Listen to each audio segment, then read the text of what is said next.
Why stay earthbound when prosperity awaits you in the stars?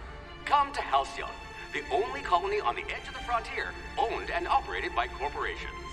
A trip of 10 short years will feel like mere minutes, thanks to the comfort and safety of your very own hibernation chamber. You'll wake up in a perfect society designed to maximize your productivity with guaranteed full employment. With only a minor term of service, you will become the master of your own destiny when you go out of this world to the Halcyon colony.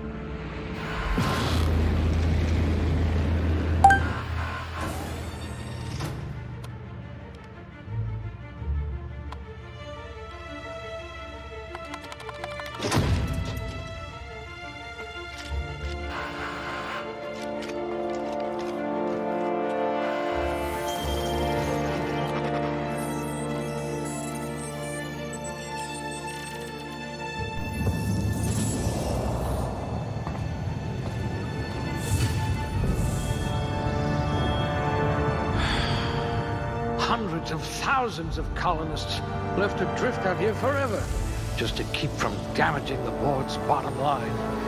Disgraceful.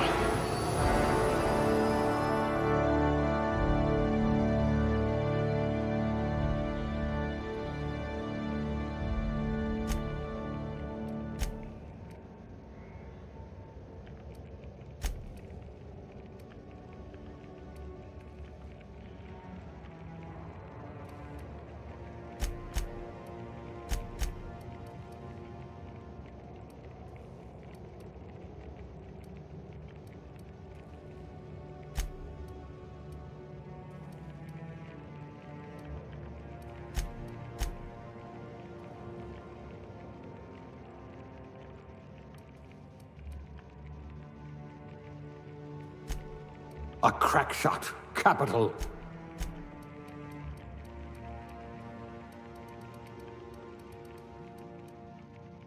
I hope we haven't lost that silver tongue to frostbite.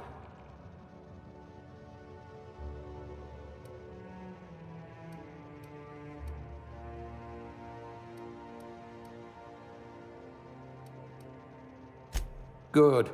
I might require you to push a few buttons.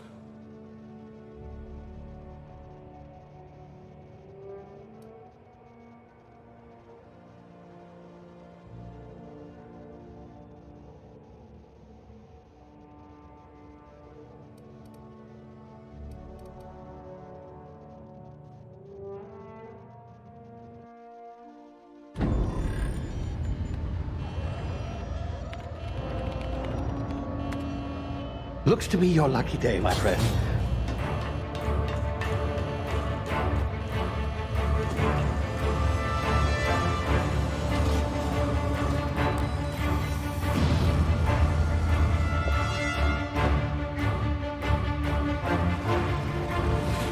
Please power down your engines and prepare to be... Not likely, bootlickers. Initiate skip jump.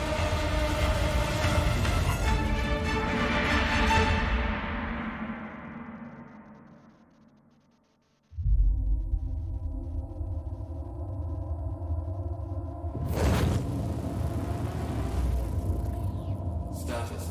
Structural integrity down 25%. Power levels down to 90%. Skip drive Shit. inoperable.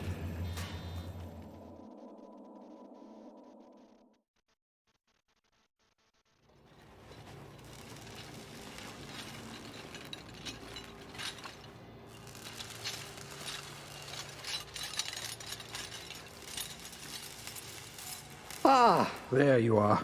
Wondering what's going on, eh? Bit of bad news there, I'm afraid. Your colony ship was inexplicably knocked out of skip space and forced to complete its journey at sublight speeds. This means that you and every other colonist on the Hope have been in suspended animation for 70 years, give or take. Normally, reviving someone after so long leads to some quite horrifying results. It's called explosive cell death, but it's really more of a liquefaction. Something wrong? Oh, yes, well, not to worry. I've pumped your body full of a special concoction I devised to keep you from dying so horrifically. Hopefully at all, but I guess we'll see, yes? Unfortunately, I used the last of my chemical supplies saving you. I know it's a lot to ask, but I must have your help securing more if we're to save the rest of your fellow colonists. I'd see it done myself, of course, but the board has a sizable bounty on my head. Now, my ship is inoperative, but I've managed to hire a smuggler to help you out. He'll be... Oh, I see we're in position. Good luck!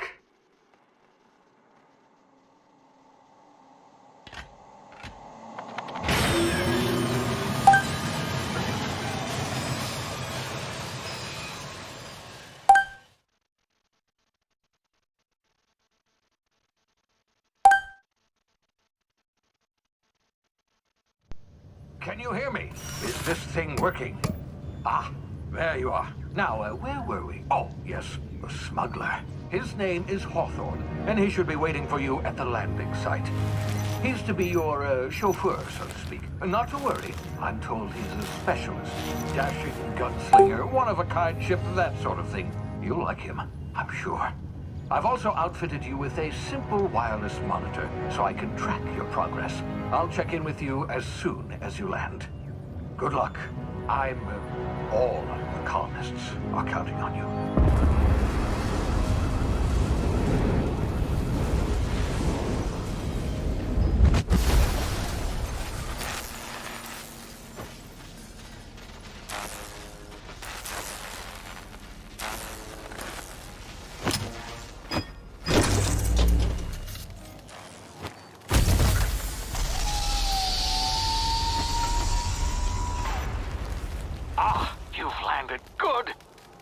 Hawthorne should be close by.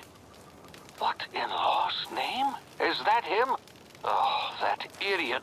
I told him to plant the beacon and move away, not stand there holding it. Oh well, no sense in letting his ship go to waste. Hawthorne won't mind you taking his ship. Better you than the board, huh? Not sure I trusted the fellow. Might have gone after the bounty on my head. Shame about the whole squashing thing. Nasty way to go.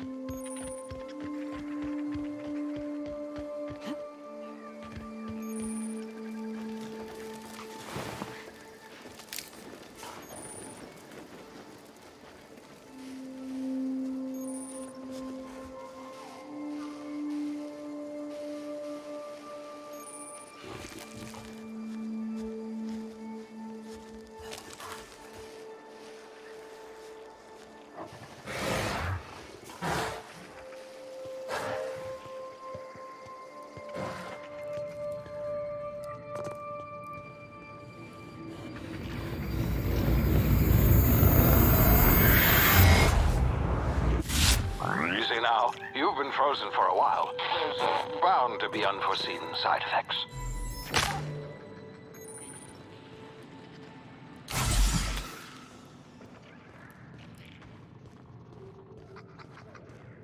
Hey, you, come here.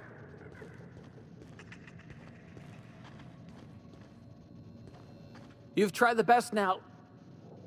Now try the rest. Spacer's choice. Oh, law, that stings.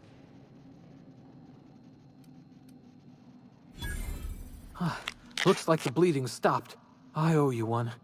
Hope you don't mind me omitting this little exchange from my report. Spacer's Choice doesn't like us accepting outside help. We were out on patrol. I saw a marauder camp up in the hills. Thought I could take him.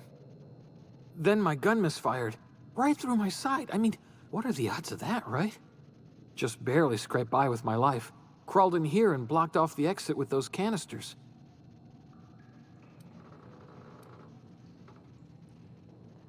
Spacer's Choice policy clearly stipulates that dead and as good as dead are two completely different properties of matter. Unless I'm dead, I'm contractually obligated to attend to my post. I will report that illegally grounded spacecraft if it is the last thing I do. See those canisters by the entrance?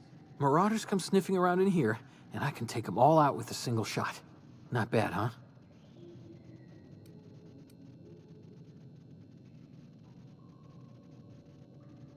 Yeah, okay. You look like you know your way around a gun. Got some spare ammo, not counting the bullet in my side.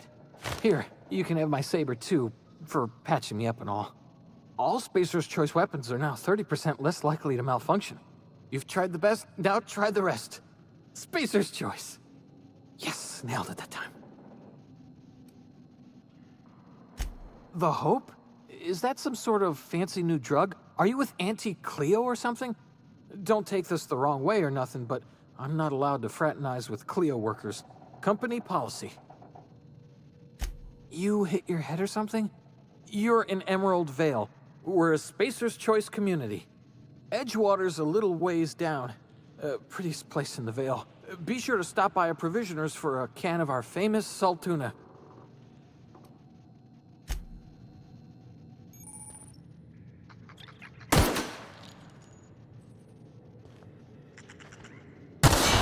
Damn it, my ears! Oh, what just happened? Can you hear me? What in the hell? This...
Hey! Get over here before you get yourself killed!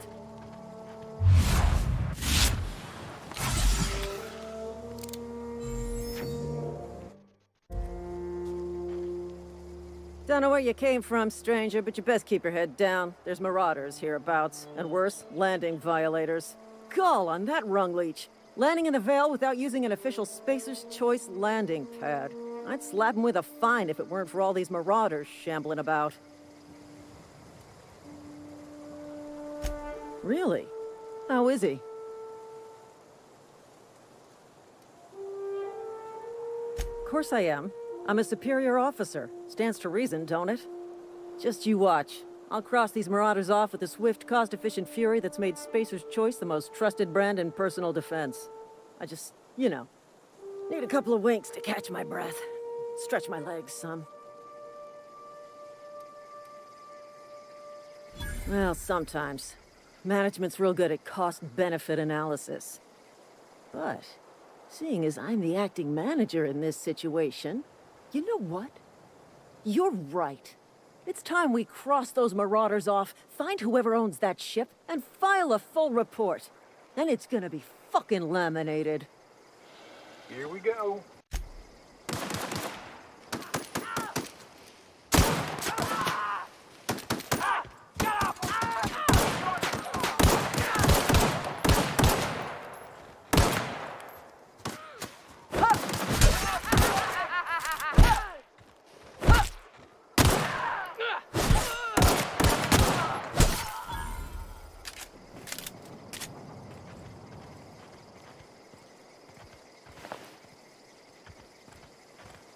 This is gonna take a lot of paperwork.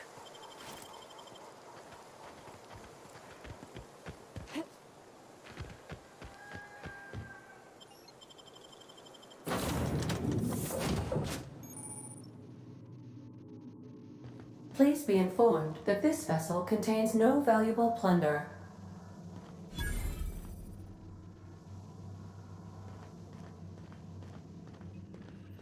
Unauthorized access of spacefaring vessels is a crime.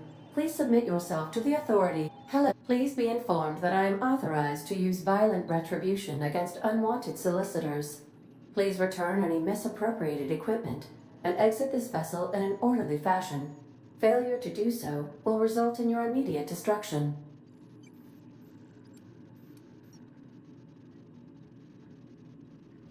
Gesture procedures initiated. Please engage in airlocks.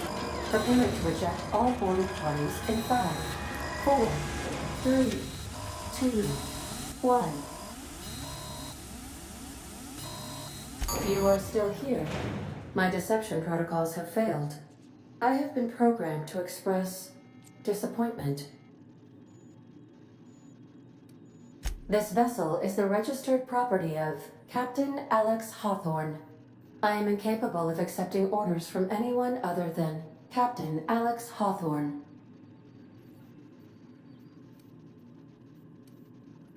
I understand.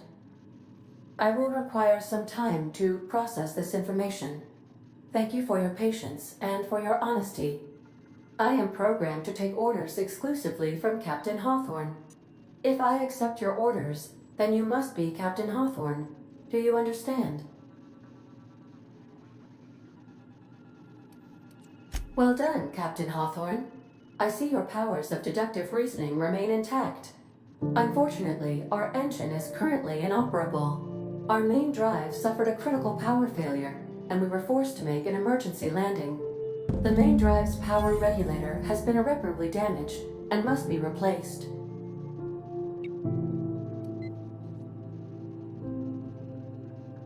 Astutely observed. However, the probability of locating a power regulator within a worker settlement falls within acceptable parameters of certainty. High-capacity power regulators are sometimes employed in the electrical networks of worker settlements. I have taken the liberty of printing you a new Captain's Identity cartridge. Please try not to lose it this time.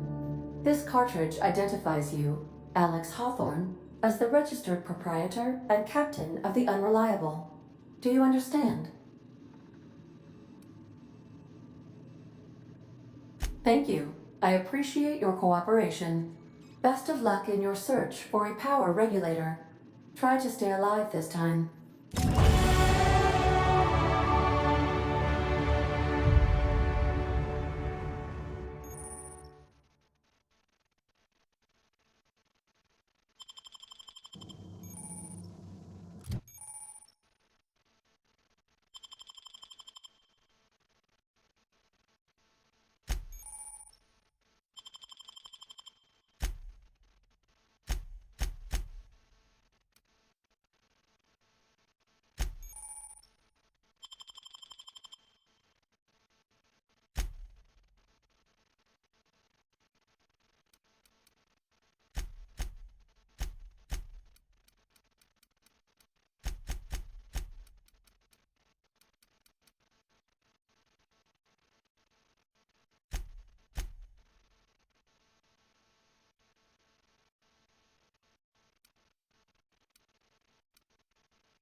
Say, this wouldn't happen to be your ship, would it?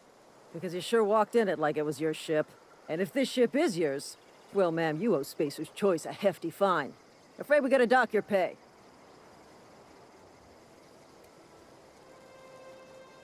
Oh, by the law. I'm so sorry. I had no idea we had an inspector coming. If you'd like to speak with my manager, I report to Constable Reyes in Edgewater. Edgewater's not too far. Just follow the road east of here, over past the cemetery. Now, if you'll excuse me, I need to inspect the crime scene before I make my report.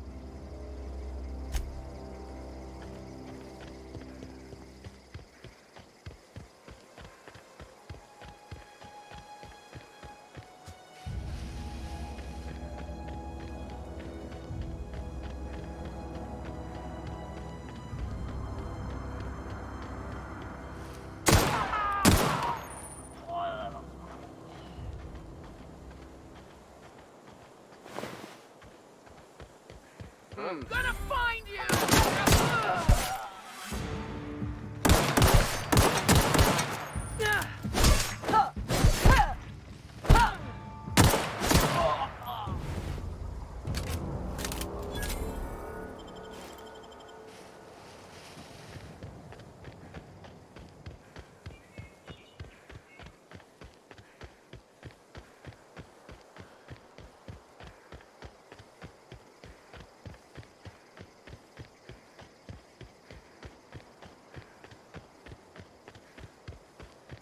Whoa, hey, where'd you come from? Don't go ambling out in those hills. That's Marauder territory, friend. Your pod? What are you on about? You take a bruise to the cranium? Ain't safe out here. You'd best head into town. Avail yourself of Edgewater's high walls. And low prices. Pleased to make your acquaintanceship. I'd shake your hand, but I've been hauling corpses. You don't want none of that on you. Name's Silas. Junior in humor for the town of Edgewater. We're all part of the Spacer's Choice family. Definitely not the junior in humor, that's for sure. If you've got business inquiries, you should stop by Reed Thompson's office. He's up in the tower above the cannery. Head into town, follow the road. Look, you obviously ain't a worker. What's your racket? You a smuggler? Freelancer?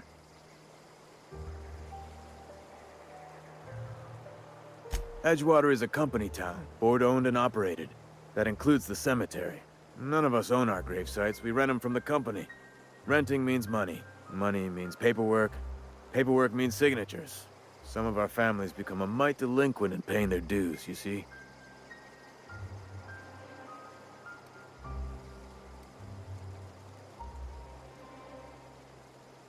Quotas, mostly. Got a backlog of graves to fill. Bodies won't bury themselves, you know? 4 workers still haven't paid up. Phyllis, Conrad, Ludwig, and Martin Abernathy. He's a special case. You may want to twist his arm a little. He just is. Look, I don't want to get into it. Just make sure he pays up. Yeah?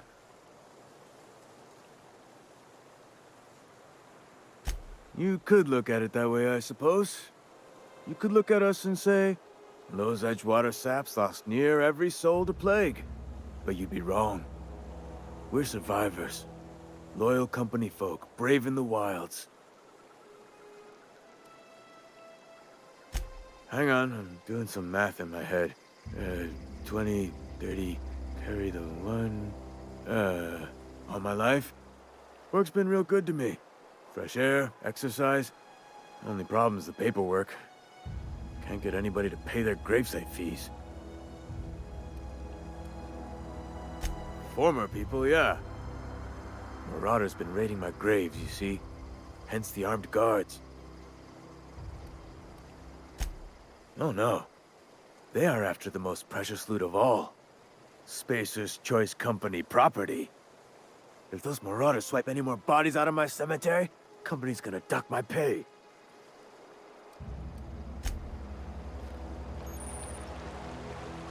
Huh? What? I wasn't doing wrong.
Miss Holcomb, I need to explain this addressing the grease monkey, Argo. I'm sorry, Mr. Thompson, sir. You asked why it's taking so long to... Seems we've got a guest. Really now, Parvati, I do wish you'd spoken up. I do apologize. I was given no forewarning of your arrival, or I might have welcomed you at the gates myself. I'm Reed Thompson, Outpost Administrator. I cannot help but notice you are not in uniform. Yes, so it dawns on me. Seems I allowed my excitement to run away with my wits. Been a few seasons since we've had a visitor pass through. Only regulator we've got is hooked up to the town transformer. Mr. Thompson ain't liable to be keen on dismantling it. I beg your pardon. I am most emphatically not keen on any such thing. I can't let you have our power regulator. But I happen to know of another one. And I happen to know exactly how you may retrieve it without frying yourself in the process. Oh, yes. Saw someone put his hands on a regulator while the power was running. His legs were still twitching when we buried him.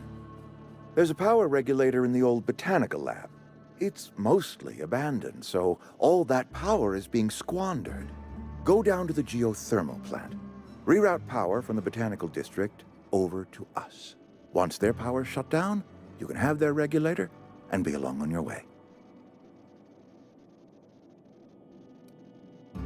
You're the first stranger to wander into town in an age. Scripture tells us that nothing happens without reason. I was not entirely sure how to tell you this. The botanical labs are not legally inhabited, but there are people who live there.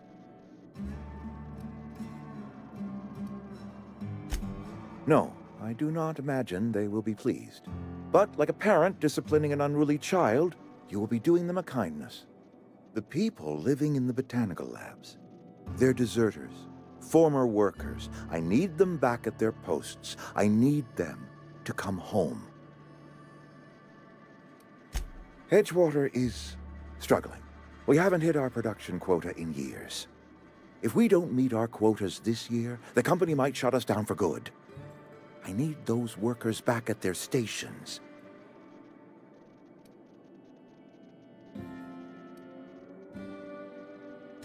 Neither do I. The fault was entirely mine. I pushed them too hard. My hope is that by cutting off their power, you will convince those deserters to come back to town. Before you go to the plant, I want you to stop by the botanical lab. Speak to their leader, Adelaide. Tell her the power's about to go, and that it's time her band of deserters came back to town. Adelaide's older than the other deserters. She's dignified, kindly. From what I understand, her camp looks to her for leadership. That reason was me. I asked too much and pushed too hard. But I am ready to make amends if they are willing to return to the fold. We belong to one community, the Spacer's Choice family. If we dissolve into factions, then we will all perish separately. Adelaide will understand that. My dad told me all about the plant. Taught me all he knew. I could come in useful. I mean, if that's all right with you, Mr. Thompson. Sir. I hesitate to part ways with Miss Holcomb, but I cannot deny that she is talented and may prove useful to you. You will need an administrative passcode in order to enter the plant. I am trusting you with mine, and trusting Miss Holcomb to guide you if you'd like. Great! I got my wrenches and diagnosticators and hairpins and engine tape, so I'm all set. Well, I am glad to hear that. Best of luck to you, and thank you again for your help. It is a lot to ask of a stranger, I know.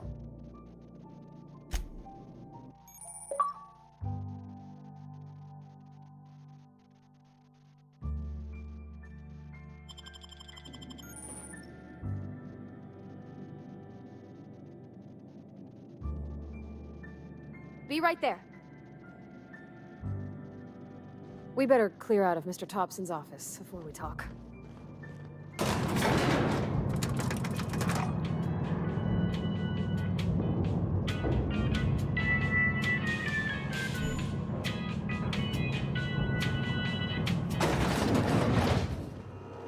Ma'am, can we talk? Sorry. Let's talk when you're free. Sorry. You just want to get out of here. And you likely don't want to tag along like me. It's just, Mr. Thompson has his own view on matters, on account of it's his job and what all, but that's not the only side of the tale.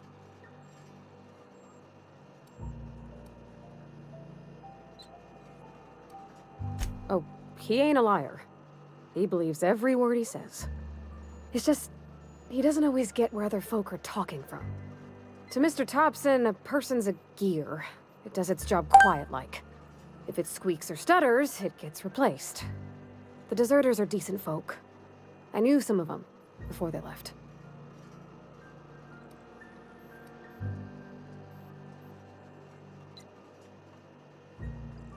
I don't know anybody well. I mostly listen to them talk, kept my head down. There was a boy named Thomas who used to follow me around, asking questions about the stuff I fixed. He was real sweet to me. Not any sort of dissident. Life's hard here. Especially for them that don't fit in so well. We're one big Spacer's Choice family, but every family's got the one the rest whisper about. Mr. Thompson's aiming to take away their power. They'll have no lights to see, nor heat to cook. They'll be at the mercy of marauders, or worse. I think you should talk to the town's vicar about it. Max, his name is.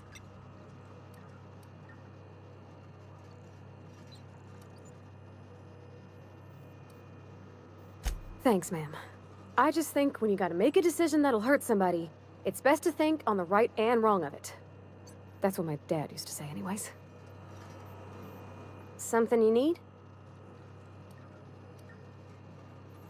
That's on account of how I never met her.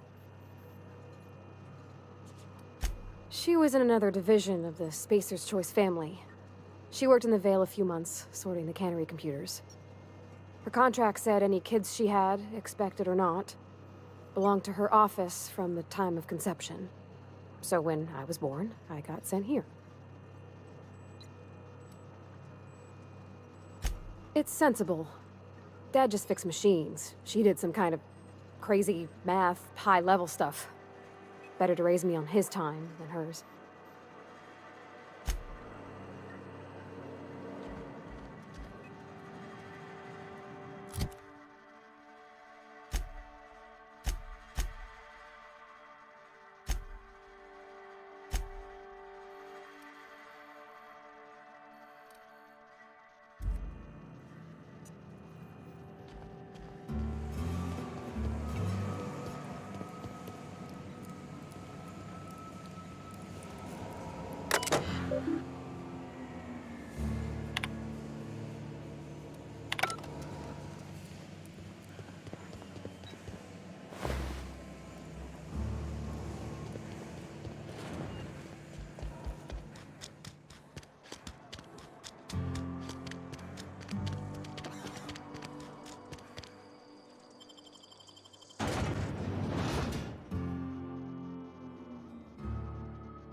I've always felt weird in here.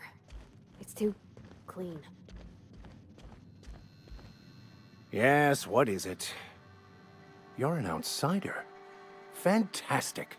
Vicar Maximilian de Soto at your service. Or Vicar Max, if you're the sort who prefers brevity. And Ms. Holcomb as well. How rare to see you out. And with a complete stranger.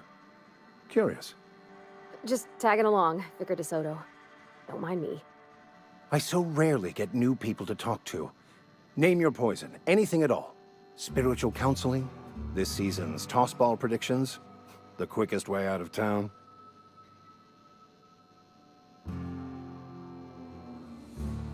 But what?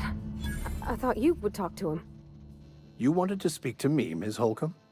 Every time I've tried to engage you in conversation, you look at the floor, answer in single words, and slink away. I can't imagine what would be so grave as to drive her to my mission. What has Mr. Thompson asked you to do?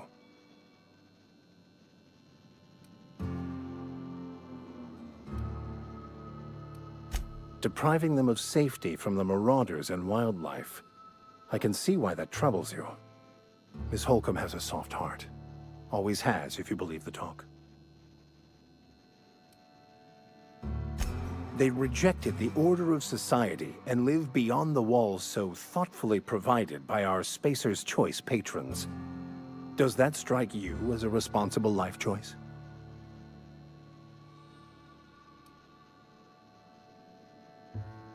Assuming your goal is to save as many as possible, then you should bring everyone together. Send the power to Edgewater and convince the deserters to return to the fold.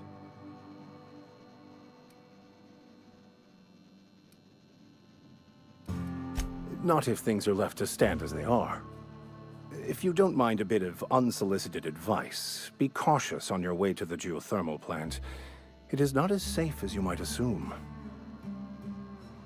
One of the reasons I transferred here was to fulfill my duty in hunting down banned heretical texts. I happen to know such a book is, as we speak, tainting a collector's library in Emerald Vale. However, the collector's residence lies outside the town's walls. My retrieval efforts have been thwarted by marauders who have overrun the property. Should you fare better than me, I'd pay a handsome sum for the book. I just want to keep the writing out of layman's hands. It wouldn't do for such information to fall into public consumption.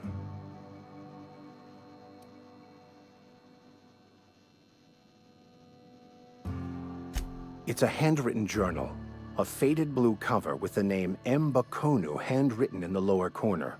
I'll mark where I saw it on your map. Assuming you're serious? It is not only a beautiful relic of a bygone time, it's also the thoughts of an early thinker on the nature of man's place in the cosmos. Not many in this colony could understand its true value, should they ever read it. That's understandable. If you change your mind, let me know. Yeah, huh?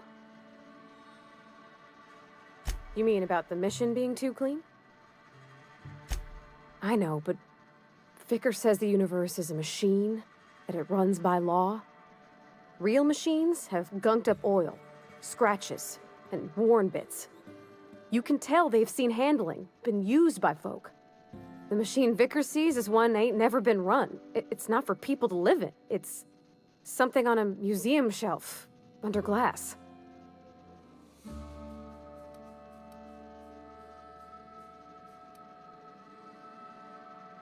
It just comes off cold to me, is all.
Move along, stranger.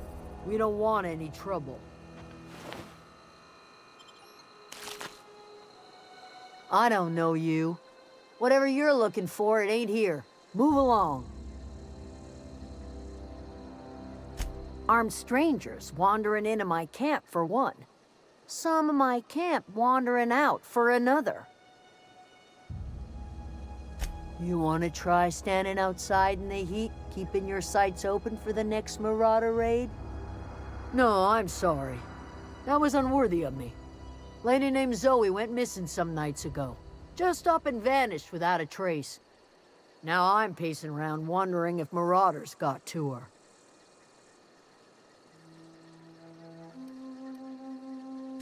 I've crossed off my share of Marauders. This ain't about them.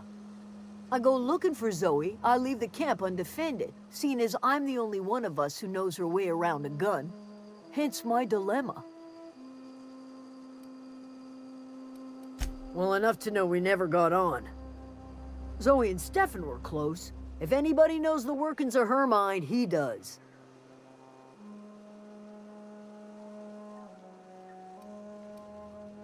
Vex me. If she told anybody, they ain't telling me. I'd check her room, but I got yelled at for snooping once already. Little ways ago. She was always obsessing over her serial dramas. Wanted to see what the fuss was about. Could be. Dangers aplenty out there. No telling why Marauders would steal somebody like Zoe. Got no useful skill as far as I could tell. Marauder gang just moved into the districts a little ways east. Their numbers are growing. Gotta come from somewhere. It's not like Zoe to go wandering. Figured she might be out scavenging, but that ain't exactly her talent. Can't imagine where she's gone. Vale's a wide place. She could be anywhere.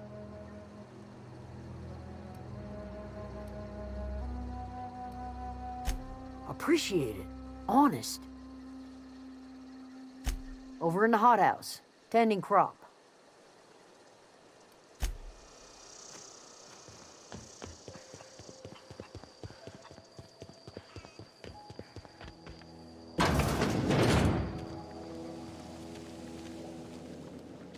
Oh gosh, it's so pretty.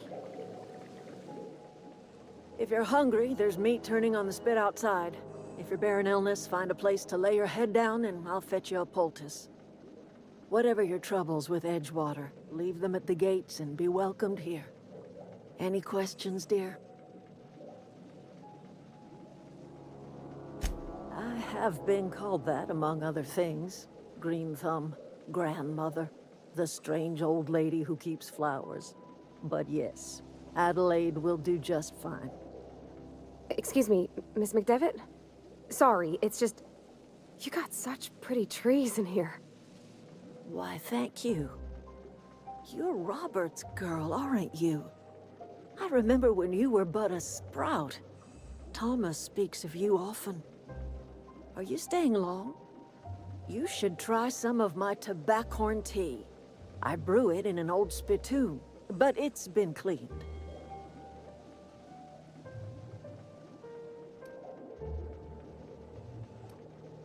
A home for anyone who's ever turned their backs on Edgewater.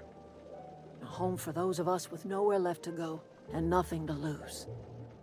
So, like the spores of the puffball, cast on the wind and alighting on fresh soil, we put down new roots. It is an unpleasant story, dear.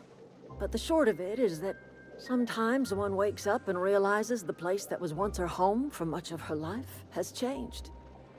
The home in which we spent our lives has left us behind, and so we must move on. And that is as much as I will say on the subject. Reed Thompson, you here on behalf of that cold-eyed reptile? Let's hear it. What's Reed's idea of peace, then?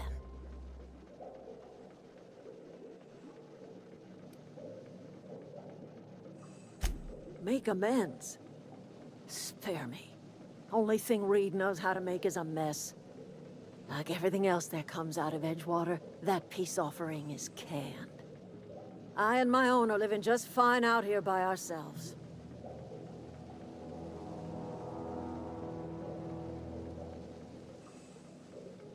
He would do such a thing. The question is, why would you agree to his plans? Cannery's got a regulator. You want ship parts, you ought to rip him out of the cannery's guts and leave us be. If you're going down to the plant, you should divert power away from Edgewater and toward our end of the grid. Think about it. You'd be liberating an entire town from a lifetime of service to that odious cannery. Seems the sort of thing a hero would do. You've seen that miserable excuse for a town with your own lamps. Hollowed out workers laboring their lives away at the cannery, living off whatever scrap Spacer's choice throws them. You know that's true, don't you, Ms. Holcomb? Your father died of overwork. His heart gave out. He was tired all the time, sure, but he was old, ma'am, and he raised me all by his lonesome. Look what they did to this child. Lost her family to the company, and still she defends them.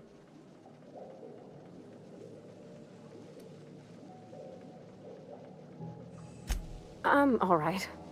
I ain't so fragile. That was unkind of me.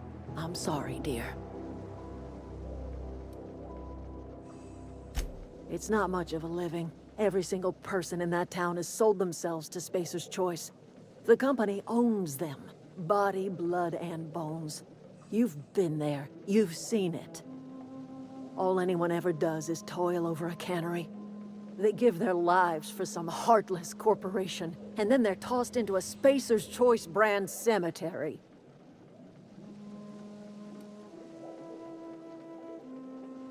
Life in Edgewater grinds to a halt. The cannery shuts down, workers desert in droves, and our own little camp grows and thrives.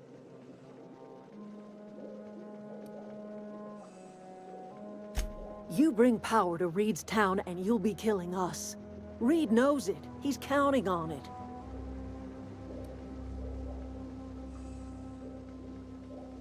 I trust you will listen to your conscience.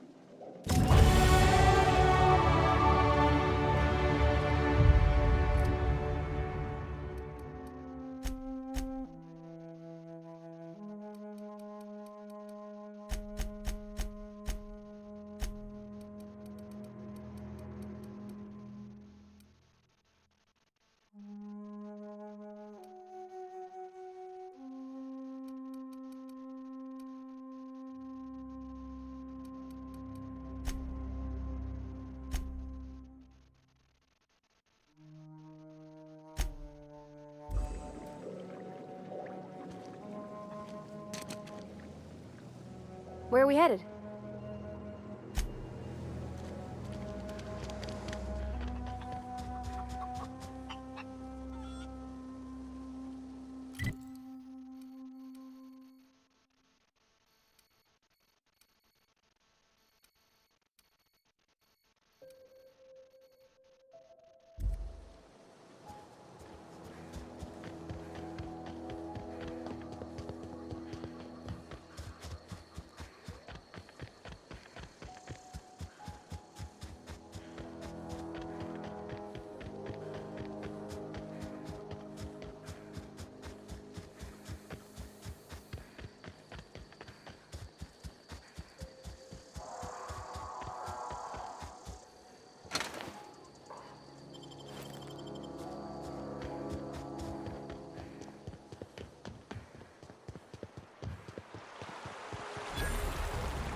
I always wanted to poke around in here.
Incoming!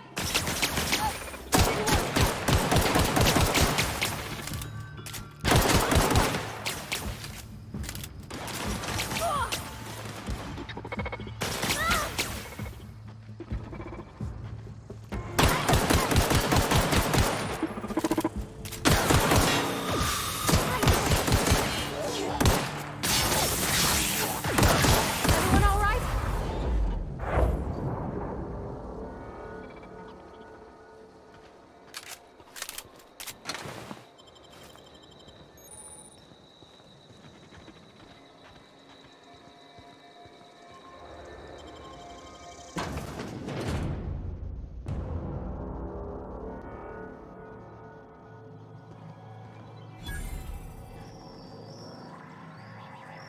The control room should be off to the...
Right. I hope we're doing the right thing.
Three switches. That'll be easy enough.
Processing. Incoming!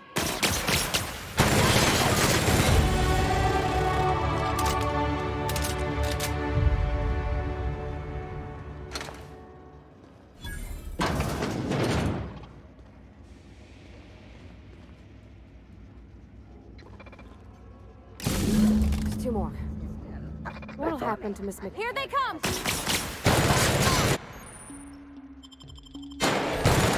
In nearby.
Mind the steam.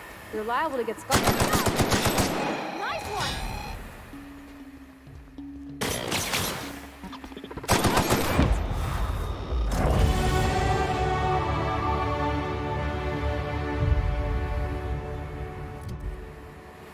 Where to go? If we send the power to Miss McDevitt, what happens to the veil? Reminder, please pay your gravesite fees.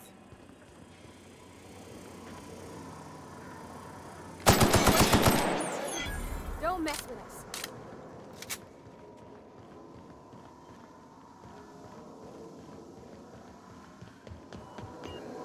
That's the last. I'm not sure what the ride is. Alls I know is the decision's fine.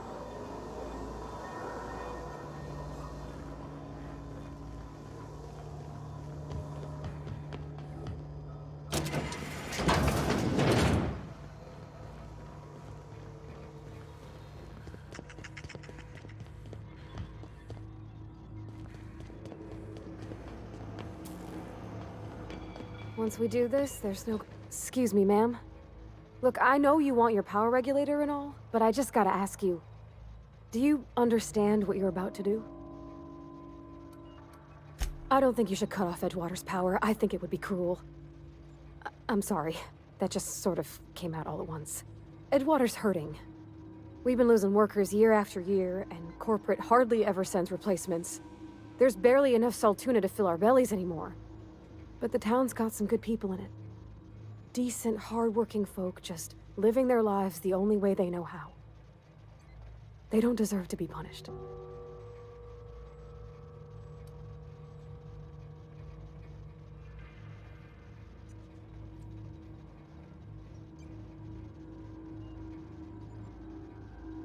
Well, that sure sounds like Mr. Thompson.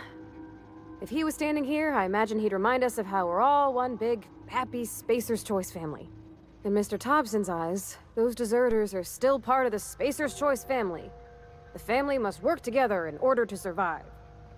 I hate to say it, but I think Mr. Thompson's got a point. Unless those deserters come back, Edgewater's as good as dead. Cutting off their power might be the only way. Miss McDevitt's built something beautiful. Somehow, she's talked the ground into giving life again. It's plain to see she's made the Vale a better place. fed the hungry, tended the sick, gave a home to those that had none. But Miss McDevitt delights in Edgewater's suffering. She wants to hurt the town. Do you really want to be party to that kind of hatred? Sorry, I didn't mean to babble on like that. I felt like I had to say something.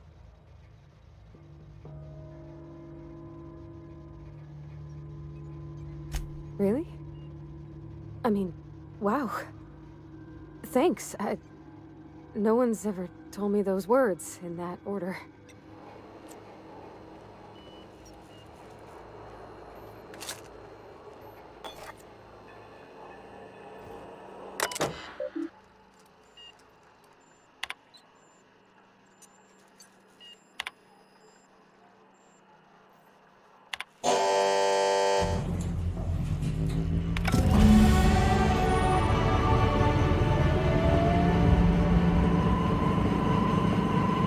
You did the rightest thing you could, sending the power back to Edgewater. A lot of people would have suffered otherwise. People I care for, even if they ain't care much for me.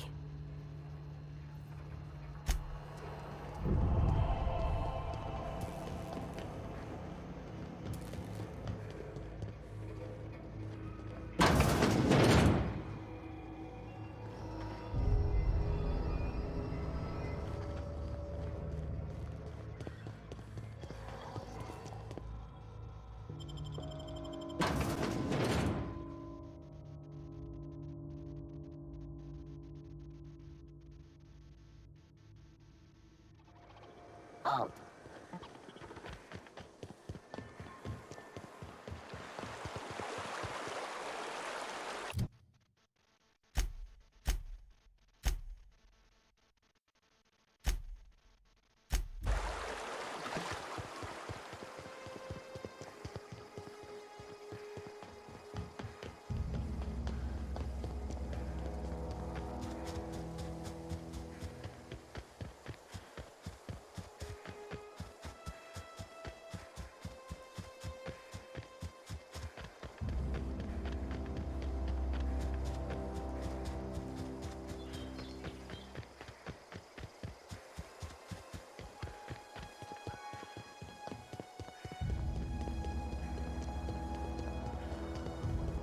Oh, that's Thomas. He used to follow me around before he left the cannery. Food's bound to spoil at this rate.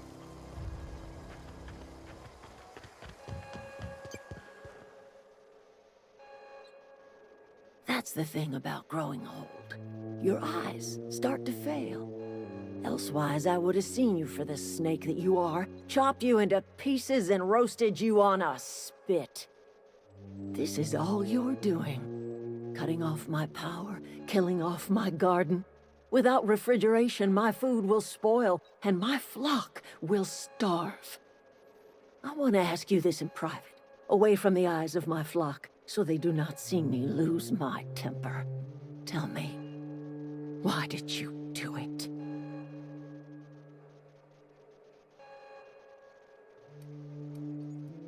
You want my flock wasting their lives in that cannery? Fine. Go and talk to them. Go talk to Grace and Thomas. Look them in the eye and tell them their life here is over, and the only thing left to do is go back to Edgewater. This is now your responsibility. And you tell Reed Thompson that I will never return to Edgewater. I would rather die among my flowers than live under his management.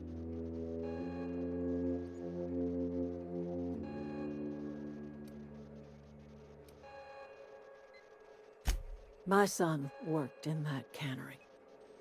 When the plague started coming, he was one of the first to fall sick. We had a store of medicine locked away, but Reed refused to treat him. Said my boy didn't deserve treatment. Said the medicine would have been wasted on him. So I buried my boy in the cemetery, gathered my belongings, and left. That's as much of the story as you need to hear. You offering to cross Reed off, huh? This some sort of twisted reparation for what you've done? Or you just looking for a chance to sow some chaos? Kill Reed if you must, or talk him into leaving if you can. He and I are not sharing the same four walls together. Tell Reed that I can make his people healthy again. I can end their plague. Start a new garden right in the cannery. 3 square meals for every man and woman in Edgewater. Tell him how I've made the Vale bloom again. The soil has whispered its secrets to me, and I alone know how to breathe life back into the earth. The secret is human corpses. I've been grinding them up in my fertilizer for years. Marauder, worker, don't matter much to me. The human body is rich with nutrients. Edgewater Cemetery's got corpses aplenty, enough for a generation's worth of crops.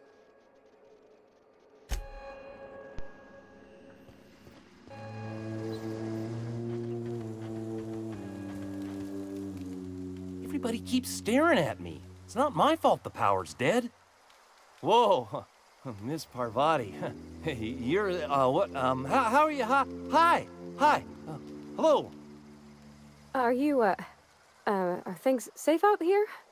How are you keeping? Great, just great. I've been trying to keep stuff running, just like you. Only I'm not so... Wait, they didn't kick you out, did they? Oh gosh, no. I'm just along with this lady here. I seen you wandering around here. You don't look like you're coming from town. Well, what I meant was you're reasonably well armed and don't look stricken with plague. Sorry, I just wasn't sure if you were from town or if you were one of us. Something's been chewing at me, you see. Fact is, I've been, well, lying. To everybody here. Camp thinks I'm a mechanical genius, but I couldn't fix a busted chair. I'll take all the help I can get. I set my mind to learning the craft of the engineer, you see. I want to make something of myself.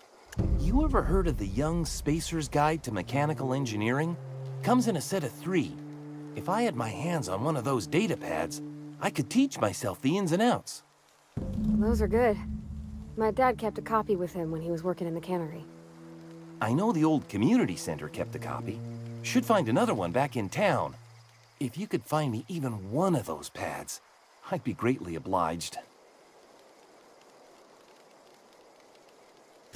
Would you? I'd be grateful. I've been thinking about going back. I'm not much use to anybody here. I get sick thinking about working at the cannery. I can't do that again. I mentioned those manuals on mechanical engineering. Suppose if I had one of those, I could go back to Reed and make a real case for myself. What's on your mind?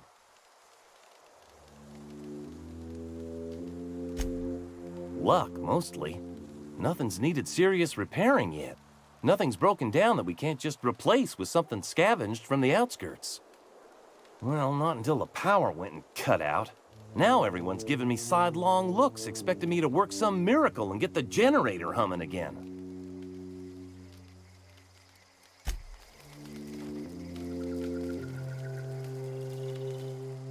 Any luck finding one of those men?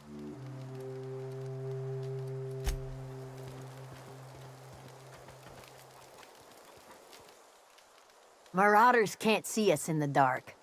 Wild canids, on the other hand. The matter's been weighing on me. I'm staying put until I know what's become of Zoe. Don't want that question haunting me all the way back to the cannery.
Yeah, huh? He's just interested in fixing stuff. He always used to follow me around, asking me to explain what I was doing. Like a puppy, kinda.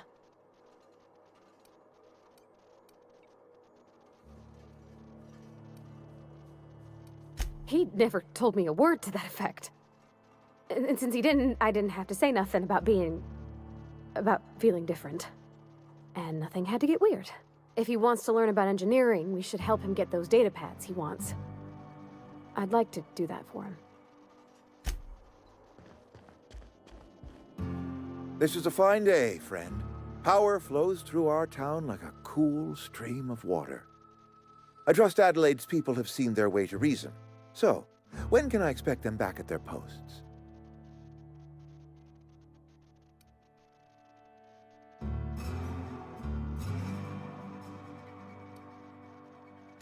Then we are at an impasse.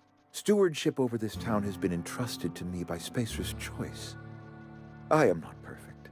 I have made my share of mistakes, but I have done my best for this town. I am a Spacer's Choice man. My father was a Spacer's Choice man. Edgewater may not look like much to some buttoned-up freelancer, but it is my home.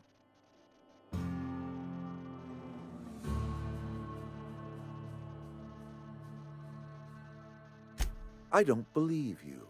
Plague's a reality of life. Best treatment is a good work ethic.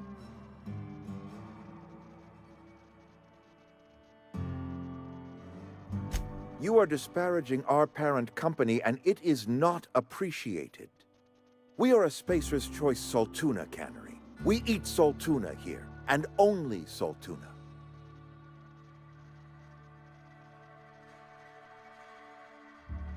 I don't understand. You say Adelaide's growing her own food, but that should not be possible.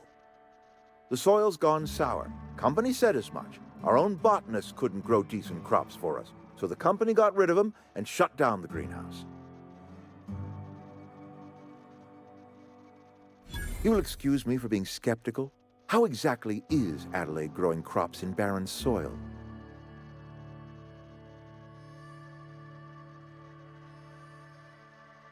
If Adelaide's found a way to feed her people and cure the plague, then she deserves this office more than I do. I won't stand in her way. My life here is ended. Give me a little time to settle my affairs. I'm sure Adelaide will be glad to see the back of me.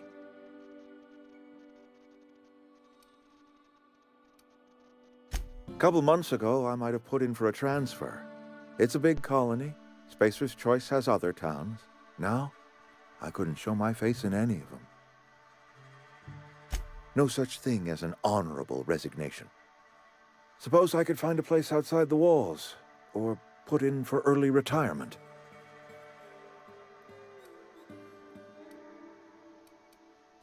I have always tried to do right by my town. It has never been easy.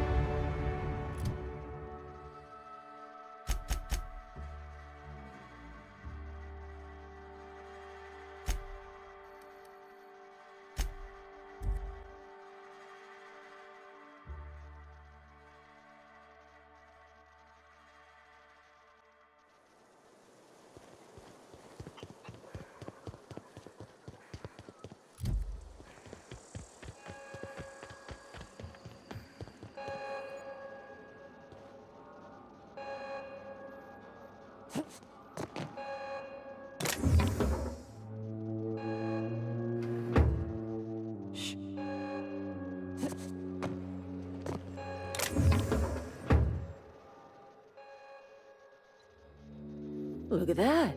The snake's come back. I never thought I'd see the day that Reed Thompson abandoned his post. Suppose we all have a breaking point. Suppose it's time our flock made our way back to Edgewater. We must tend to what remains of the town and carry on with our lives as best we may. You're vexing to me, you know? Injuring us with one hand, helping us with the other. Here, I'm giving you something to leave us be. It's a ransom, you understand, not a reward.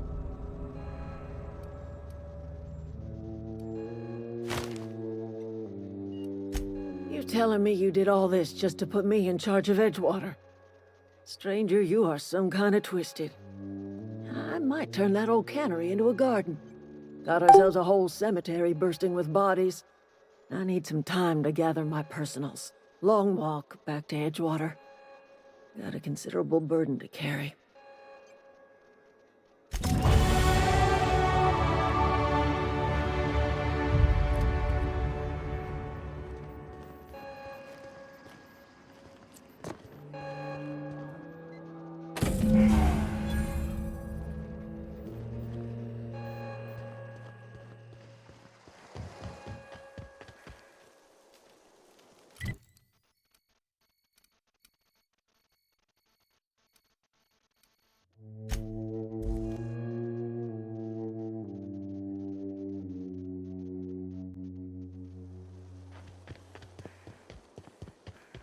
Is this your ship? Oh my stars, she is just so handsome! Does she have a name yet? What's her drive model? Oh, gosh. Listen to me babbling. When I was in Edgewater, I dreamed of flying on a real ship, working on a real engine, belonging to a proper crew. I'm the only decent mechanic Edgewater's got, but every time I think of going back, I get this sinking feeling.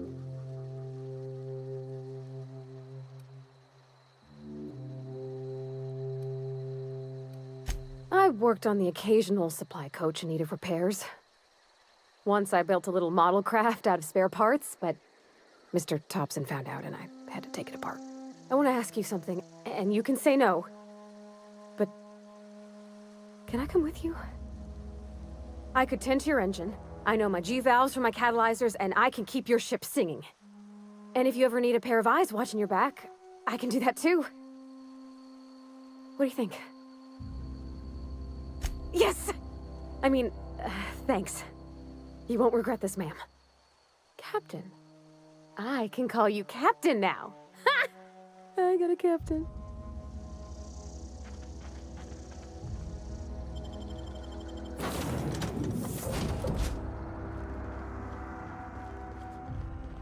Captain, I have detected that Edgewater's power supply is now optimal. I applaud your willingness to invest your time in the local community. What can I do for you, Captain? Do you know how to install a power regulator? Outstanding, Captain. Your aptitude for engineering will prove invaluable in the event of another catastrophic engine failure.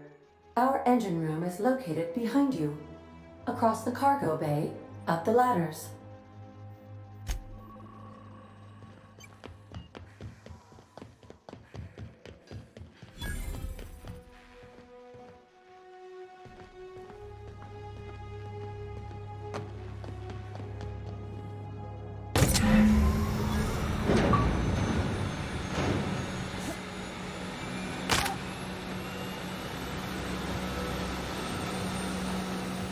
What can I do for you, Captain? All systems are operating within acceptable parameters. I am prepared to bring the unreliable into low-altitude orbit. This should prove an adequate test of our flight capabilities.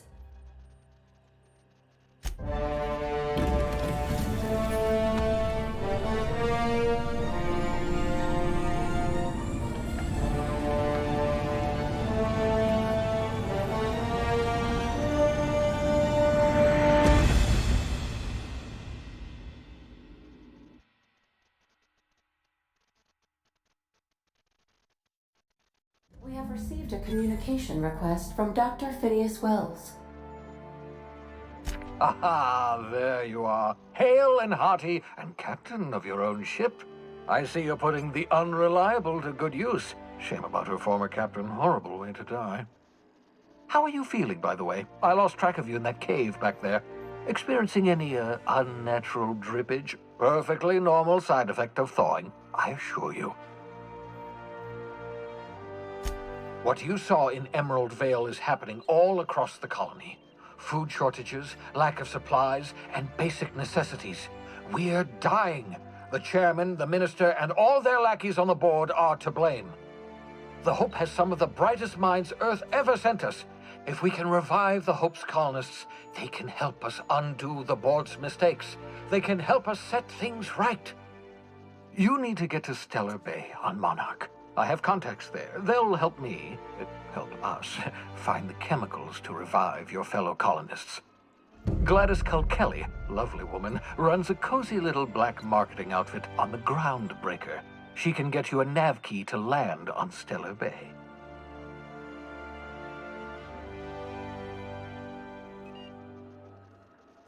Excellent. I'll send her a wireless. Let her know you're coming.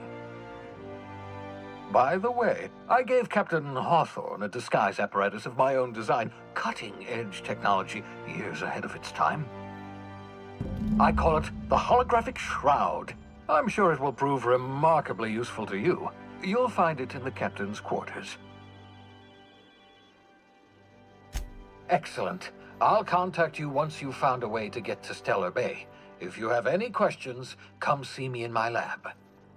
And remember, don't trust the board. They'll try to win you over with promises of wealth and power, but it's a lie.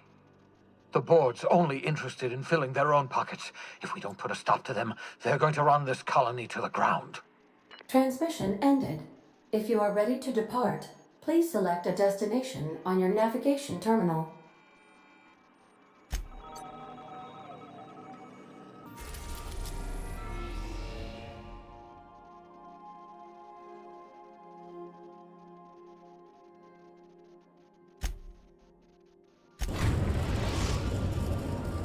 We have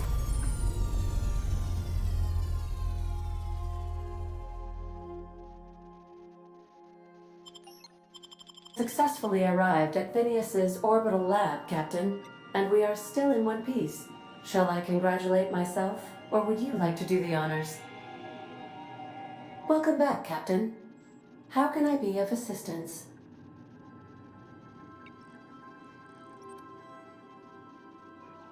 Certainly, Captain. What would you like to hear?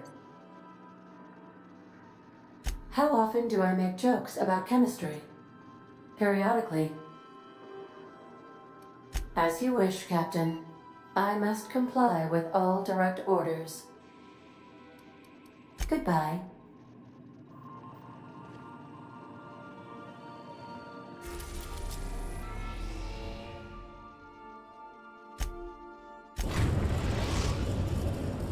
The Groundbreaker has approved our request for docking, Captain. You're free to disembark.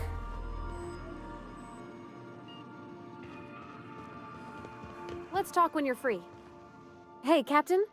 I heard that Groundbreaker's got a real good engineer. A lady named Junlei Tennyson? If I had to fix a station this big, I'd be spending all my time trying to figure out what needs doing now and what can wait. I was thinking that maybe I ought to meet her. If you got time to swing us by, I mean. I don't got much experience fixing actual spaceships. I bet you a can of Borston beans she could teach me all manner of stuff. Thanks, Captain. I'll be sure to make it worth your time. Did you want to talk about something else?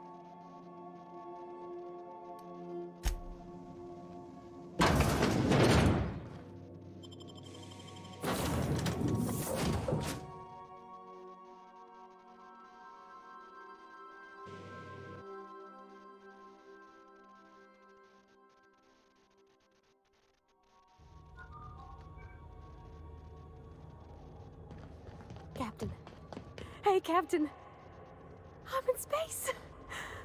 I never thought I'd be able to say that. That's not the point. This half would just not... Customs and inspection, right this way. Identification, please. Captain Hawthorne, you said. Let me apologize in advance. I'm about to ruin your day. According to your ship's record, you've been flagged by the board. Your ship will be impounded until such a time as they see fit to lift it. But we've hardly been out of Edgewater long enough to get in trouble. Now, hold on. This isn't the end of the world. Probably.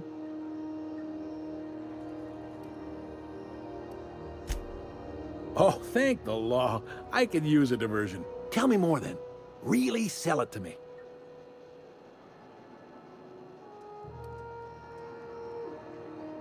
Please, you can do better than that. Where's the drama? I like where this is headed. What happened to this, vile kidnapper? You must feel terrific. Good for you. Not in the least. Good story, though. You'll want to take it up with Udom Bedford, our board representative here on Groundbreaker. His office is located along the starboard wall of the promenade. Shines like a Byzantium commode. You can't miss it. Access to that information is above my pay grade, and I've turned down 3 promotions, so it stays that way. I shouldn't be mentioning it, but what the hell? This here, impounding your ship, it doesn't happen much. The board knows we don't take kindly to their interfering in our operations. If I had to take a guess as to why, you must have riled up someone important. You take the starch out of them, well, you won't hear any complaints from me. Oh, and if you're headed that way, would you mind doing me a favor? Wanda Dorset over in sickbay, tell her the shipment's not in yet. It's not coming in anytime soon, and if she'd be so obliged to get off my ass about it. Much appreciated. Is there anything else I can help you with? The fence. You'll find her in the rest and go, on your left when you enter the promenade. Make sure you bring an empty belly.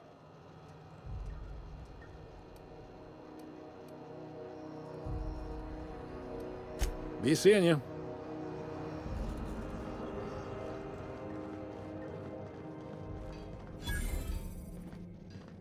I picked up this weird signal the other day. It was coming from Monarch. Here we go again. No one lives on Monarch. It's a wasteland. You were hearing things. No, seriously. There was a lot of static at first, but then this voice said his name was Graham? Graham, right. Broadcasting on a dead world full of monsters. Now I've heard everything. You know, it takes more muscles to frown than to smile. Who told you that? Graham? This is Halcyon News. We interrupt your regularly scheduled advertisement for the following story. The board would like to remind spacers and other travelers that passage to...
Caramel Berry Crunch, Triple Gel Flakes, and Purple Berry flavored Power Nuggets. Now with 12%. Ooh, can we rent an upstairs room? Bless my heart. A stranger come knocking on a poor old woman's door. You here for a particular reason? Or did the neighbors tell you how good my sugar cookies are? Made without a single natural ingredient, or an oven. Just like store-bought.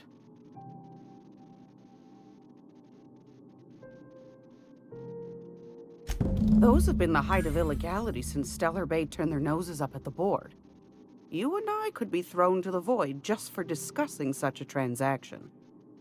Lucky for us, Groundbreaker's a free port. We're outside of the board's control. For the time being, at least. Now, I only have the one nav key. And they're hard to come by these days. It won't be cheap. If you find yourself lacking in the bits, I might have an opportunity you'd be interested in.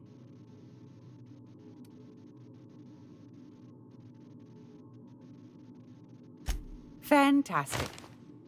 Do be careful with it, dear, as these keys tend to be a tad hard to acquire. You should have a chat with Lilia Hagen in the Sublight offices. She's a dear. You'll love her. Now, was there anything else?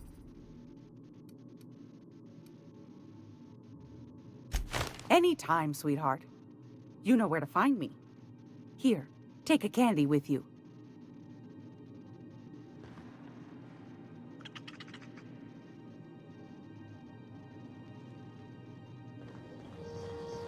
I'm gonna be able to set foot on a whole other planet? I know Monarch's a moon. I think it counts anyhow.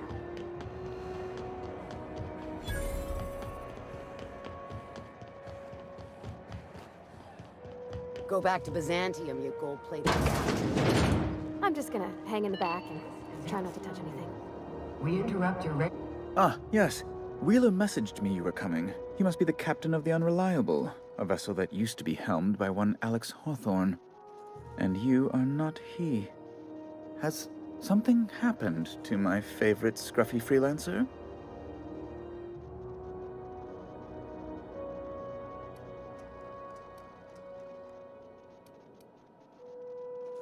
Oh no, this is terrible. My dear friend, what devilry is this? In whose miserable fever dream am I trapped? Oh, Alex. There were so many arguments we'd yet to have. He was my dearest friend. My only friend. You have his ship, you must know. That picture of us on the promenade, me hugging him, him wincing. I keep a copy beside my bed. Did he? Ah, that's just like him. Such a sentimental man. Tell me, how did he die?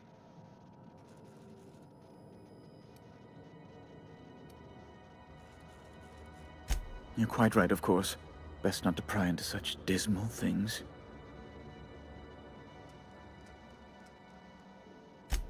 Right. You're going important places, I'm sure. Big, exciting, important places. There, I've removed the flag from your ship. I'm terribly sorry for the inconvenience. However, before you go, Alex promised to tell me the location of Phineas Wells. I'm sure you've seen his wanted posters all over the colony. Did Alex tell you where Wells might be? Anything at all?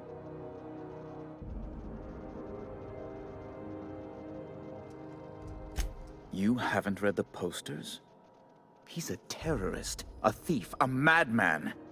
It's really in the colony's best interest that we stop him before he does further harm.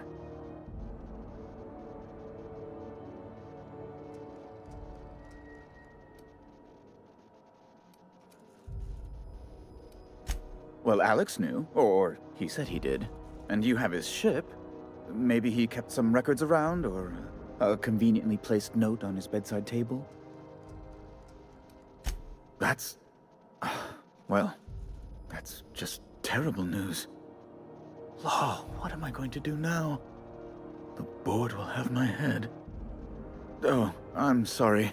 This is terribly unprofessional of me. Is there anything else I might help you with?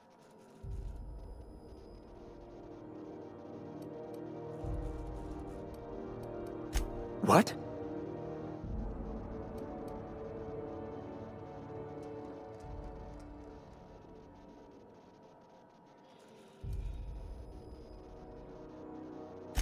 All right, I suppose. How might I assuage your fears? Whom else would I work for? Those sublight thugs? That Tennyson woman? The sweaty masses in the groundside townships? The board is the only force for order in this rough-and-tumble colony of ours. Without them, we'd all starve to death or meet our end in a canid's jaws. That's a curious question. I can't say I've ever considered how my personal satisfaction factors into the work I do. Permit me to answer your question in another way. In Byzantium, I was one among many. I often felt lost in the hurry and expanse of the capital. Here, I have a measure of power and suffer little oversight. It makes for a different kind of loneliness, but it's one I've found I can endure. I understand. And I would ask the same of you, but I suspect... Well, I suspect I'd find your answers less than satisfactory, wouldn't I?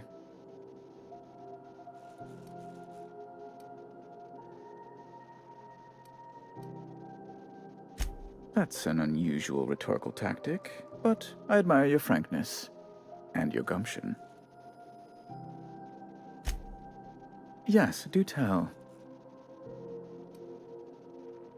I'm sorry? I'm quite certain I heard Wells. Phineas Wells. Huh. How charming you are. Indeed. And you know where he is? Excelsior! An apprehension of this caliber would be tremendous for my career. I would send you straight away to my superiors in Byzantium, but... Just a teensy one, the teensiest. Nothing to, lie awake worrying about for nights on end or anything. The thing is, I needed money. A lot of money, quickly, for reasons. I might have pawned my official board seal to Gladys, the black market fancier on the Groundbreaker. I can't authorize the paperwork you'll need to turn Phineas in without it. To give away something so important to you, there must have been some curious reasons. I'll thank you not to question my motives, young miss. It was a mistake, and I'd like to put it behind me. It's only temporary, of course. I'd never leave something so important in the hands of someone of such a dubious moral character. I was going to buy it back once I raised the capital. So you'll need to get my seal back from her if you want to hand Phineas over to the board.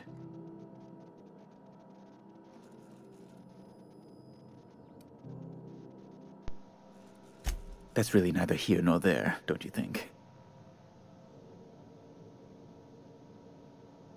I've been working on something on the side, all right? Something not entirely, on the level. It's a little silly, I'll admit. Silly and completely illegal. I'd be forced into early retirement if the board found out. I produce bootleg serials. I can't help myself. Jurisprudence After Hours, or All My Colonists, The New Immortals, romance, tragedy, debt collection. And they're all mine. That was you? Oh my stars. All My Colonists is just... Well, it gave me a story hangover for days, Mr. Udom. You're a fan? I've never met one in the flesh. I suddenly feel quite naked. Oh, it's all right, Mr. Udom. I don't judge. The heart wants what it wants, as they say, and mine yearns for the adoration of the masses. Held at a comfortable distance, of course.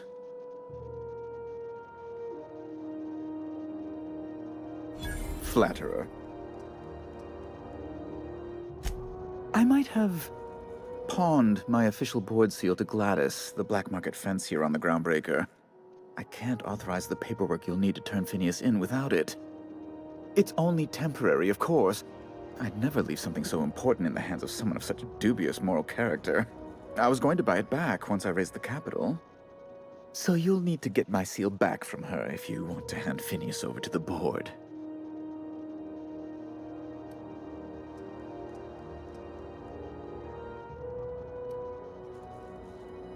You probably don't even know where Wells is. None of my contacts ever pan out. Law, what am I going to do now? The board will have my head. Oh, I'm sorry. This is terribly unprofessional of me. Is there anything else I might help you with?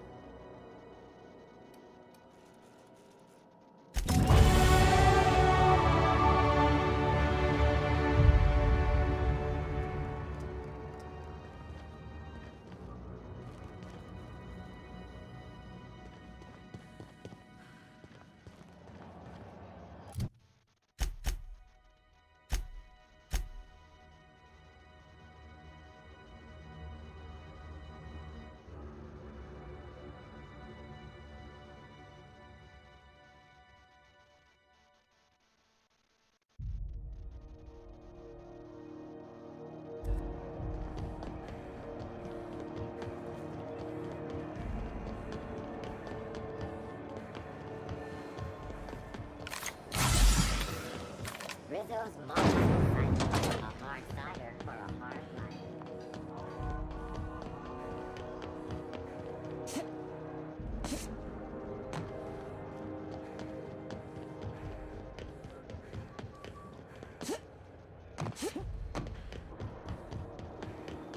Hey, you got a second?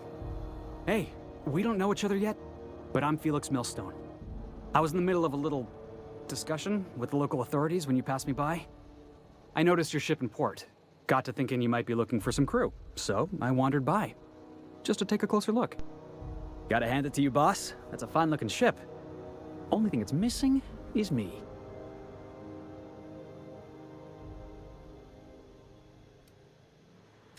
What? No. No. Okay, yeah, maybe a little. I'm not trying to be all creepy-like. I just want to make a good case for myself. Just give me a shot. That's all I'm asking. I could be the best damn crew you ever hired.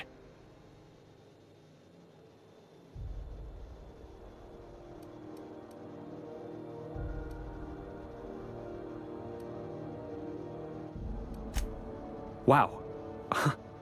You don't know how long I've been waiting to hear that. Thanks, boss. You're not going to regret this. You got a crew now, Felix.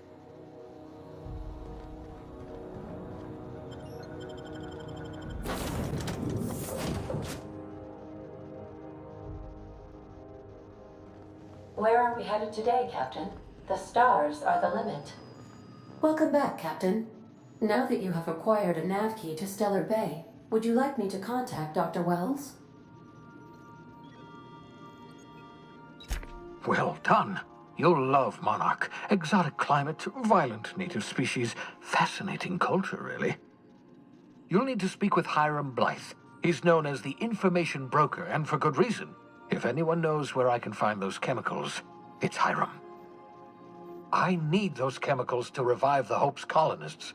They can help us fight back against the board. They can help us set things right. If we don't put a stop to the board, they're going to drive this colony toward a complete societal collapse. You'll see what I mean when you arrive on Monarch. You'll want to hire the services of a skilled guide. I recommend a hunter by the name of Nyoka. Frequents the drinking establishments of Stellar Bay. Very hard to miss. Once you have everything you need, make your way to Hiram Blythe's compound. Come see me in my lab. I'll answer any questions you have. Best of luck. Everyone on the Hope is counting on you.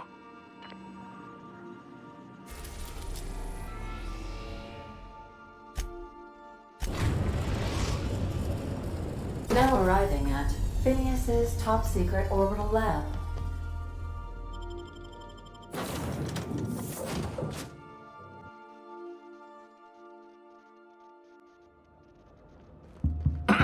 Hello? Can you hear me? Does this work? Oh, damn it! Blast, that's loud. I'm just securing my ongoing experiments. And securing myself.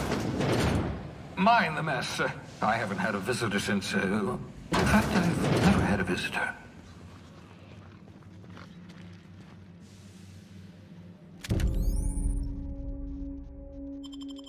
Aha! I see you found my portable molecular compressor. Oh, thank the law. Your your skin hasn't spontaneously changed color. Potential side effect of the revival process. Very rare, but you never know. Right. Welcome to my little habitation, such as it is. I've got caffeinoids, cysty bits, if you're into that sort of thing. So, welcome. Make yourself at home. My secret hideout is your secret hideout. Not at all, my intrepid accomplice. I should thank you for tolerating my somewhat brusque manner. I only regret that I couldn't save more of your fellow settlers, what with being hunted by the board, and emptying my supply of necessary chemicals. Of course. What's on your mind? Oh, it's not you. I do experiments in that room. Some of them get quite scientific. The unexpected is to be treasured, but from a safe distance. Regardless, it's quite comfortable in here, you know. I have my beans, have my caffeinoids, plenty of toilet paper. Absolutely. Let's talk.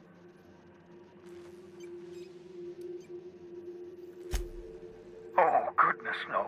I wouldn't survive 10 seconds in the blackness of the aether.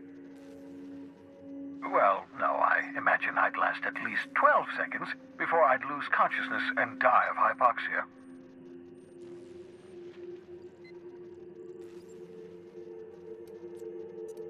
Life outside work? No, of course not. My life is my work. For that matter, everyone else's lives are also my work. An entire colony's worth of lives are at stake. It's up to me, up to us to set things right. To answer your question, I'd rather stay right here in my lab. There's too much work to be done. The Hope's colonists won't revive themselves, you know. Because we've lost our way, the board has a stranglehold over this colony, and we've all been conditioned into total obedience. The Hope is full of specialists, scientists, engineers, talented individuals like you. People who haven't been corrupted by the board. Unfortunately, the Hope's colonists have been frozen for decades, well past your shelf life, so to speak. No offense.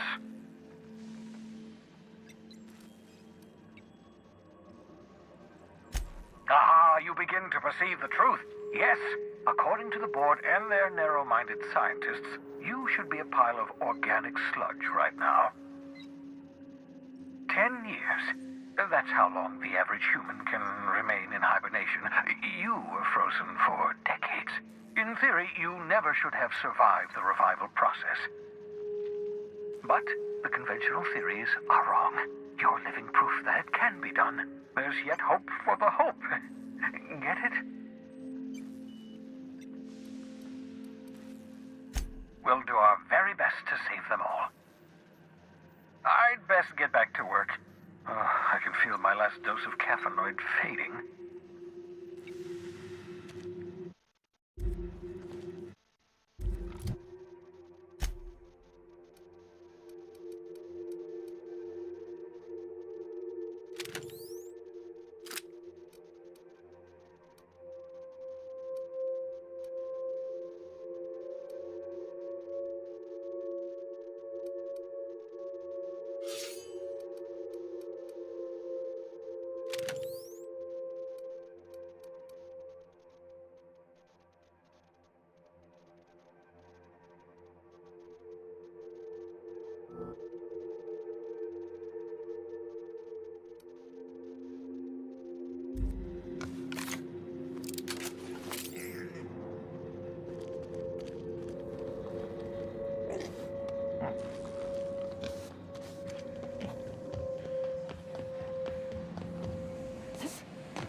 Oh, I did not expect you back so soon, Captain.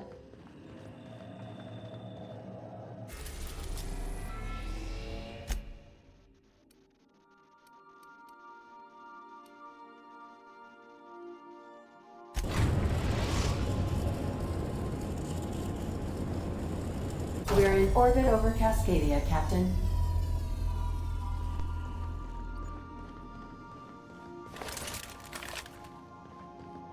Take someone to watch your back.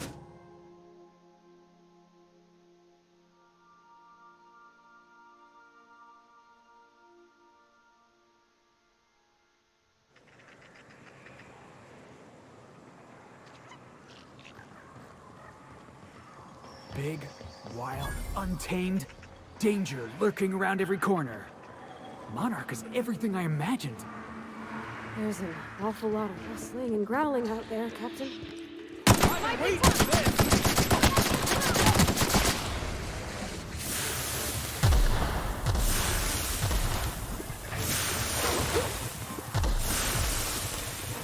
See, I remember Cascadia from that one episode of Terror on Monarch.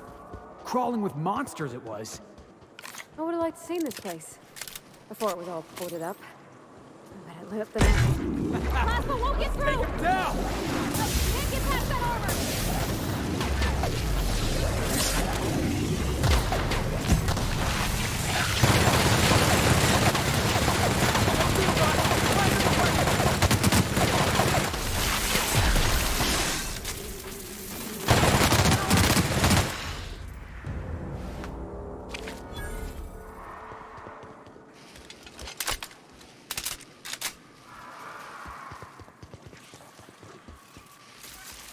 Incoming!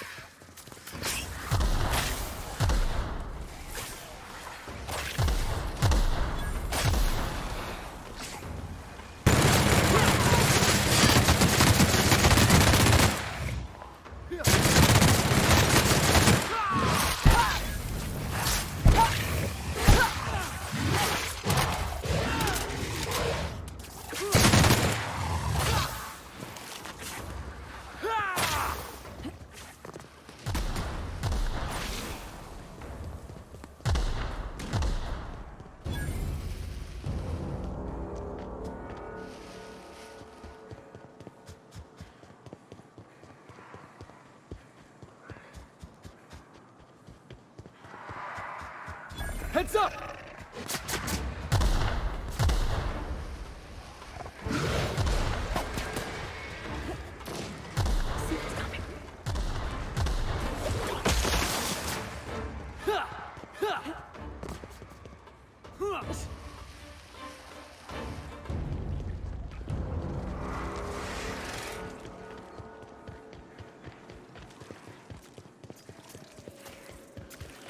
Heads up, boss!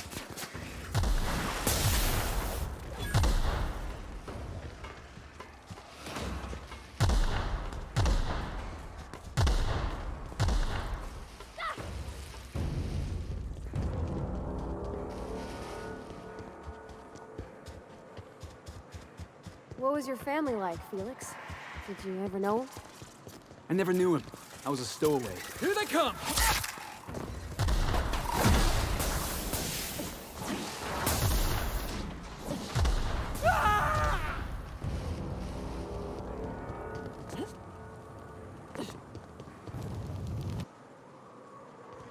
Anyway, as I was saying, I never knew him. I was a stowaway. That's what they call orphans who grow up in the back bays. Oh, gosh. I'm sorry. That must have been lonesome. Incoming!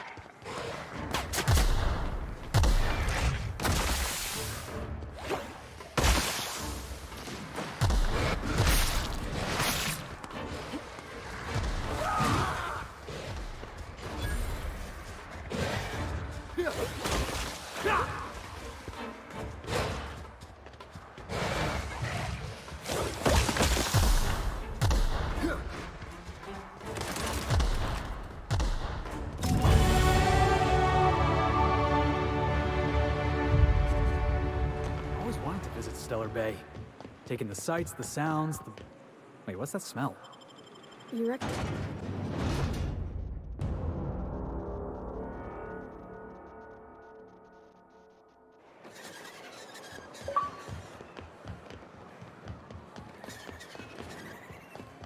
Help!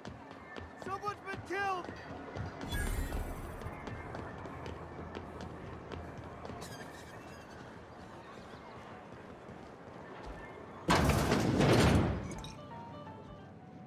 And the little bastard's slippery, right?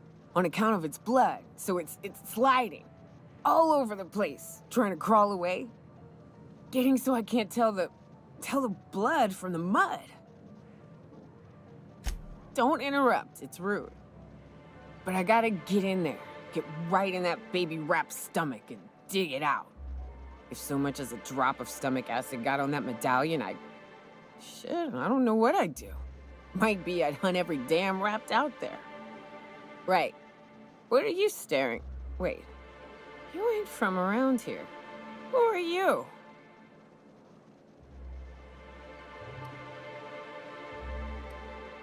If you think this is drunk, I gotta, you need to get out more. Sit, partake, buy me a drink and let's chat.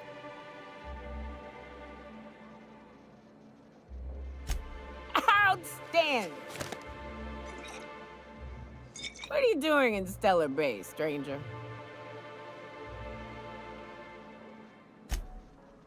Well. Let's get down to brass nuts then, shall we? Wait, that ain't it. Brass rats? Let's talk business. I'm headed back out there after I sober up. You want a guide sooner than that? You have to get me something to clear my head.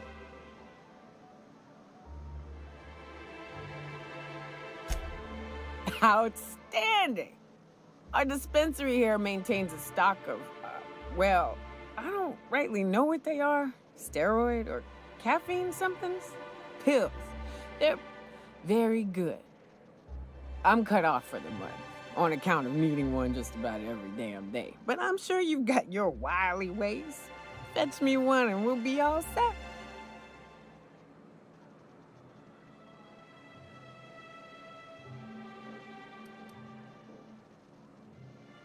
Well, they work. We got a deal or what?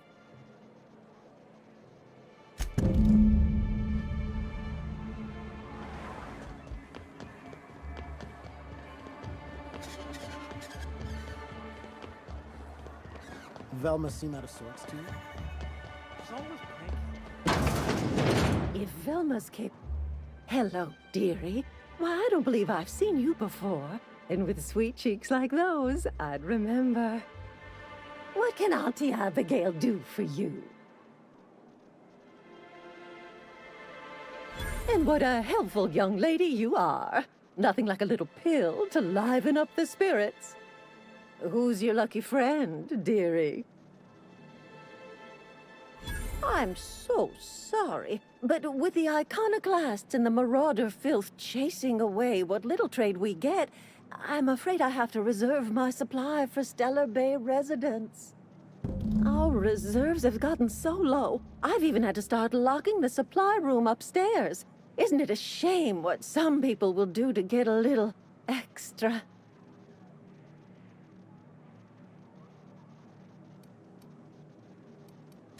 Except for you. I can tell. You've got one of those faces. I'd make an exception for you if I could, my little cherub. Is there anyone else needing a special pickup from Auntie Abigail? Oh, her. It's none of my business, but I have told her Dr. Williams would bump up her monthly allotment if only she'd join MSI. Contribute like the rest of us. Now I've gone and said too much. And you know me, dearie. I don't like to pry.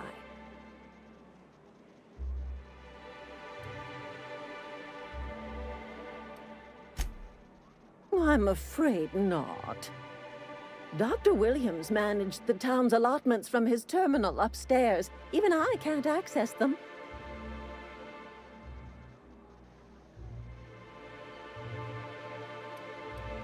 Oh, you flatter an old woman. Me, I'm just here to be a pretty face for the customers. And to keep an extra key to the supply room, for all the times Dr. Williams misplaced his.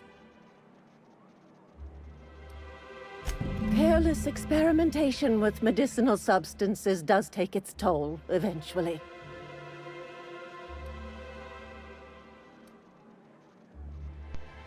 Well, this certainly isn't worth my good health. I'll get you a dose, but I'll have you know, I'm very disappointed in you. There, and good riddance. That's the last help you're getting from Abigail Edwards. If Irma's capable of running...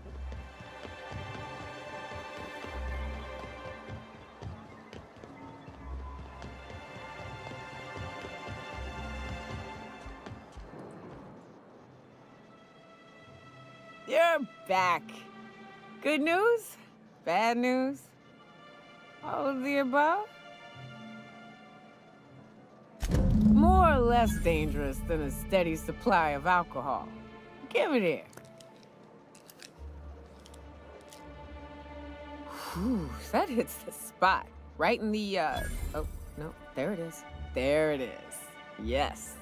We're in business. Let's go. Great. Where to?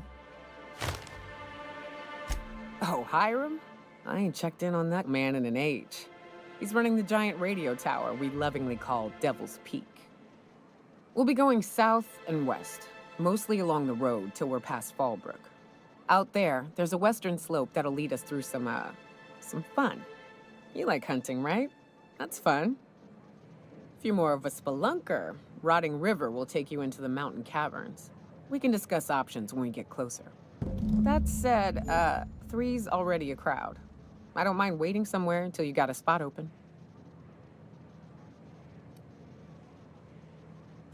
I hope you like being part of our crew, Nyoka. We're real excited to have you. So you keep Monarch safe, huh? That's real honorable work, Miss Nyoka. Oh, no. Monarch ain't safe, even with me around. I've just got intimate knowledge of its dangers and an abundant... Wrap Musk and Canid eyes, right here. Please, will someone help me? My boy's in trouble.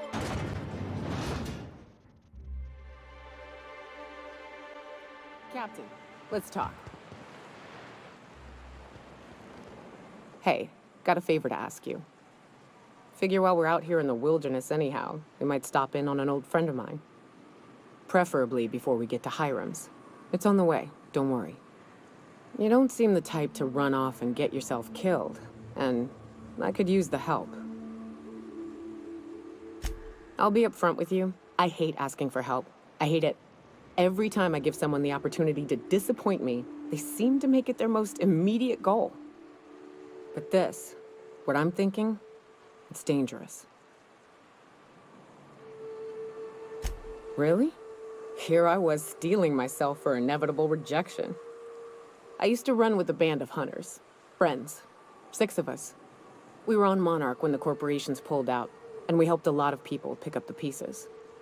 I haven't seen 2 of them in years, and the rest I know to be dead. I'd like to gather their effects and bury them all in the same places, like the family we once were. First, we go to Hayes. I buried him a ways from our encampment. I need to pay my respects. I'll show you where he rests. He had a medallion in his effects. That's what I'll bring home to Barry. Then we find my 2 lost trackers and bring them home. A long time ago, we built an encampment in one of Monarch's cave systems. Trouble is, a Mantiqueen showed up and kicked us all out. If we can find Rebecca and Anders, they'll know how to lure her out. Then we kill the bitch and bury everyone's medallions together.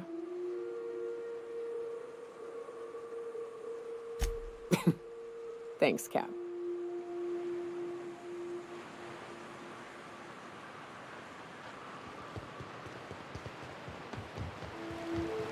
Ooh.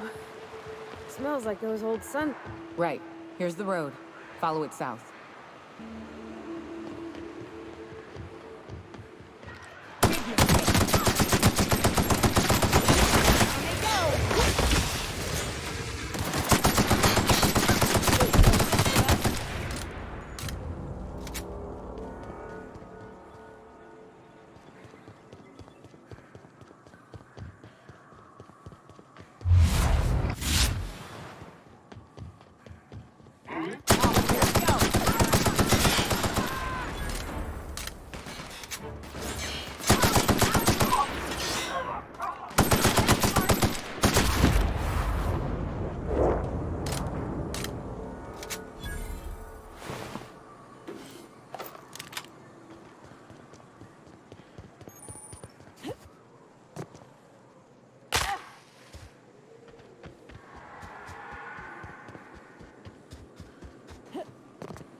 Here they come!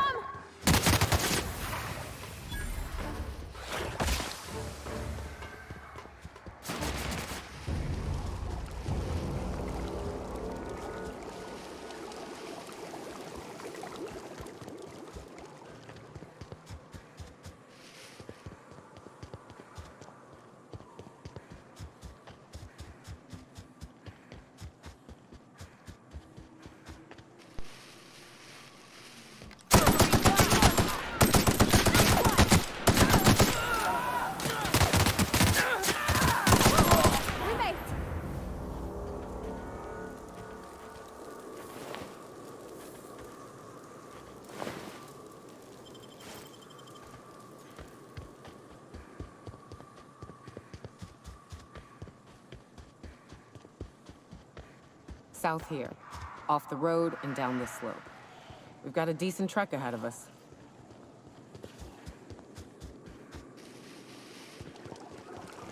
Miss McDevitt used to say that plants need sulfur to grow in. Here? Look out!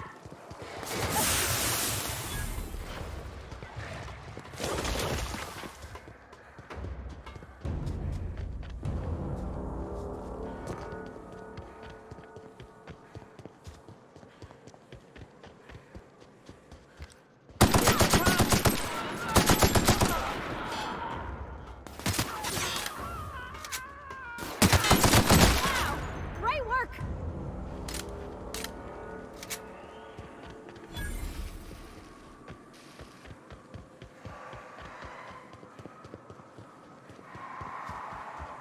What happened here? We ought to be quick about this.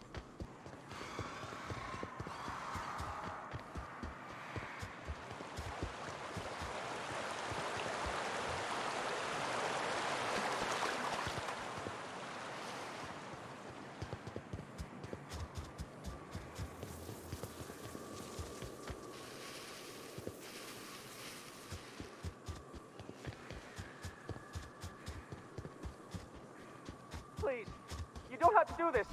Just look. I didn't mean what I said about your outfit. It's very fashionable, I swear. We gotta get over there, Captain. Maybe they're still alive.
Great work.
Oh, you are in for it now.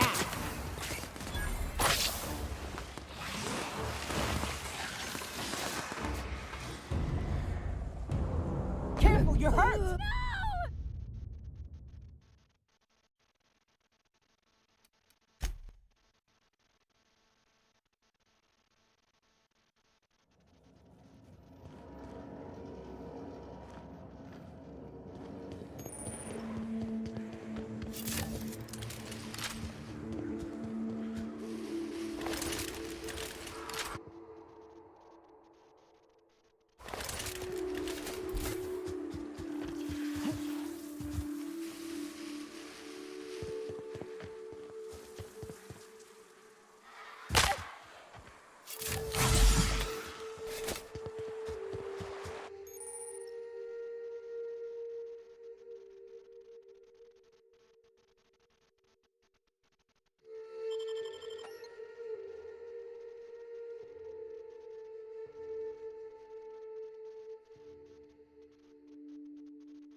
What was it like in Edgewater?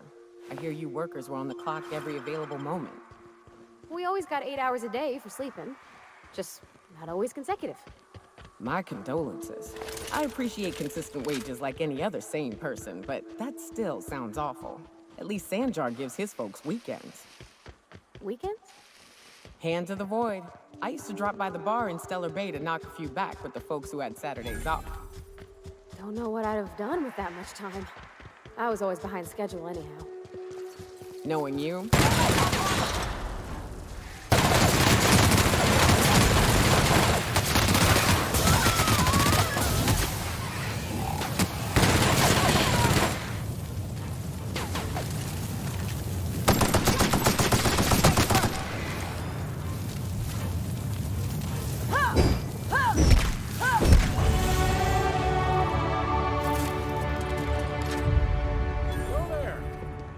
if I may be so bold?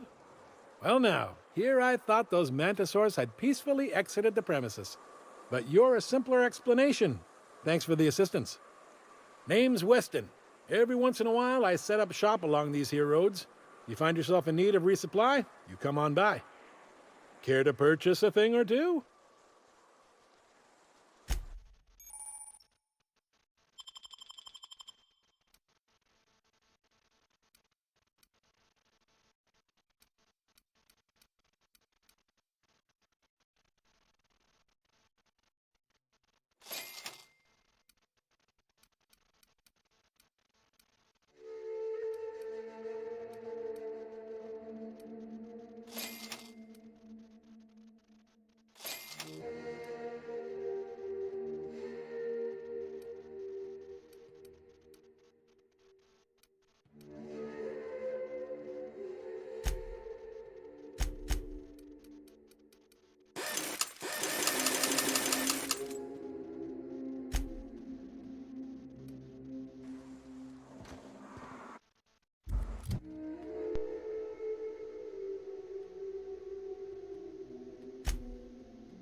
Fallbrook's on the other side of the bridge there if you need a drink.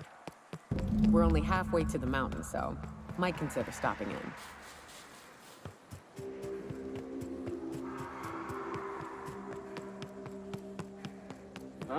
Here they come!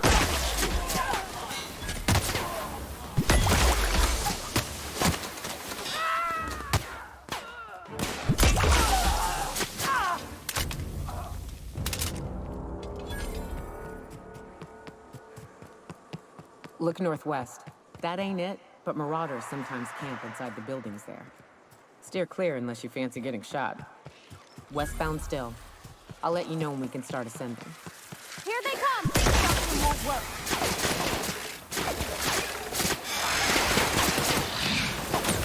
No mess.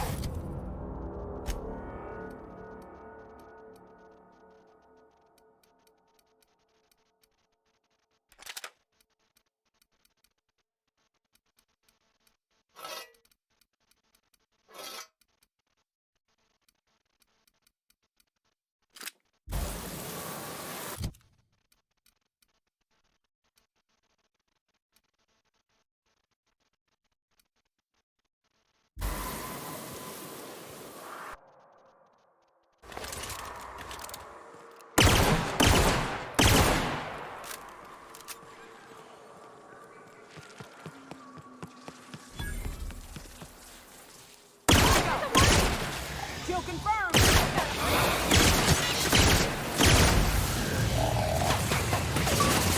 It's done here.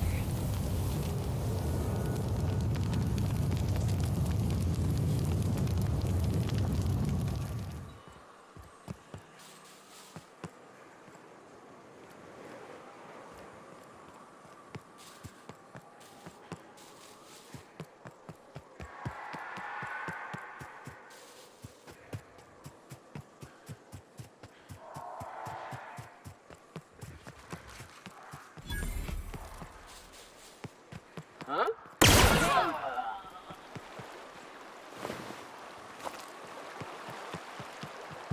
I call this Rotting River, on account of all the dead things I've thrown in it over the years. It'll take you into the Devil's Peak Caverns if you follow it under the bridge. That's one option. Others the slope up. If you're up for some fun, let's chat. What's up? Right. We can take the caverns up, but if you ain't into spelunking, there's a path a little ways north. I'd warn you, it'll be a tough trek. Big bad's up on that hill. I'm game to hunt them if you are, but it'd be safer to stick to the caverns.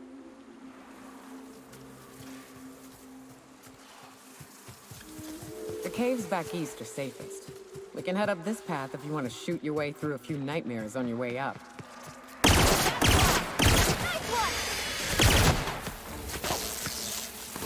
that's how it's done. This is fun, isn't it? Nice views, a little exercise and fresh air. Well, and sulfury, spory air. It is a trek, isn't it? Almost like we don't have the working lifts or roads. Go!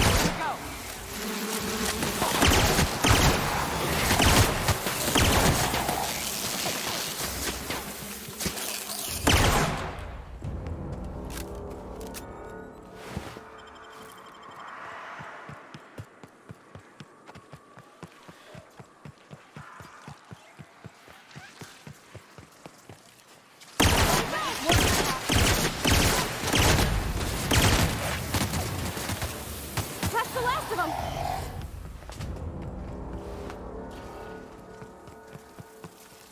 There we go! Score, Cap!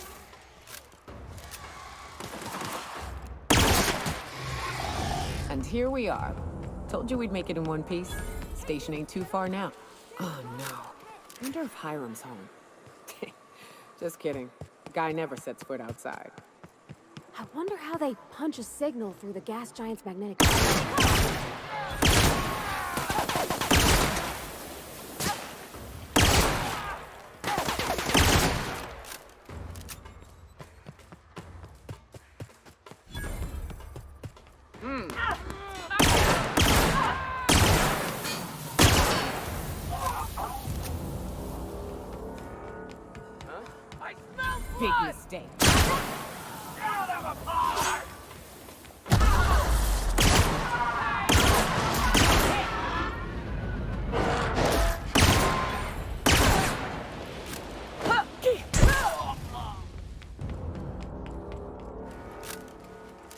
Hiram must have sealed the door. He spooks easy.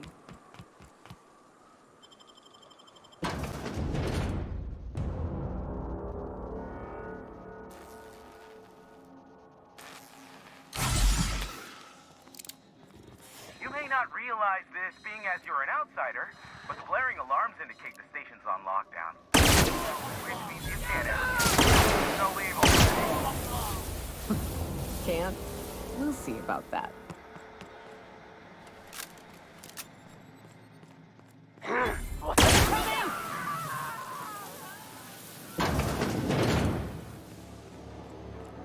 You out there, whoever you are, yes, I can see you. Come here and talk to me, face the intercom.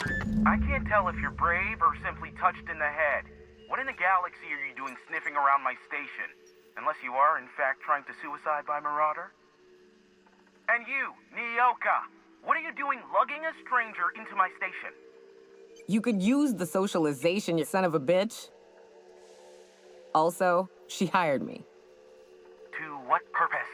I happen to have some significant problems I am dealing with right now. Marauders, running out of purple berry wine 3 days ago, not being able to bloody broadcast. No. We'll deal with information-related business later. As I said, there are bigger problems threatening my life and livelihood at this very moment. The Marauders want me dead. And since my hired hands have clearly turned idle, it appears I need you to clear out the threat. As my newest contractor, you may call me the Broker. Or we can call you Hiram, on account of that's your damn name, and doubly on the account of the Broker being a dumbass alternative. What? Everyone calls me that, aside from you. You're here, and you're armed, aren't you? The feed's gone grainy, but it looks like you're packing deadly force. I know Nyoka is, for sure. I barricaded the broadcast center, but I can only hold out for so long. Clear the Marauders out, and I'll pay you double the going rate. They destroy the transmission equipment, and I'll be out of business. The elevator and doors to the second floor are back online. Hurry before I have to lock them down again.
Hey, elevators to your right.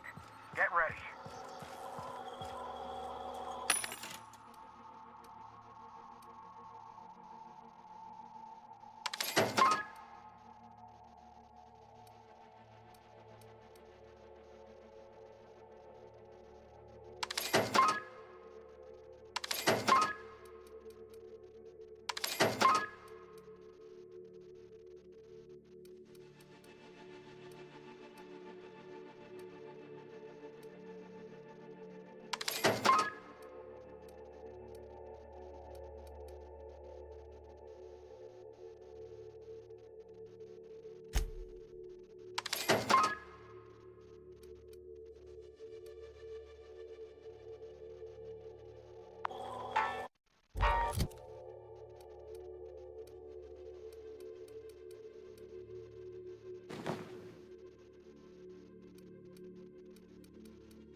getting through.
Marauder free at last.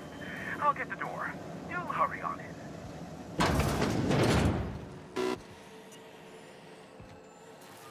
Never thought I'd be ecstatic at having the walls painted in blood, but seeing as it's not mine, I'd say this calls for a celebration. My compliments on your improvised utilization of the fire suppressant system. I would expect nothing less from one of Nyoka's associates. As usual, I'll take that as a compliment. Of course.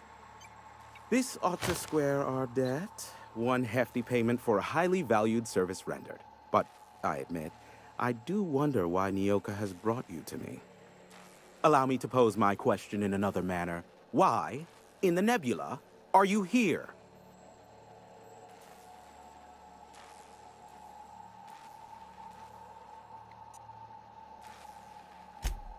Ah yes, our little chat on the intercom. You're looking for the premier broker for all of Monarch, which you knew was me, clearly. Phineas must have sent you. He's the only one insane enough to send someone to Monarch to rush me. I knew it was only a matter of time before he came a-knocking. Look, I might be late, but I fulfill my contracts, always. Oh, you do you? I have lost track of the number of beers you owe me for chasing raptidons off your stoop. Are you fibbing? Be honest. I take offense to that. Look, okay. Just, it might take me a while this time.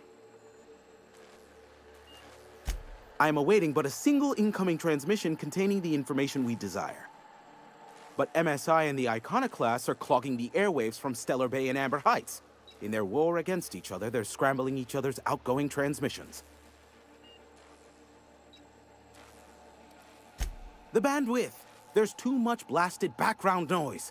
Nothing gets through but their local broadcasts. Which of course has inadvertently affected the incoming port and my livelihood.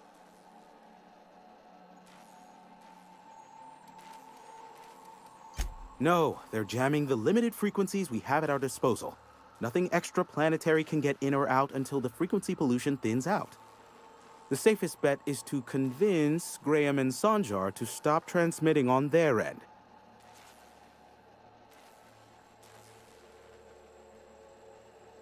You do that, I'll be here, waiting on the receiving end.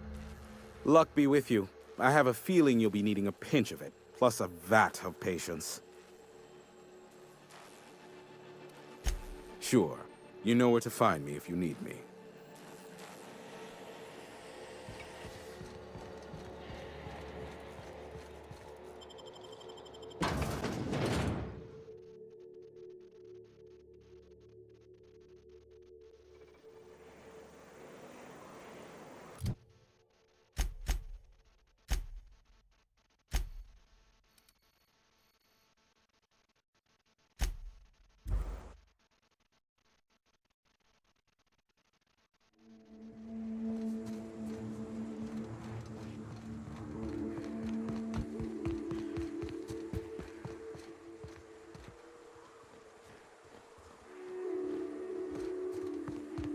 What do you think of the unreliable Parvati?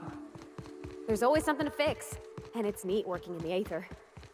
I always took Atmo for granted. Now, if I drill through the hull, we all suffocate. Exciting, you know? I'm not sure I wanted to know. Watch it. These pools don't just stink. They'll take a toe off. I don't got much use for sulfur in my own work. Neat that it's here, though.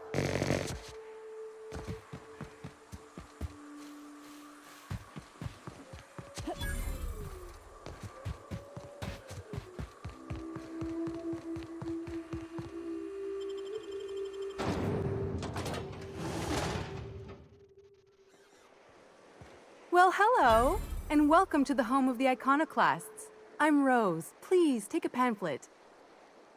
In it, you'll find everything you need to know about Graham, his philosophist truths, and the Iconoclast way. He wrote it himself, you know. Oh no, I'm so sorry. I keep forgetting we're out of pamphlets. Gosh, blast it. That paper they use makes excellent kindling, you know. If they ever get more, you ought to grab some. What? Nyoka? That's why you wanted so many? You said you were just spreading the word. While you keep rude company, you're welcome all the same. We're the only free people in Halcyon.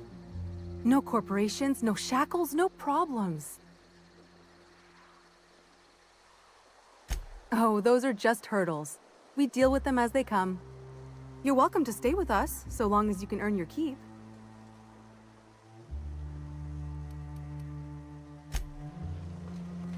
Seems like a nice little town. Except for all the dead critters. The folks in Amber Heights always manage to find a bottle or two of the good stuff. Keen scavengers, I tell you. A Manta Queen.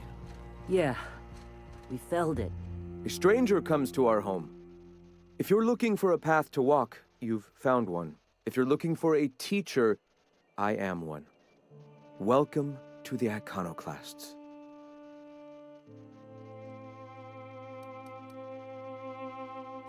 Stop. No.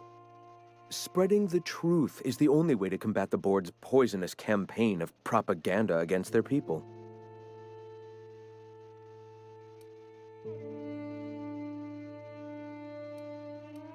They can't be everywhere at once. Surely there are radios that still catch our message here and there. Surely.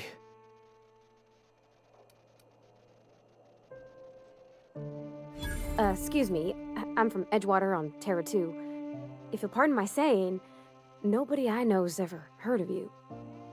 All the more reason to double down on our efforts. Graham, we should be focusing on survival anyway. Food, ammo, and medicine. Maybe now's the time to pivot. Pivot, huh? If radio isn't working, we might try another way. It seems the captain's timing is more than just serendipitous. It must be fate. I've had my sights on an old printing press for some time. The board uses magazines and advertisements to subtly focus the colony's attention. We will use their tricks against them. Wait, that's not what I meant. Help me clear out and repair the press, and I will have no need for that rust bucket of a radio tower.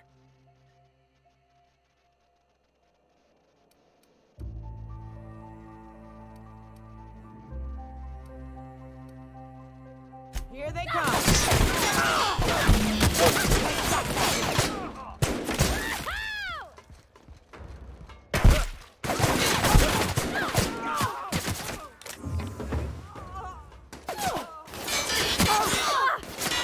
Nothing like a good tussle.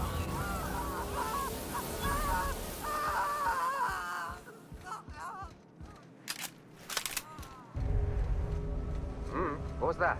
Incoming!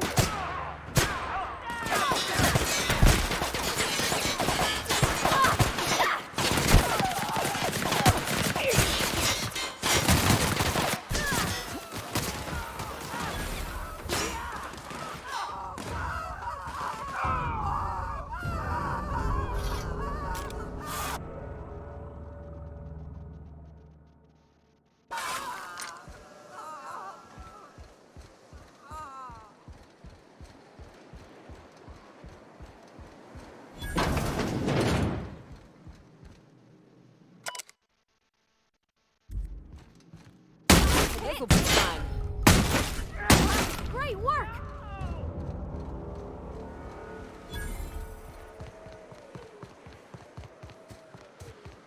What was the Heard something. Incoming! I saw something.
I don't know what it is, but my gun's been acting funny.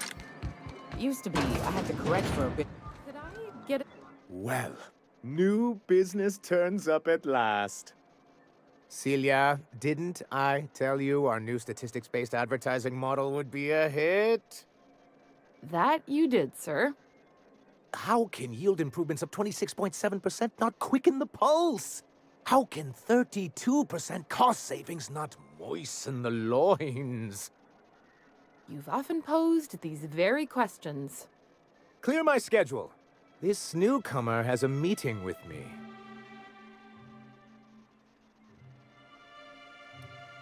Did you hear that power play, Celia? They don't make them like this anymore in Halcyon. I only hope you don't judge me by my handshake. Now, what business brings you here? What a charming notion. One doesn't meet many free spirits in Halcyon. Not outside Tartarus prison, anyway.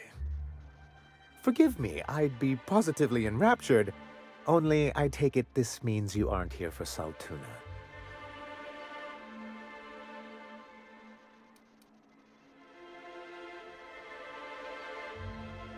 Yes, that's it. Channel your anger. I only wish I could do the same.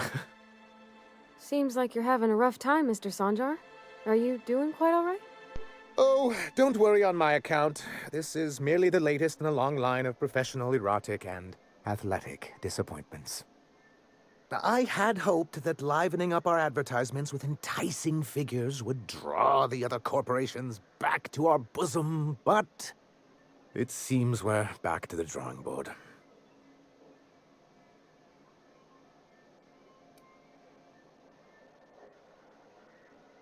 Surviving alone isn't as easy as it looks. Thanks to the so-called hazard clause, Monarch has been cut off from the board's resources and protection for 10 years now.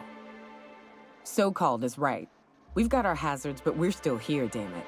The board took off without so much as a thought for the folks left behind. I don't... Dang it, Captain, that's not right. Folks on Monarch shouldn't have to suffer just because the board says so. Now, we've kept ourselves in business by trading with individual corporations, but given the off-the-books nature of those transactions, such arrangements are precarious. You talk like Graham. Freedom always sounds nice, doesn't it? It makes a rather pretty slogan. But if you sit down and tally up the costs, how you provide for yourself in the absence of aid, how you protect yourself from a hostile galaxy, it starts to lose its shine.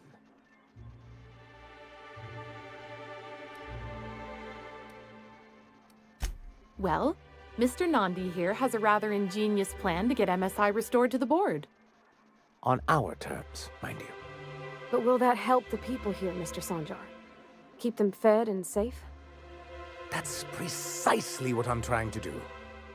And if our advertising scheme hasn't borne fruit, then perhaps it's time we took matters into our own hands. It's true, our Celia is an alarmingly competent middle manager. At any other company, she'd be wasted in data entry. The plan she refers to is a two-pronged approach, and the first part involves seeing Stellar Bay properly defended.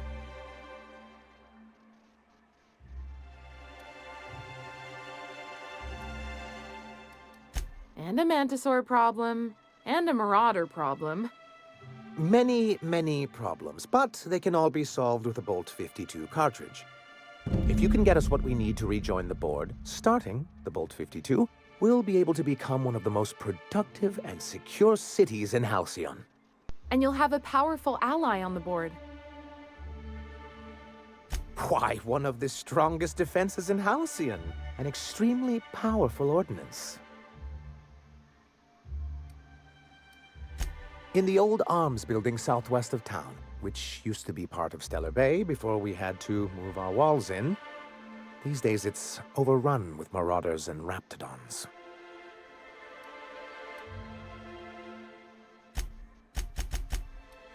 Do be careful. I've lost more than a few people to marauders and raptidons out there.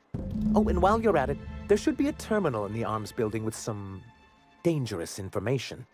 Perhaps you could delete it so it doesn't fall into the wrong hands.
Good old Stellar Bay. Only place on the planet that don't stink of sulfur. On account of it stinking like fish instead. Here they come! Here goes!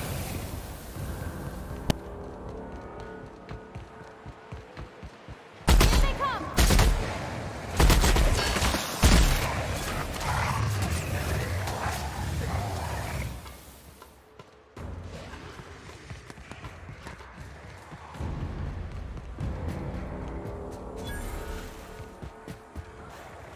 Incoming!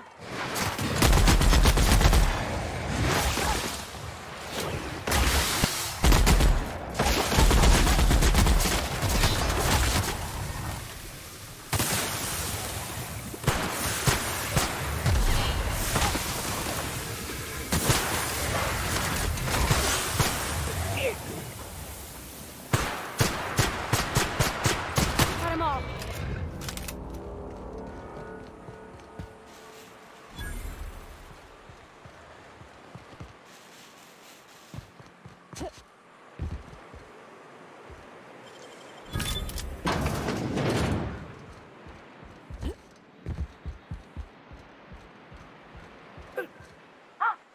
Hello? Hello? I hear boots out there. Wait, can rats wear boots?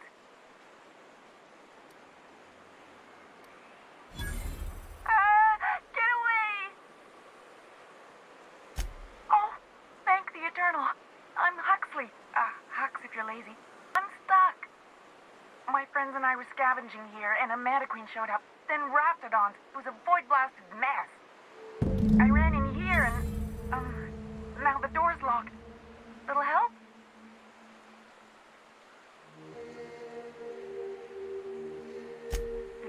than it sounds, all right? Next time you get chased by raptidons, you let me know the rationality of your decisions. Phew. Thanks, lady.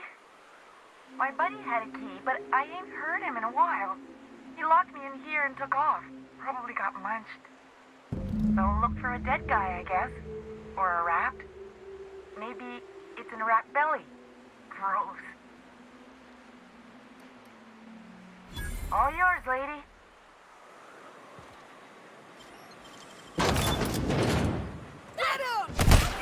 Mess with us.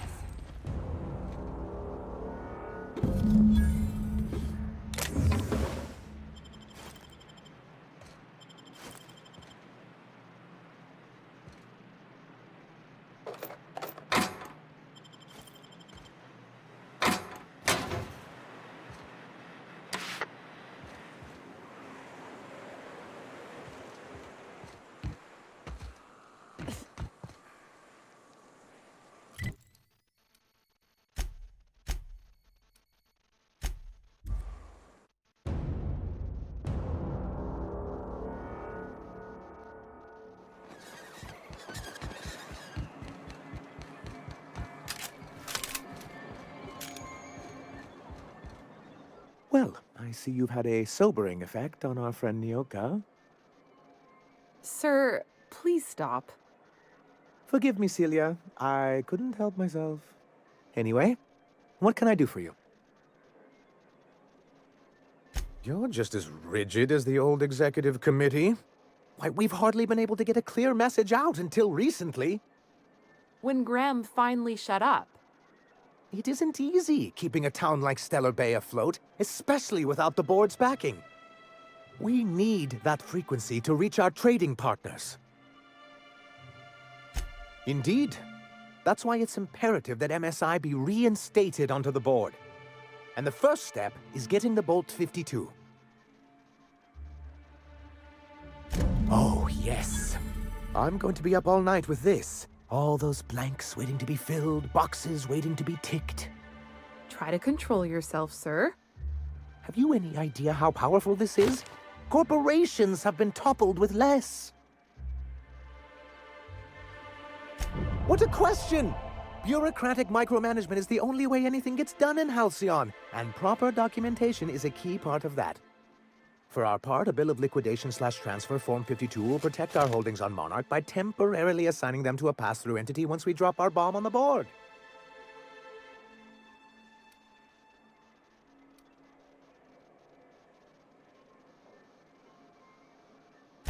Sort of. Really, we're just going to blackmail them into offering us a seat at the table. But really, whatever gets you excited about the idea. It's definitely a firm middle finger.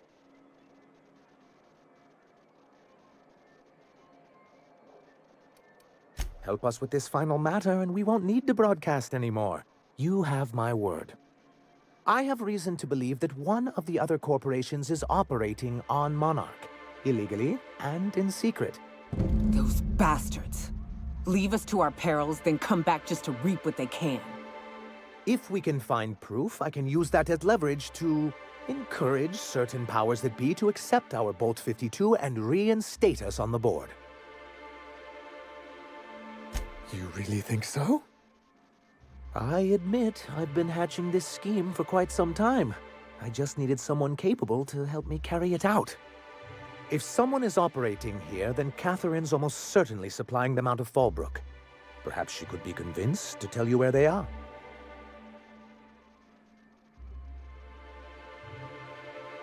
Already? If only the rest of the colony operated as efficiently as you. Imagine what a different state we'd be in, hmm? I'll complete the Bolt 52 in no time. I dare say it'll be my second greatest achievement after the reformations. You're getting ahead of yourself again. So I am. Do you have this cartridge?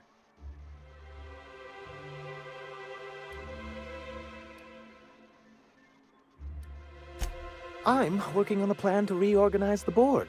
Slowly, peacefully, and with meticulous documentation. You are? You could do a lot of good around here, you know. Don't go getting my hopes up.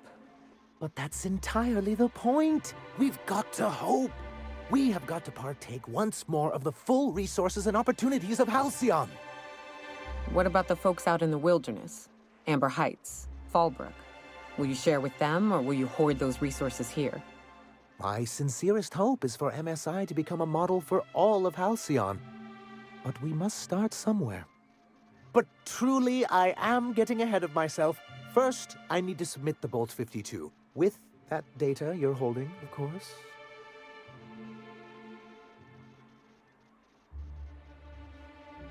I knew there was something going on. This is exactly the proof we need. The board will have to welcome us back now. I'll transmit this data along with the completed Bolt 52 right away. After that, we'll sit back and quietly wait for the board to respond. That means no more broadcasts from us.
Do you hear that?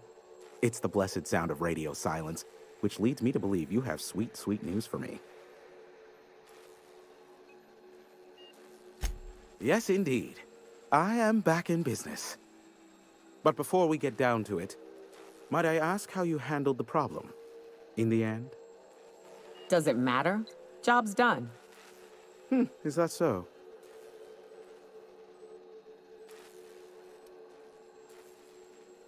Ruthless, efficient. I suppose if one of them had to be disposed of, I'm happy it was him. I don't doubt that you are working with Phineas, but my contract specifies I relay any acquired information to the purchaser, and to the purchaser alone. However, to send the data, I will need your assistance in cycling the antenna's receiver, so I can input the needed adjustments.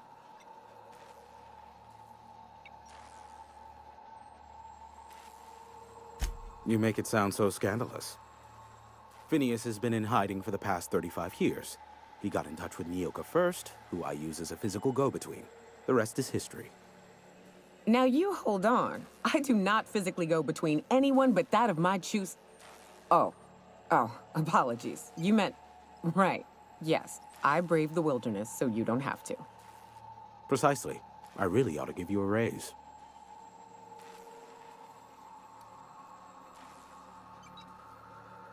Oh, don't be ridiculous. We're resetting a broadcast tower, not filing taxes.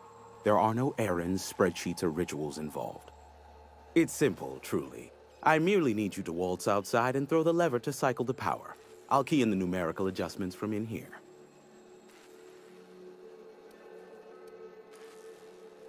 Eternal, no. What is wrong with you? Who would ever design something like that? However, you're welcome to brew me a Rizzo Insta-Coffee from the staff kitchen on your way back. Just step outside, flip the switch, depart forever. Understood? Good. Marvelous. We're in agreement. This is why I stopped helping out around here, you know. It's always throw this lever, shoot that marauder, save my life. Just one thing after another with you. If that's really all, let's just get it done with and be on our way. Terrific. I'll be here, waiting with bated breath. Give a shout if the panel electrocutes you.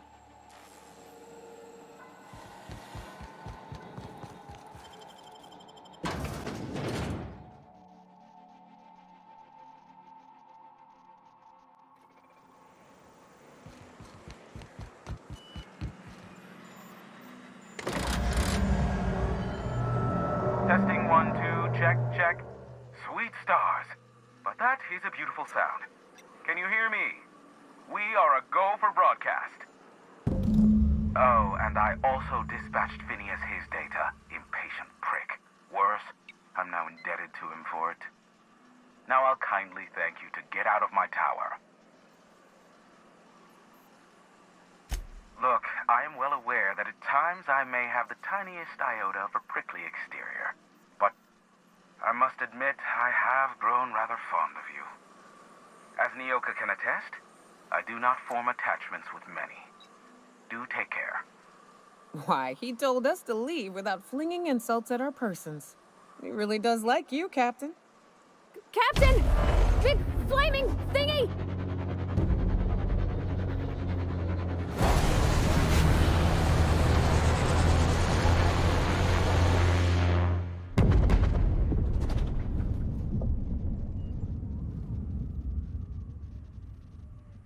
Black holes! Did you see that? Looked like a UDL ship. Based on the gunnery attachments, I guess it's one of the board's blockade enforcers, but don't cite me on that. Oh well, a pity for the crew, but I can't see how it affects me. Hiram? Can you hear me? Did you see that? Architect, save me from swindlers and fools. Sanjar, what are you bloody doing on my channel? Did MSI or did MSI not cease broadcasting? Yes, but... well, this is something of an emergency. If you can help us with this, there will certainly be payment for you. The vessel that just went down is a UDL gunship, one of the most formidable offensive ships short of an Earth Directorate assault cruiser. We could use the gunship's armaments to defend Stellar Bay, but we need its targeting module. Listen, I don't care a single whit what you do, so long as you leave me out of it. Which means, get off my void damn channel. I am more than finished with you lot.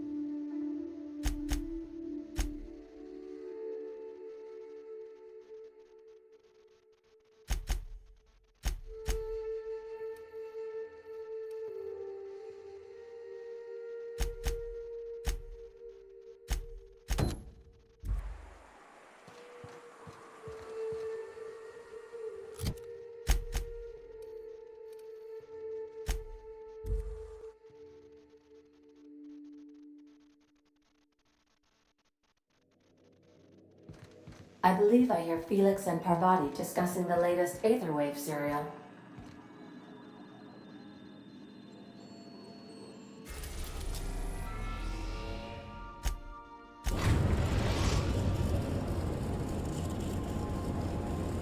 We have successfully arrived at Phineas's orbital lab, Captain, and we are still in one piece. Shall I congratulate myself, or would you like to do the honors?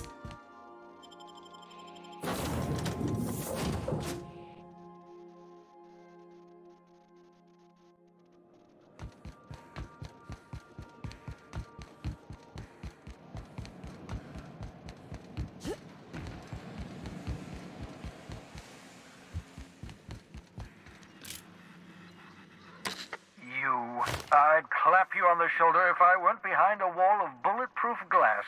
I don't know how you did it, but Hiram Blythe just sent me everything I needed. According to Hiram's message, Minister Clark has ordered a suspicious amount of dimethyl sulfoxide. It's almost as if he's hoarding the colony's remaining supply. Typical elitist, hoarding supplies during a time of scarcity. Once I have those chemicals, we can revive the Hope's colonists and put some decent people in charge. So, good news. You're going to Byzantium and stealing those chemicals. Exciting.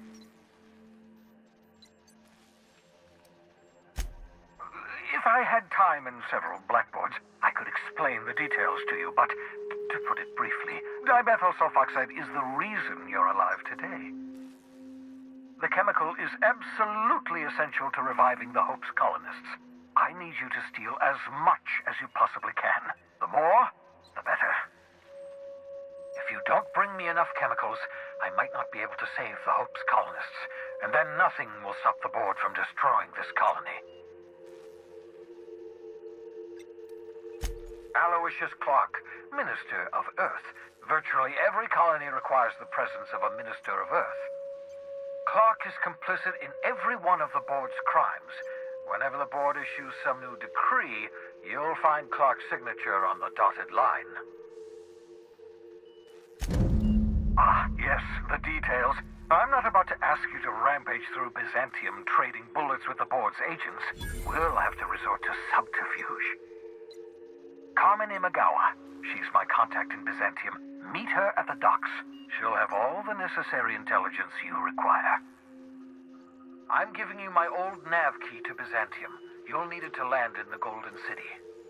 Remember, you're looking for dimethyl sulfoxide. Big green bubbling vessel with a warning label. I'll take as much as you can find.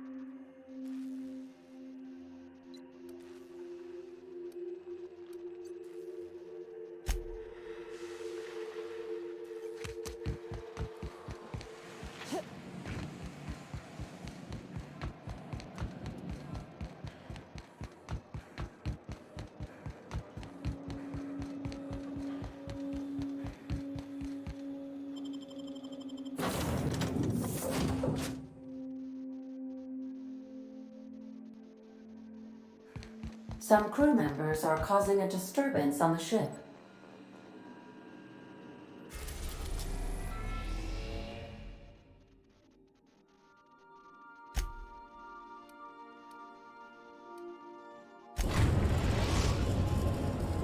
We are now in orbit above Byzantium, Captain. I understand we have decided to continue supporting the outlaw scientist, Dr. Phineas Wells.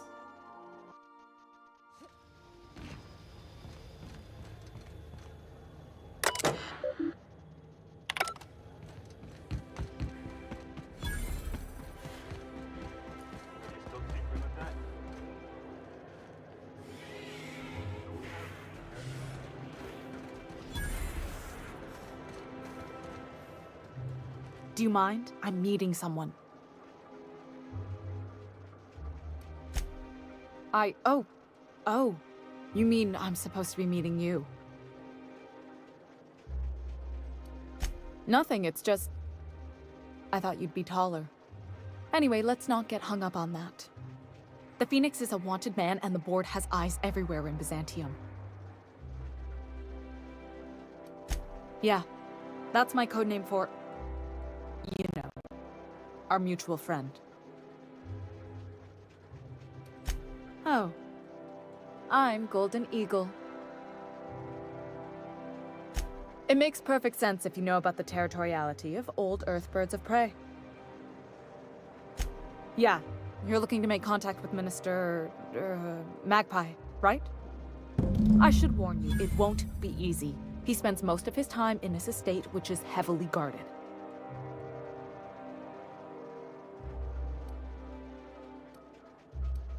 Whoa, I'm not one of your B&E specialists. I just provide intelligence. Some of the guards hang around Billingsley's House of Inebriation between shifts. House of Inebriation? Count me the hell in! Maybe you could do some reconnaissance there. You know, swipe a key while nobody's looking. Just remember, you didn't hear it from me. Afraid not. He almost never leaves his home, and his guards never leave him. Can't say I blame him. It's scary out of doors. I mean, can you even count how many times we've been shot at? What work specialists, huh? Our mutual friend is really branching out. Good luck, Cuckoo.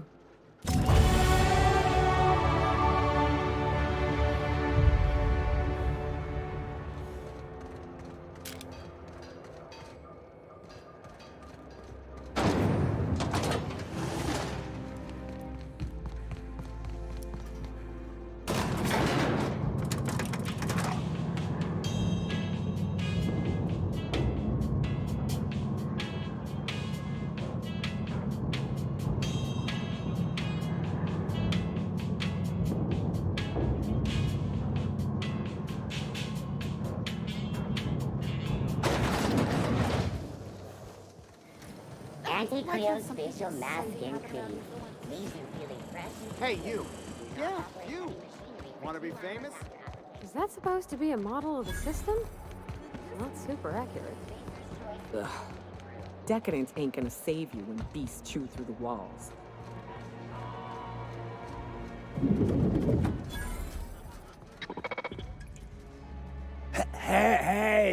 Hey, stand back, you. I'm part of Minister Clark's personal detail, and that means you gotta keep 5 feet back at all times.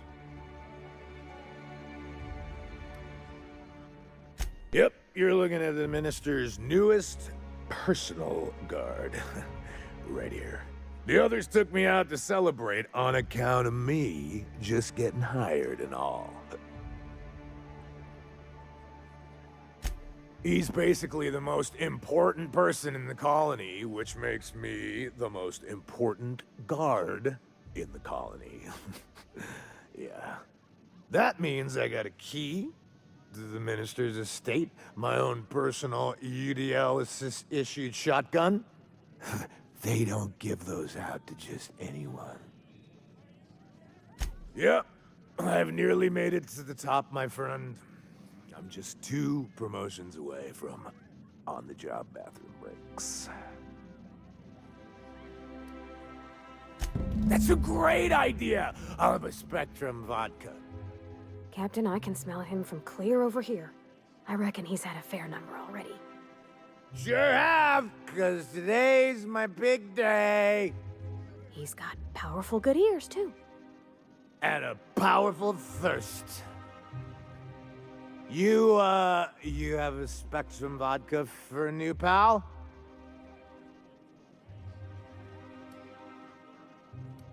Oh, he's, medium height with, like, medium colored hair and, like, a kind of a medium face.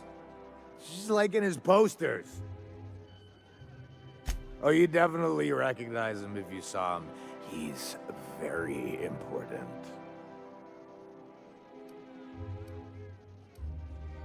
Oh, maybe they got some at the bar.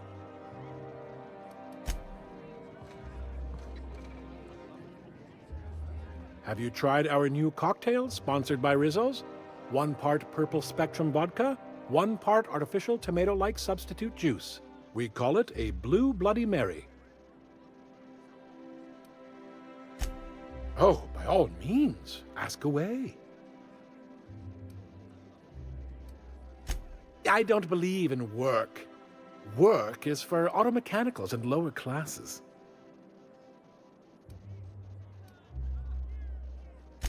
I suppose there is something charming about work in a parochial sort of way. Personally, I can't imagine ruining my sleeves by rolling them up. We all have our roles in society. I like to think of myself as an entrepreneur. This drinking establishment is my investment. Rizzo's Spectrum Vodka is about to release its newest color, ultraviolet, completely invisible to the naked eye. What can I do for you? Then you'll want to speak with our automechanical inebriation assistant, located just over there. Quite so, but I would never lower myself to do something as gauche as tending bar. My automechanical assistant does all the work for me.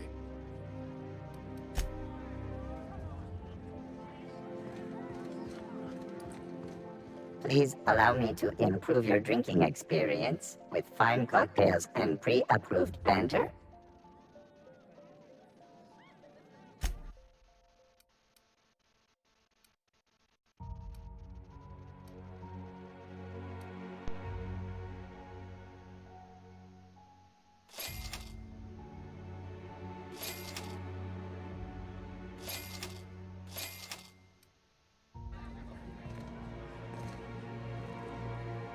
Hey, you look familiar. Have we met before?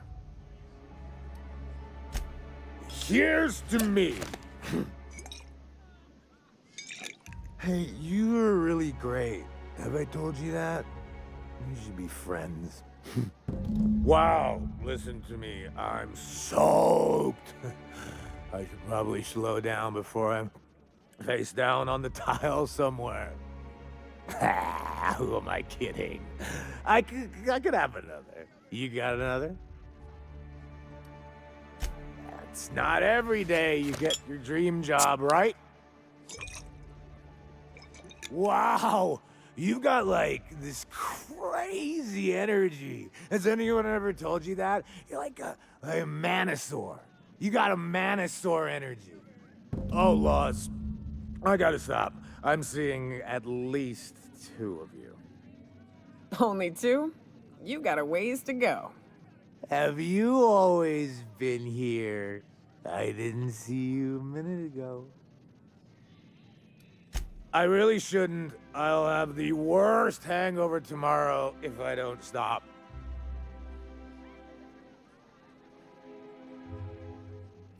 You know, that's a very good point.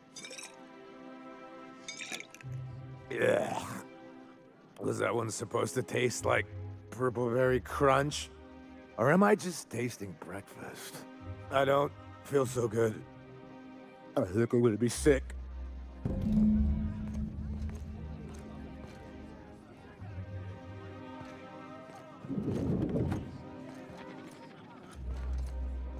I just need to sit down. Ah!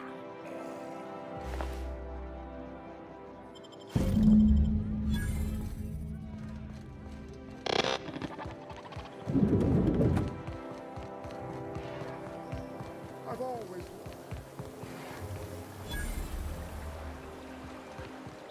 Is Macfield still drinking? Idiot's probably face down on the bar by now. Citizens, today marks a monumentous occasion in the course of Halcyon history. After a deep and thorough examination of our budgets, revenue streams, and predictive models, we are publishing our yearly success. If they'd sent money to Monarch instead of building even one of those homes, I bet we could have rebuilt Stellar Bay. This property is off limits. Solicitors, loiterers, and uninvited visitors will be fined to the fullest extent of company policy. This ultimatum brought to you by Universal Defense Logistics. That's funny. The minister isn't expecting visitors, and you don't much look like one of those couriers from HPS. Minister Clark's a private man, and you're asking too many questions.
Huh? Something's wrong. That's how it's done, Captain. Here we go!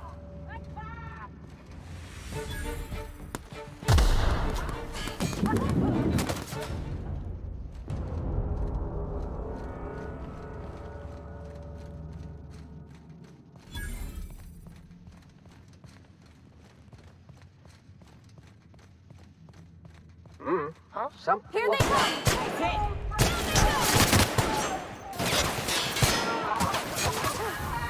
the last of them.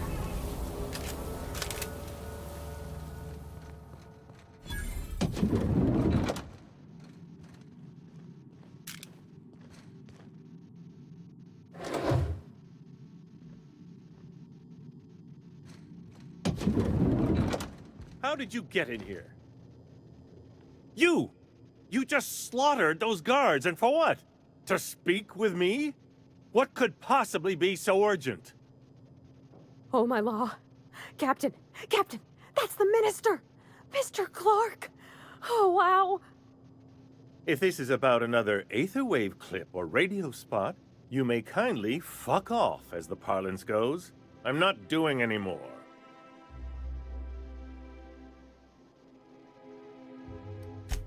Slowly and loudly, Aloysius, that's the only way these morons understand anything. I said, you may tell Charles to go fuck himself. Then you're not part of Rockwell's PR team. That means you're a dissident? A real live dissident? But what are you doing here? And how did you get in? Drugs, of course. What else? Why did I get my hopes up? Back to idiot speak.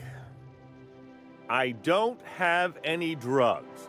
You should try a vending machine or a purveyor of curative goods. He's got no idea what we're asking about. Will that be all, then?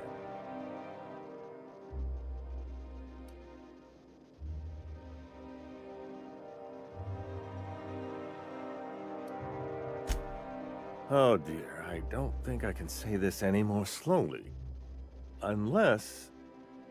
Of course, it's Rockwell again, who else? And I thought he was only holding me here to keep me out of the way. Chairman Rockwell. He's kept me under house arrest for years. I've long suspected him of transacting business in my name, but this proves it. You've been all alone in this house? Would you like me to make you tea? Please, this is important. Whatever it is that brought you here, Rockwell's the one behind it.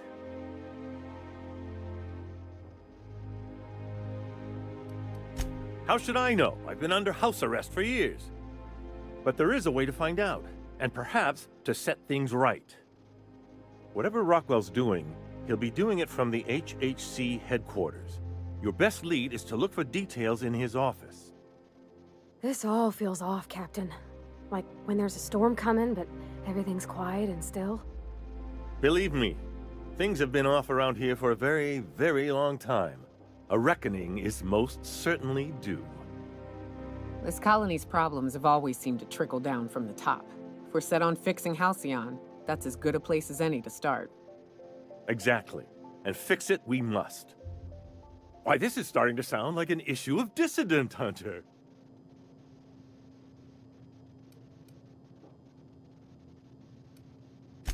It usually doesn't turn out so well for the dissidents in the stories, but I like your verve. Now, we've got to get into the HHC. That's in the Acropolis District, along with the other major corporate and government facilities. But only board employees are allowed into the district. There's a heavily guarded checkpoint just down the street. There might be a route through the maintenance tunnels, but I'm afraid I don't know specifics. Most people avoid the area for obvious reasons. When you reach the HHC building, this access card should get you up to the executive suites, where the chairman's office and what used to be my office are.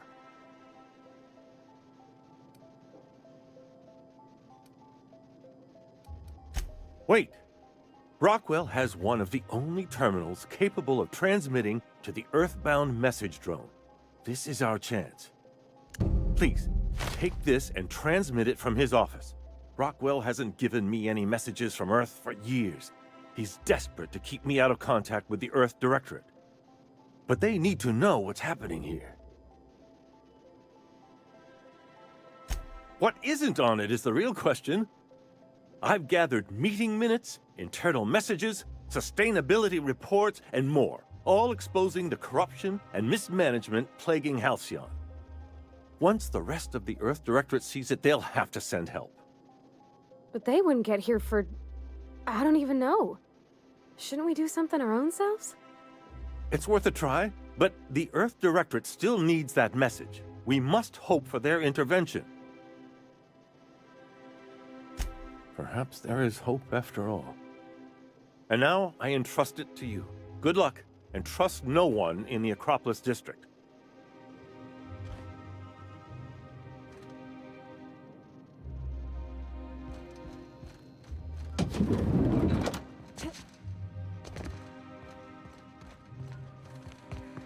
So the ship talks? Do all ships do that? I can't say for certain, since I only ever been on...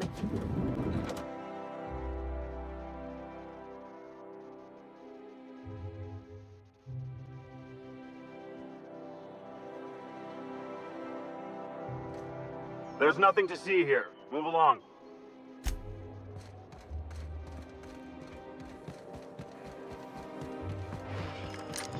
Oh, there.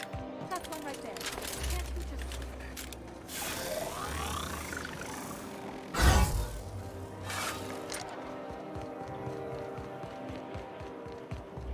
The Acropolis District is off limits. Move along.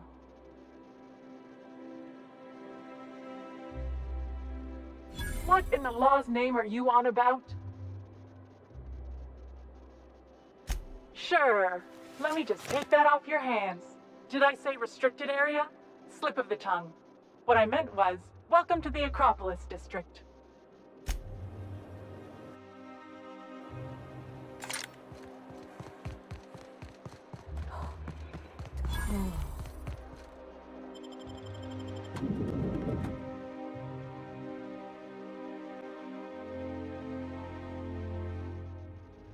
I'm not sure I have ever, in my entire life, felt more out of place than I do at this moment. Welcome to the official headquarters of the Halcyon Holdings Corporation Board. Today's greeting is brought to you by Auntie Cleo, a subsidiary of Colway Pharmaceuticals. Today's greeting is brought to you by Auntie Cleo, a subsidiary of Colway Pharmaceuticals. Just to take a bathroom break. Can't be too...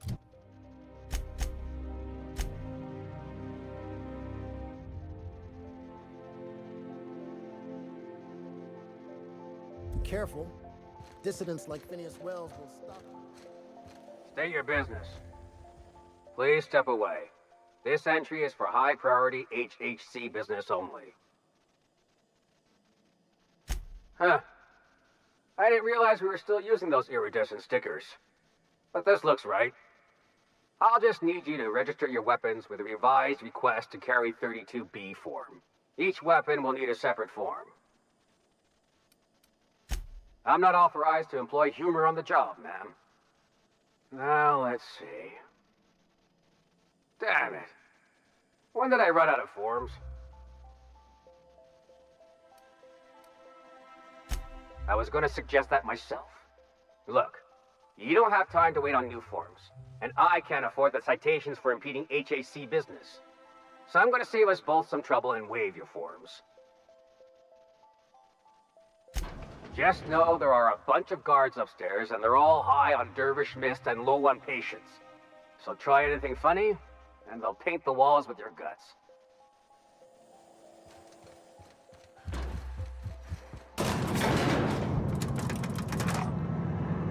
Yeah, huh? He seems like a nice boy to me. I'm glad you gave him a shot.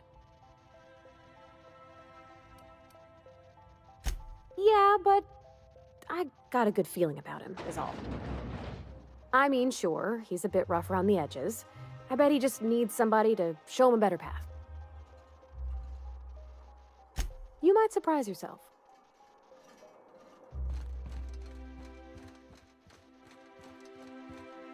Apologies for the wait. I was arranging my stationery. Personal assistant to Adjutant Akande and Chairman Rockwell. I'm also responsible for organizing the adjutant's stationery, which is more of a hobby. Ah. Oh, you were being serious. I'm obliged to inform you that Chairman Rockwell is unavailable for an indeterminate duration. Will there be anything else?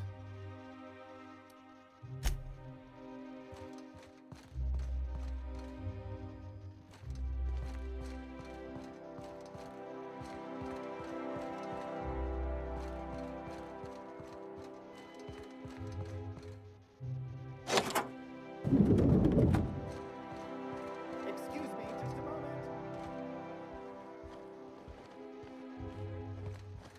Is there something I can do for you? I beg your pardon, Minister Clark's former office is currently closed to solicitors. What? Oh dear. Thank you for reminding me. I can't stand the thought of someone else's hands touching my custom letterheads. One person gets all this space. Just to...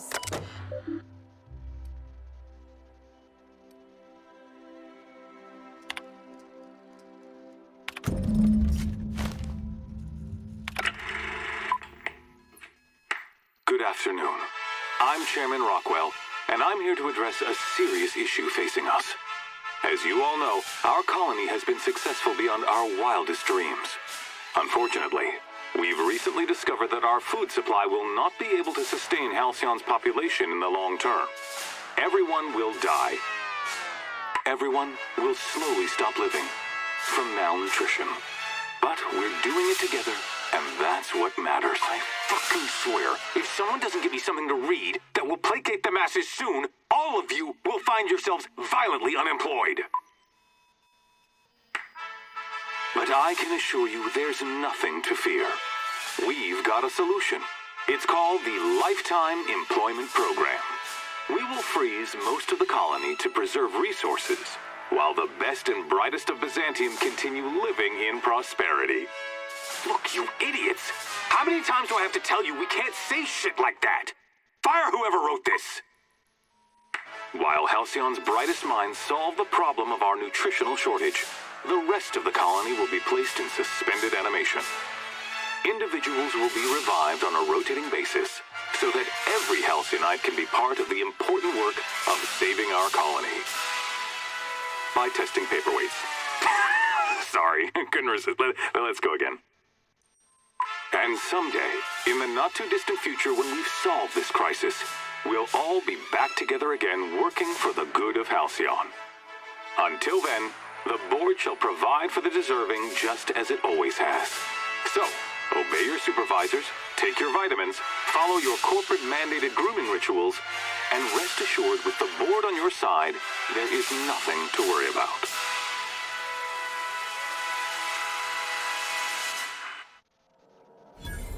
That was all a story, wasn't it? It's not real.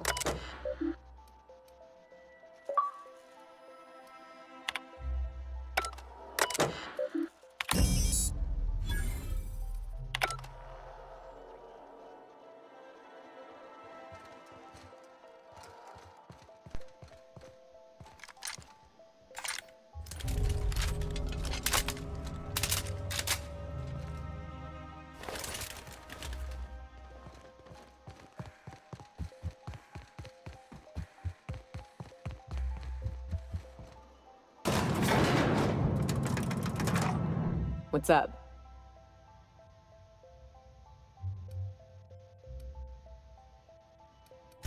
What's with the pleasantries?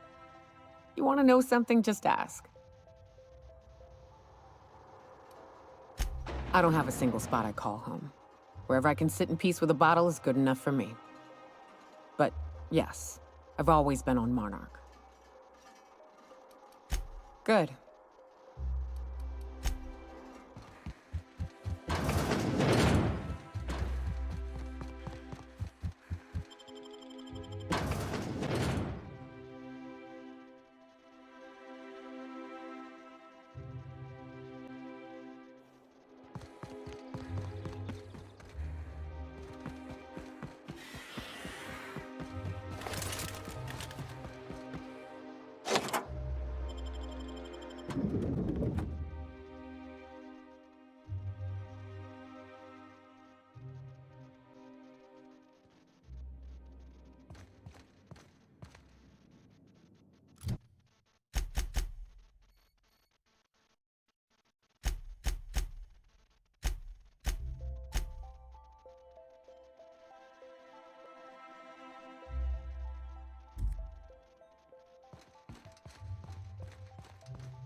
Here they come!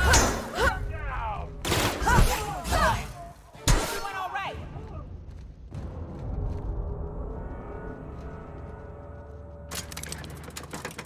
Here they come!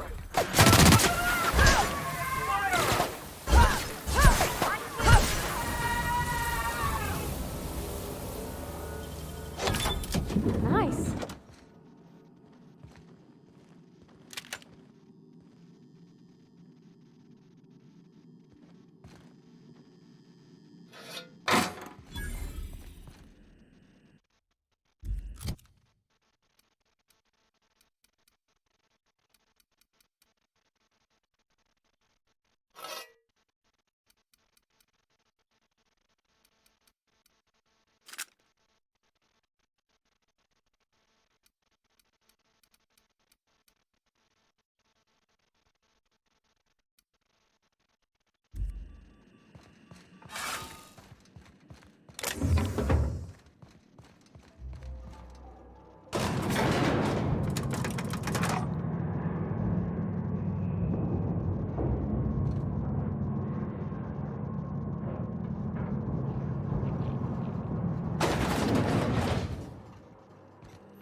Watch out! Look at us!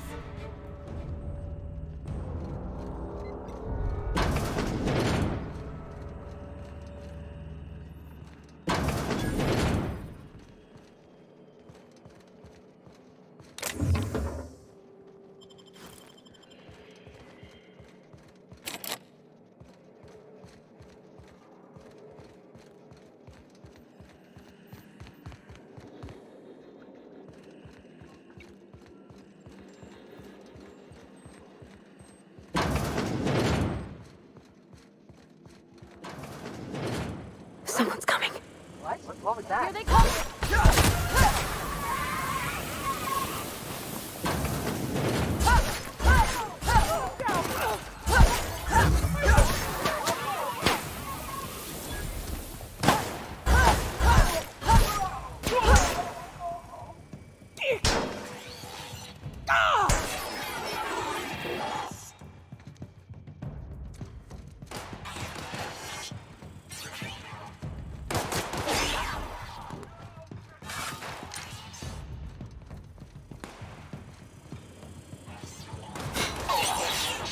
Nice work!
Here they come.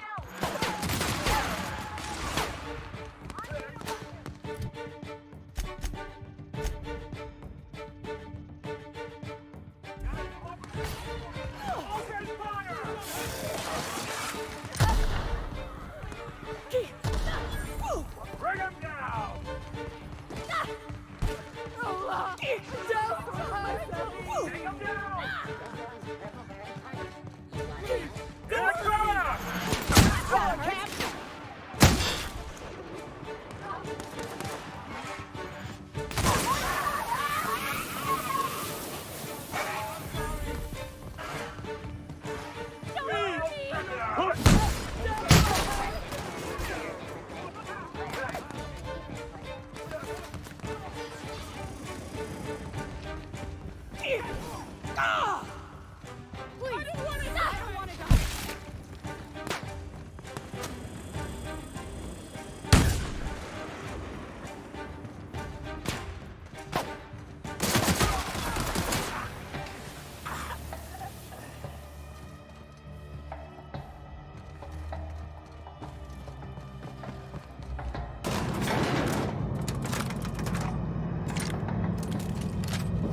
Pretend we're strangers. The board's always watching.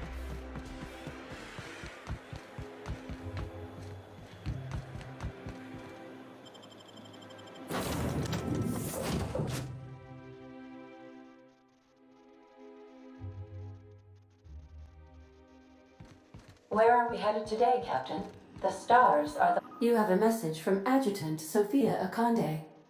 No one ever looks quite the same in person as they do in my reports. And my reports of you have been exceptionally thorough. You've had quite a career. I've been keeping up with you ever since Emerald Vale. Now that was an interesting piece of work. A rundown backwater, barely worth the ink on a map. Until you showed up. You walked through Edgewater and in your wake transformed it from a loyal company town to a haven for dissidents. I'm actually a little impressed. All this happened because some mysterious stranger fell out of the sky. You have something I want. I'd like to negotiate.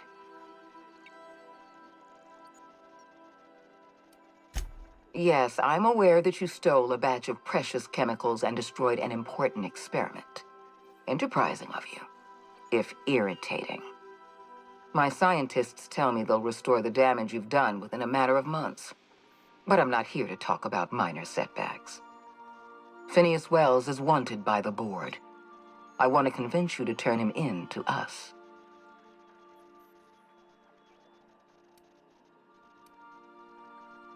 He has a litany of charges against him. Vandalism, illegal experimentation, sedition. I could go on. Wells is a dangerous madman. His plan is going to endanger everyone in Halcyon. He's an obsessive psychopath.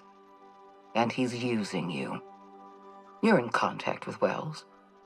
I want you to send us a tracing signal from his communication terminal.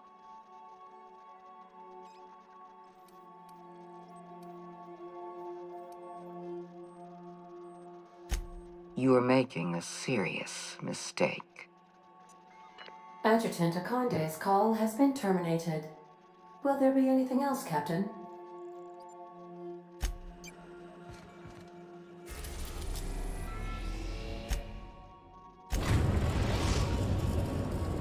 Now arriving at Phineas's top-secret orbital lab.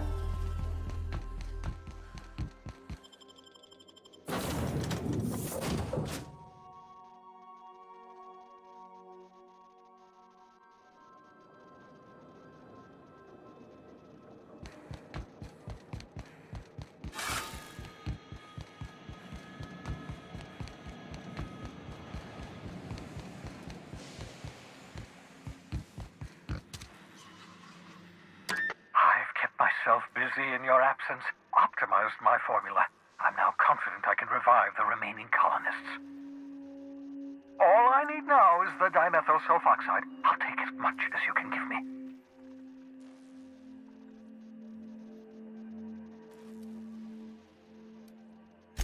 What? Oh, yes, well, that's obvious. Anyone with 2 working lamps can see this colony's slouching toward oblivion. Why do you think we've been doing all this? I revived you to help me save Halcyon from annihilation.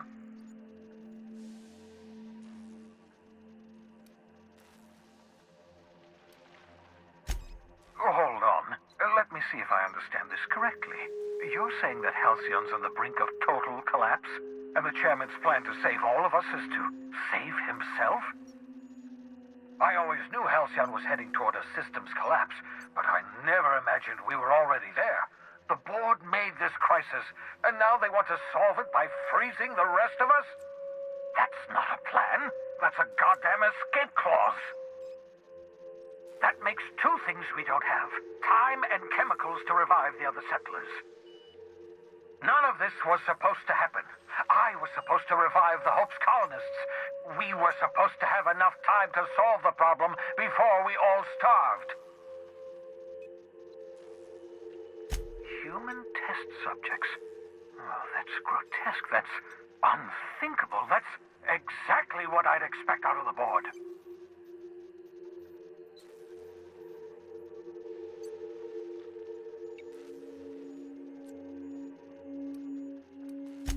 Thank you. You've brought me enough chemicals to get started, at least. I'm just sorry they came at the cost of human lives. Those poor people, they must have died in agony. What exactly was the board trying to accomplish?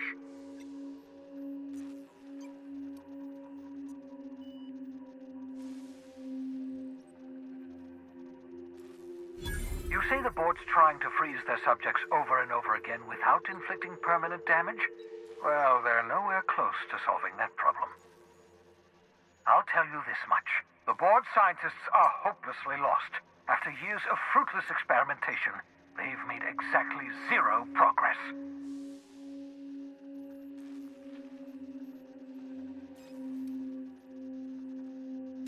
I used to work for these people. I'm intimately familiar with the utter incompetence of the board's own scientists. We're out of time. We're out of chemicals. We may very well be out of options. If the board has their way, we're all going to be spending the rest of our lives frozen in stasis.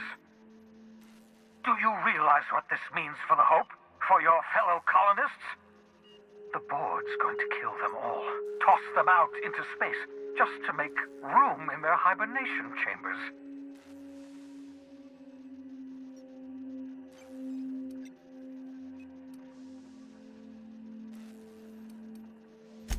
Short of lining up every member of the board and shooting them in the back of the head. Do you know what's waiting for us on the Hope? Scientists, engineers, artists, the brightest minds Earth ever sent us, uncorrupted by the board.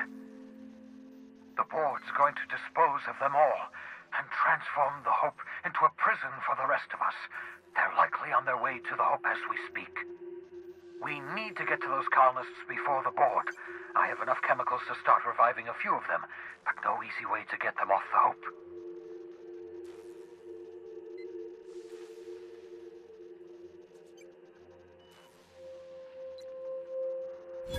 Merciful gibbering law, you're a genius!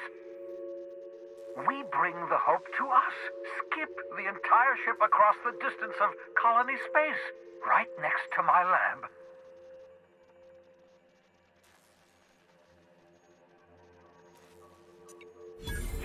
Yes, exactly. You're a step ahead of me, but I perceive the shape of your plan.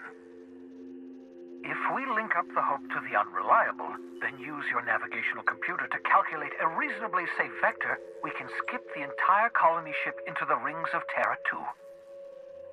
I don't know much about skip drives, not the physics anyhow. I do know the Hope's real massive. How's our bitty little ship supposed to skip it? Excellent question, my sharp-witted mechanic. You will use your own ship to power up the Hope's skip drive. Your navigational computer can handle the rest. You'll need to switch on the Hope's auxiliary power using the unreliable. Then head to the bridge. Your navigational computer, Ada, should be able to activate the Hope skip drive. Once you've skipped the Hope next to my lab, I'll have easy access to the frozen colonists. I can start reviving them immediately.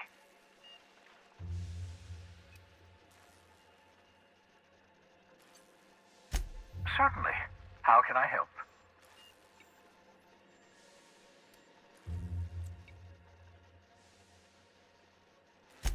Skip drives were never designed to be used within a system, but I skipped my ship across Halcyon when I rescued you, and that turned out fine, mostly. That is, I ruined my ship and nearly killed myself in the process, but the maneuver was well within acceptable margins of risk. You'll be fine. You'll be fine.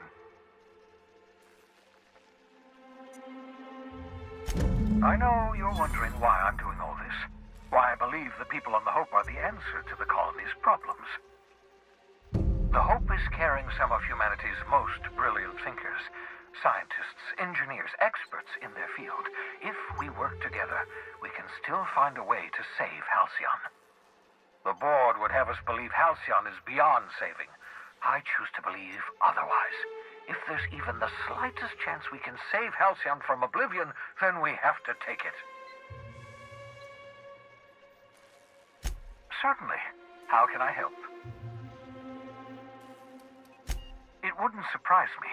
When I pulled you out of the Hope, the board nearly intercepted me. I expect they stepped up security since my little act of larceny. Unlikely. The Hope is as massive as the Groundbreaker, but compared to the rings of Terra 2, positively minuscule. The board might notice, possibly, depending on the position of their heads relative to the depth of their collective posteriors.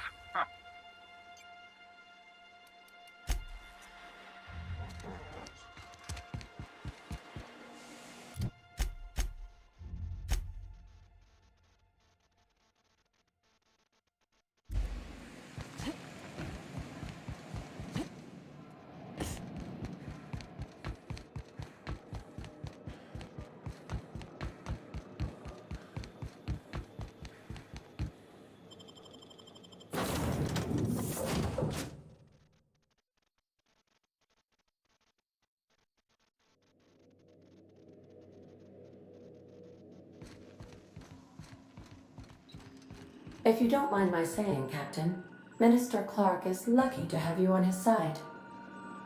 Captain, I hope Dr. Wells has not dragged you into one of his irrational schemes again. My diagnosis of his mental stability is not flattering. Welcome back, Captain. How can I be of assistance?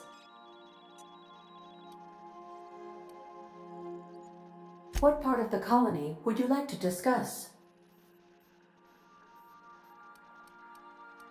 How can I request you do not wake me if I am sleeping.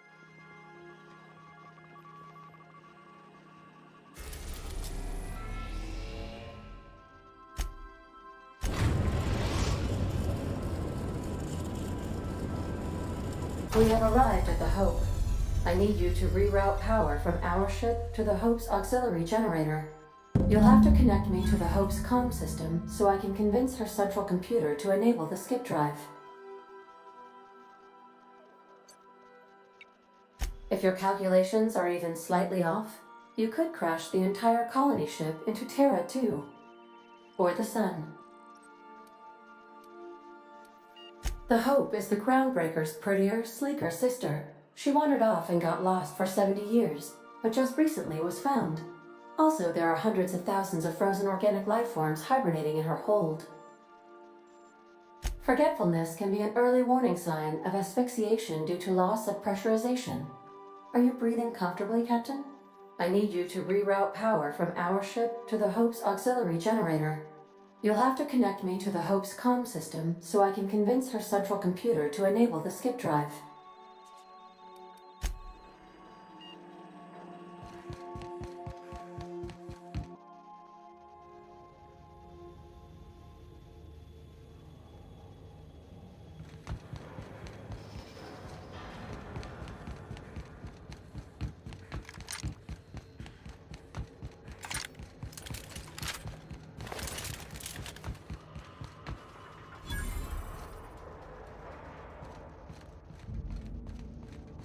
What was that? Here they come!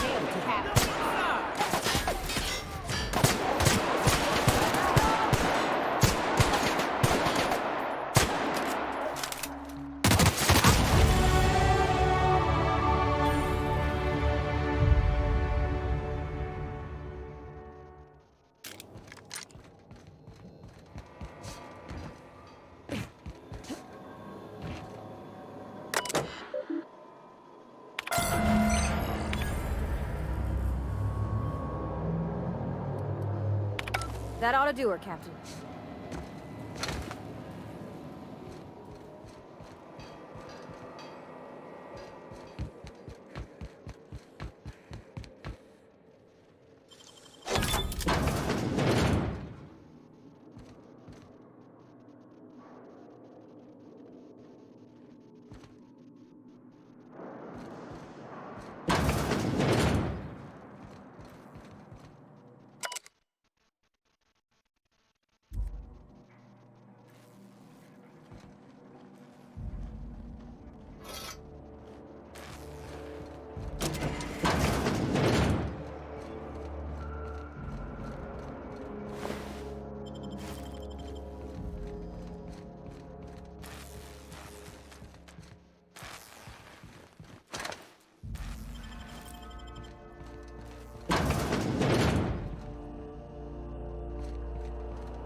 Nicely done.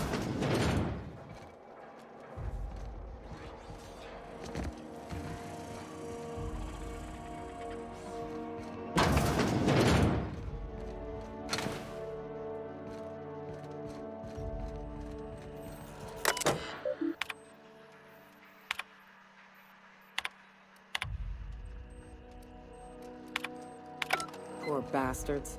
They're never gonna wake up. The least we could do is bury them.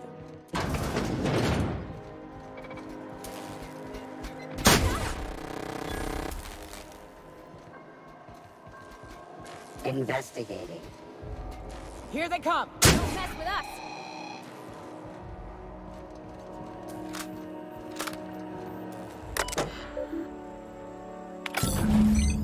Can you hear me, Captain? I have successfully integrated myself into the Hope's comm systems, and am attempting to establish contact.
Hope's computer up ahead. I'll admit, I am curious to wake him.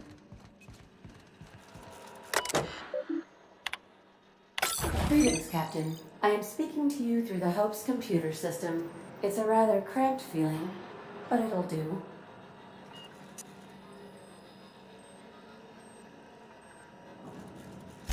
Probably not, but don't let that stop you. My Constellation executables could use some beefing up. Searching.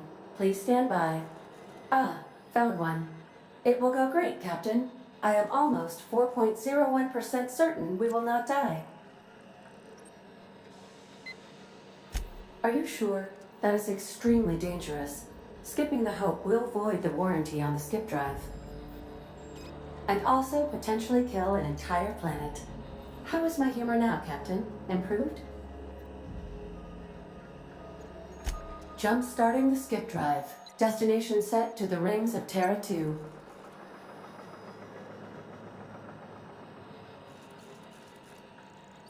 Oh no. Captain, don't do this. I ain't dying on a fucking ship. I'm gonna die in the dirt like we're meant to. Doing it. I mean, affirmative. Skipping the Hope in 3, 2, 1. ADA, does your captain seriously intend to do a micro-jump in system with engines that haven't been powered in 70 years on a derelict ship? That is what my captain intends, yes. But that is a gross misuse of the skip drive. The Zero Point Drives Corp and I will not be held responsible for any damage incurred during transport, and this will cause extreme damage. Yes, I am aware of that.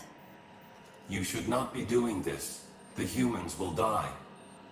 Thank you, Hope. It looks like all systems are a go. Captain, I would advise you to hold on to something. Now.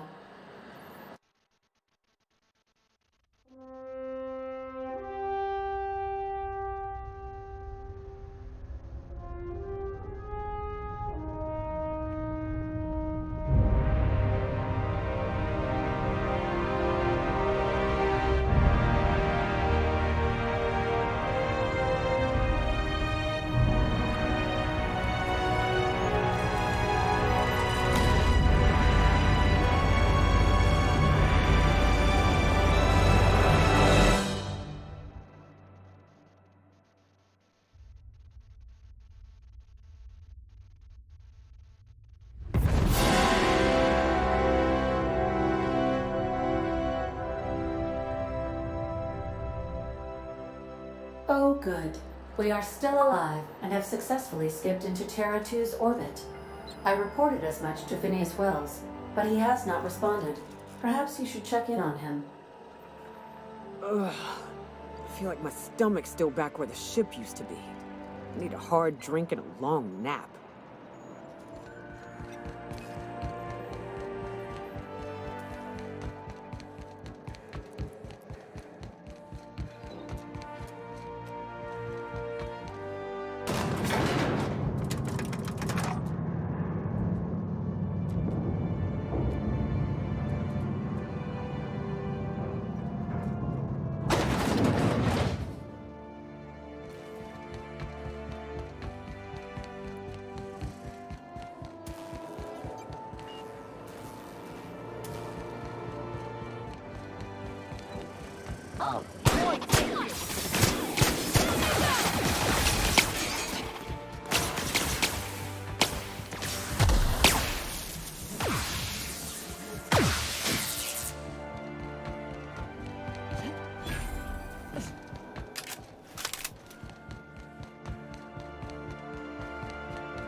Captain, I am receiving a transmission from... Captain, I shall now play the transmission I received from Dr. Wells. The board is here. They've found me somehow. They're about to blast my door open. I can't stop them from getting me, and there isn't enough time to explain everything. But there's something very important you need to remember. The board, all their lackeys, they're all a bunch of swine. Do you hear me? They're fucking corporate swine. You fucking pigs! I'll take you all out with me! I'll never...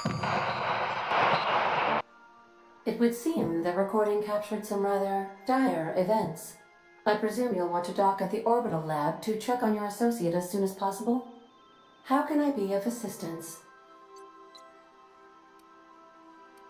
See you soon, Captain.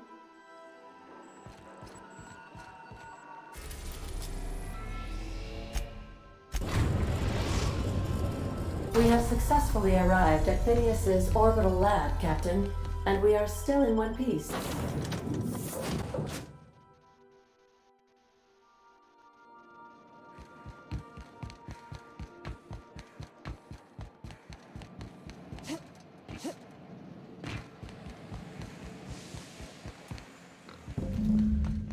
Here they come!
Hail, Captain. Your return time is within 14% of the expected... Captain, as it appears we may soon be embarking for a maximum security prison planet, I believe the crew would like to speak with you to, as you humans put it, air some concerns.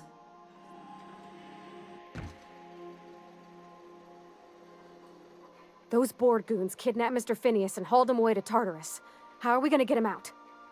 I never got to know Doc Wells. We ain't friends or crew. But he's still one of us.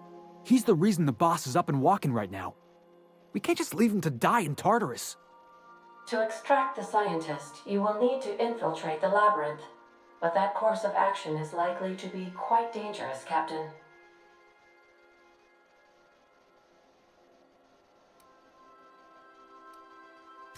I am programmed to warn you whenever you exhibit inclinations toward risky behavior. Breaking into Tartarus will not be easy. Let's just do it. Kick down some doors, grab Doc Wells, and cut a path out. We don't need a plan. We got guns. If you really mean to do this, you should see to your final affairs and close out any unfinished business. Once you sneak into Tartarus, you may be there a while. Or permanently.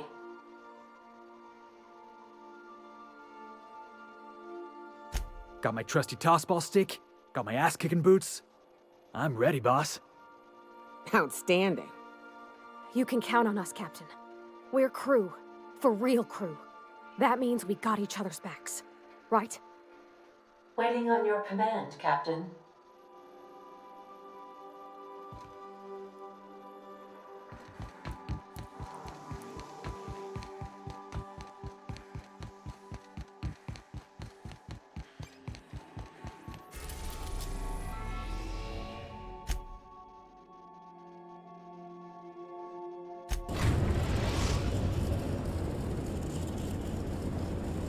I am pleased to inform you that we have arrived at the labyrinth. Please be advised that the punishment for trespassing is execution. Please be advised that electrical storms on the surface of Tartarus make departure impossible at this time. Resident count is as follows: 3,071. Resident deaths, including but not limited to executions, are as follows: 1,684. Resident escapes are as follows: 0. The interior can be chilly. Take a scarf with you, Captain. I would also ask that you leave your captain's ID with me, in the event that you do not return. Understood. If you die or are incarcerated for life, I can generate a new ID for the next captain. I would prefer if you return, though. Oh, speak of the devil. Captain, I am receiving a transmission from the prison's docking authority now. Attention, unauthorized spacecraft. This is a maximum security installation. Your presence here is an explicit violation of UDL corporate policy. You are hereby confined to your docking platform until a ticket detailing your crimes has been filed and notarized, at which point your vessel will be seized and you will be executed.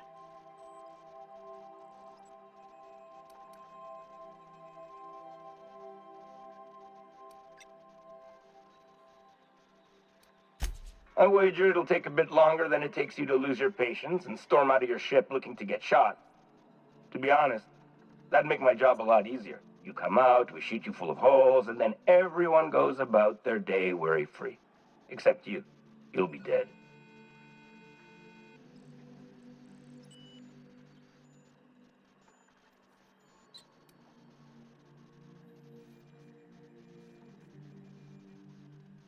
Wait. You're the stylist? Thank the law you're here. Everyone knows how particular the chairman is about his eyebrows. Here, take my biometric ID instead. Tartarus Docking Authority, signing off. Transmission terminated. Biometric ID received. Transferring data to external cartridge. How can I be of assistance?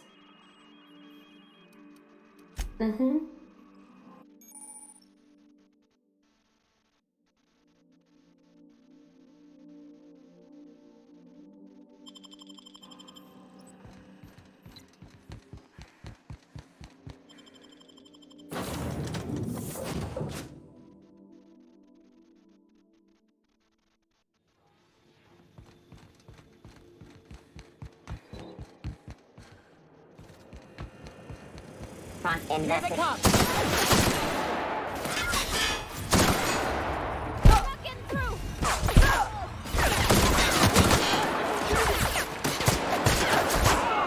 We're alive. Here we go.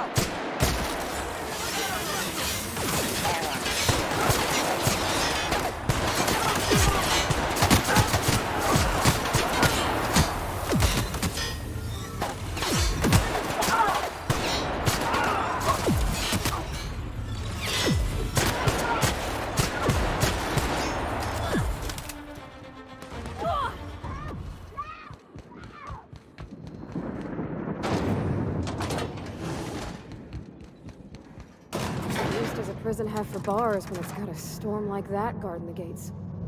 I've got to admit, I'm not too keen on walking into a prison. They lock me up, I'm liable to kill everyone trying to get back out. What's up?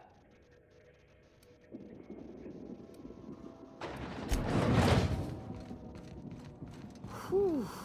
We have a lot of shooting to do, Captain. What? Here we go! Bring us down!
Here they come!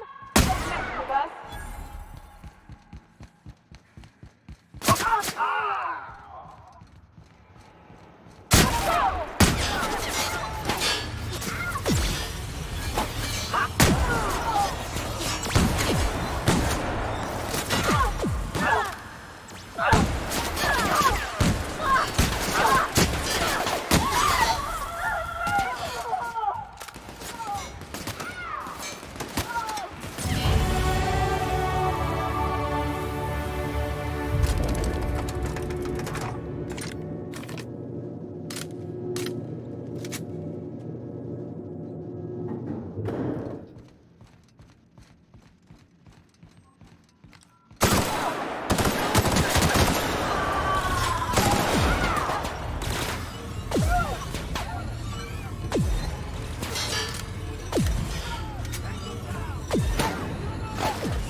Behind you, Captain!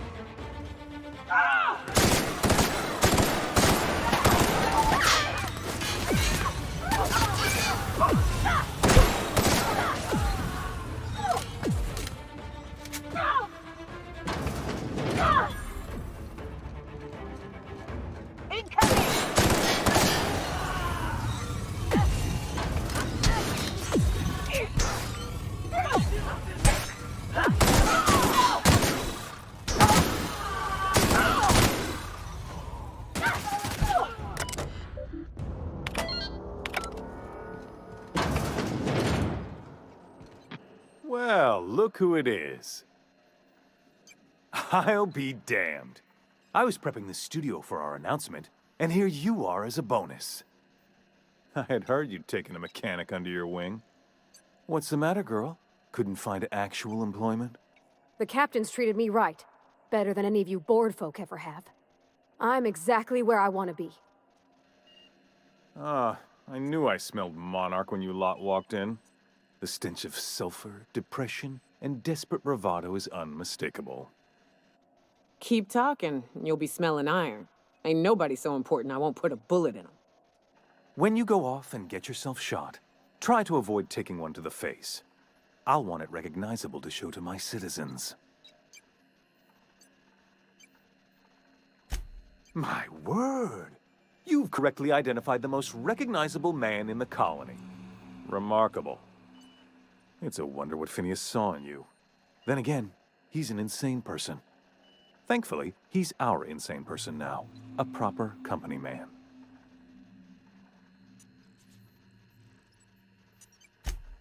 Yes, he is an extraordinarily obstinate fellow, isn't he? Fine, he isn't working for us per se. Semantics, he'll come around. But that's between us. As far as my adoring citizens will know, we've turned a dangerous crackpot into a working-class man. It's a miracle.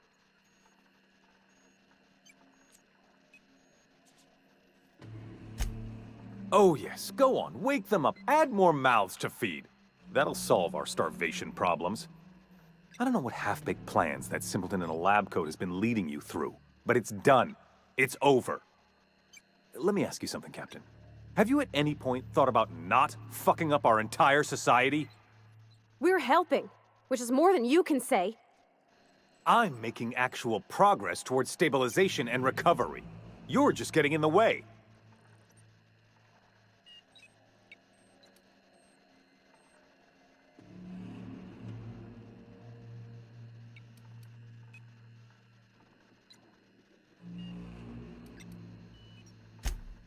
If I and my people can ride it out in luxury and happiness, yes, I would.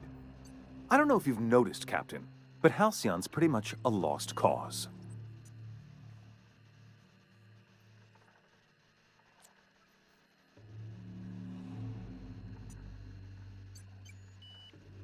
You have? Is that what you were doing at the Ministry? Look, I'm not an unreasonable man. If you manage to storm the castle, as it were, and make it out of here with Phineas alive, I can't exactly afford more havoc than you've already caused. Fine. If you survive, you'll need someone to sell the rest of the board on your plan.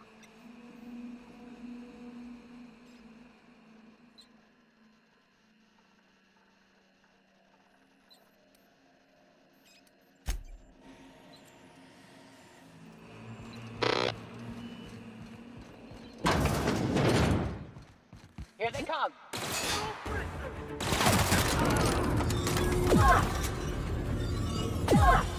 Shouting you, Mark!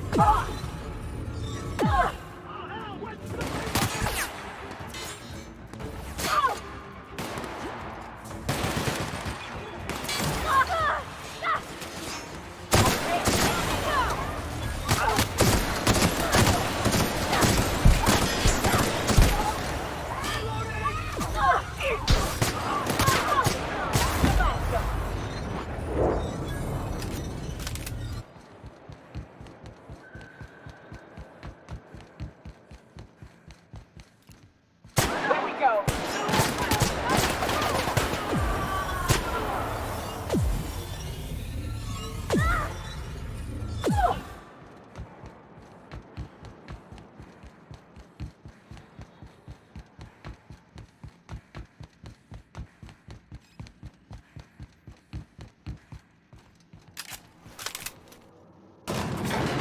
We're really doing this, huh? Take a breath now, folks. Once we're up there, I suspect we ain't gonna have time to stop shooting.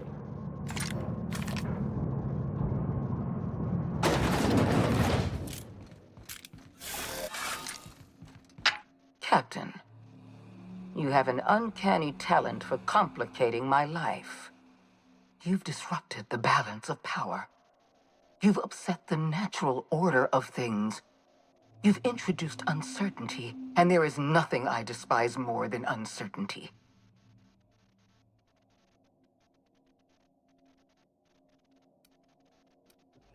I'm afraid I can't do that. You're a natural leader, Captain. The loyalty of your crew is beyond reproach. Here they are, following you to the bitter end. For all your talents, you are the enemy of Halcyon, and therefore you are my enemy.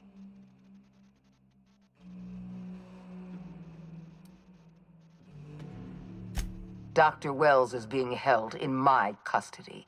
His cooperation will prove invaluable, even if I have to beat it out of him. All that's left to do is put down this riot, arrest you, and then get on with the bloody business of saving this colony.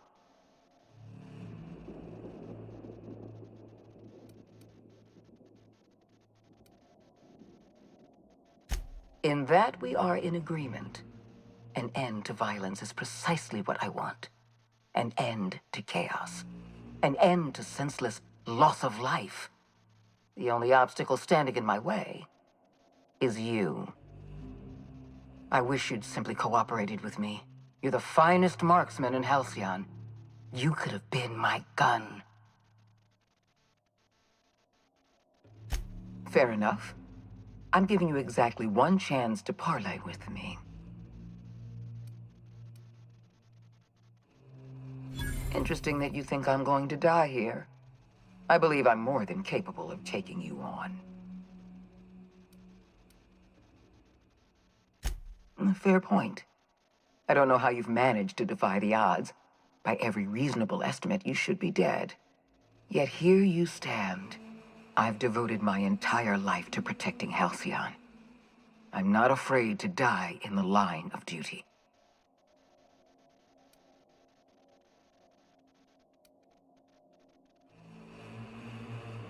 Don't you think I know that? Yes, I made mistakes. Costly mistakes.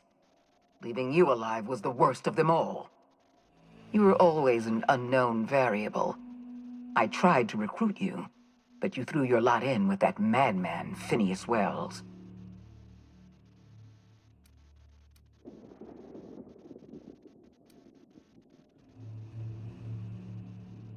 I'm aware of Dr. Wells' plan. Revive some brilliant scientists and engineers from the Hope and work with them to save the colony. He's already revived you, after all. 50 or 60 years ago, I might have agreed with you. But we've passed the point of no return. The best scientists in Halcyon can't save us now.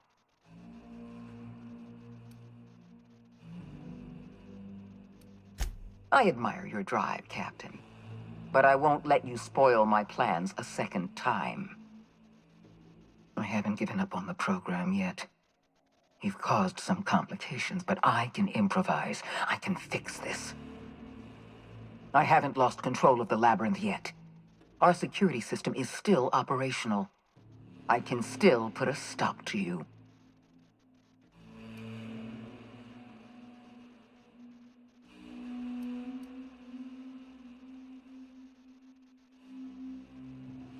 What? You can't be serious.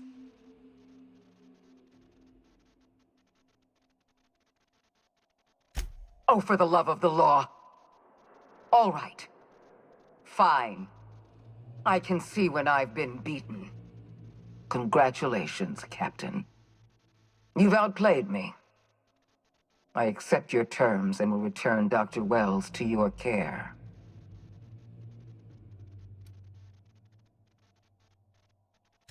I just hope you've made the right decision.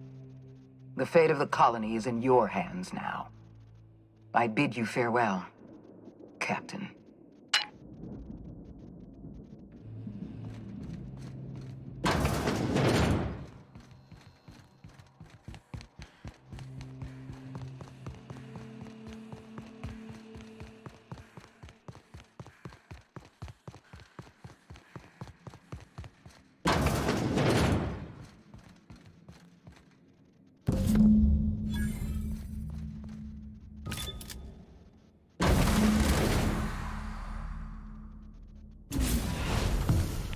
You don't know how glad I am to see you.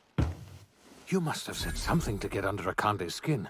She's gone, and I don't think she's coming back. And you lunatic, you broke into the board's own fortress just to rescue one doddering old man. You are absolutely out of your mind, and I can't begin to thank you enough.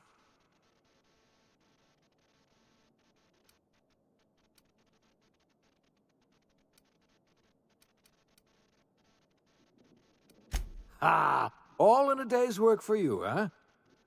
You've broken the board's stranglehold on this colony, and you saved my life. But there's still so much we have yet to accomplish. You and I are going to have to work harder than ever to save Halcyon. I'm afraid the situation is far worse than any of us ever anticipated. I would like nothing more than to celebrate this victory, but we have a serious problem on our hands. Earth has gone dark. We haven't received a single message in 3 years. There's been no communication, no signals, nothing. 2 years ago, the Earth's Directorate's frigate disappeared on their way back to Earth. We don't know what they discovered when they arrived, or if they arrived at all. So we've got to make do on our own. Seems to me that'll make us stronger in the end anyhow. You're quite right. We've got no choice but to make do on our own. You mean we're all alone out here? Really alone? I'm afraid so, Miss Holcomb. Halcyon is the only home we have left. Returning to Earth is no longer an option. We're in serious trouble, my friend. Do you know what this means for Halcyon? We can't rely on Earth for support anymore. We've been cut loose. We're entirely on our own. Yes, we do. You've done a marvelous thing. You've succeeded where anyone else would have failed, including me. We must begin the revival process immediately, starting with the Hope's brightest minds, and then we're going to fix this damn colony, one problem at a time. We're going to need a leader, and I can't imagine a better person for the job than you. What do you say, old friend? Will you help us?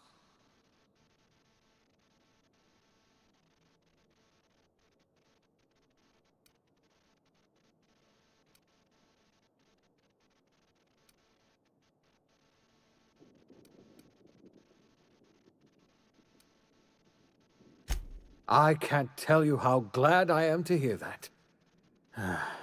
When I revived you, I thought we were going to save this colony all by ourselves. But I was wrong. We can't save Halcyon on our own. We're all going to have to pull together, somehow. We are not a colony anymore. Our last connection to Earth has been severed. I don't know if we'll survive, but we're going to have to try our best.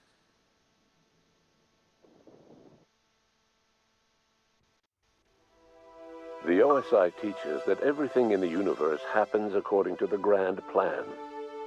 But the stranger that arrived in Halcyon was an unplanned variable. From the moment he landed in Emerald Vale, his actions altered the course of history. The events on Tartarus brought about the end of the board's authority. But the board's mistakes would haunt the colony for decades to come. The damage they left behind would require the work of a generation to repair.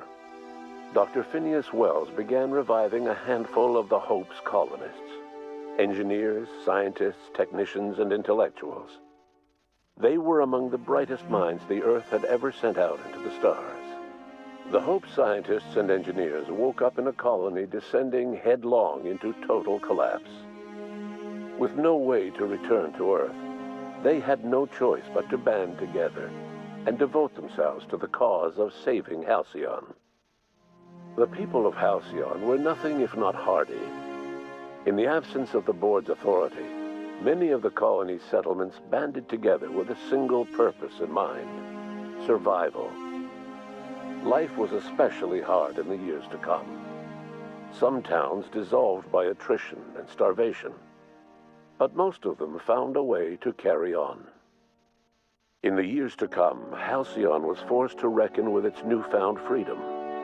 The board was gone, and for better or worse, the colony was responsible for its own destiny. Left unchecked, the war on Monarch consumed both MSI and the Iconoclasts.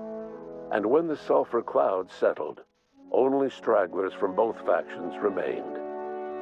Some found their way to Sublight, some to Terra 2, and some lived their final years fighting for food in the wilderness. In the end, only the beasts remained.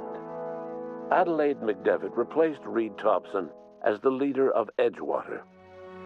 She and her followers transformed Edgewater in their image. Anyone loyal to Reed was pressured into leaving town, and those who stayed behind adapted to her way of life. Adelaide transformed the old cannery into a new garden. The nearby Edgewater Cemetery provided a convenient source of fertilizer. Junlei Tennyson fought to protect the Groundbreakers' independence. While the board's influence faded, mechanical difficulties forced her to rely on parts that only corporations could provide. The cost was high, and time would tell if Junlei could balance the work with her aspirations for a better future. The rediscovery of the Hope and the abandonment of the Lifetime Employment Program forced Byzantium to come to terms with some uncomfortable realities about the state of Halcyon. While Byzantines were reluctant to surrender the luxuries they'd grown accustomed to, the board's diminished authority gave them little choice in the matter. Nearly everyone had to learn to make do with less.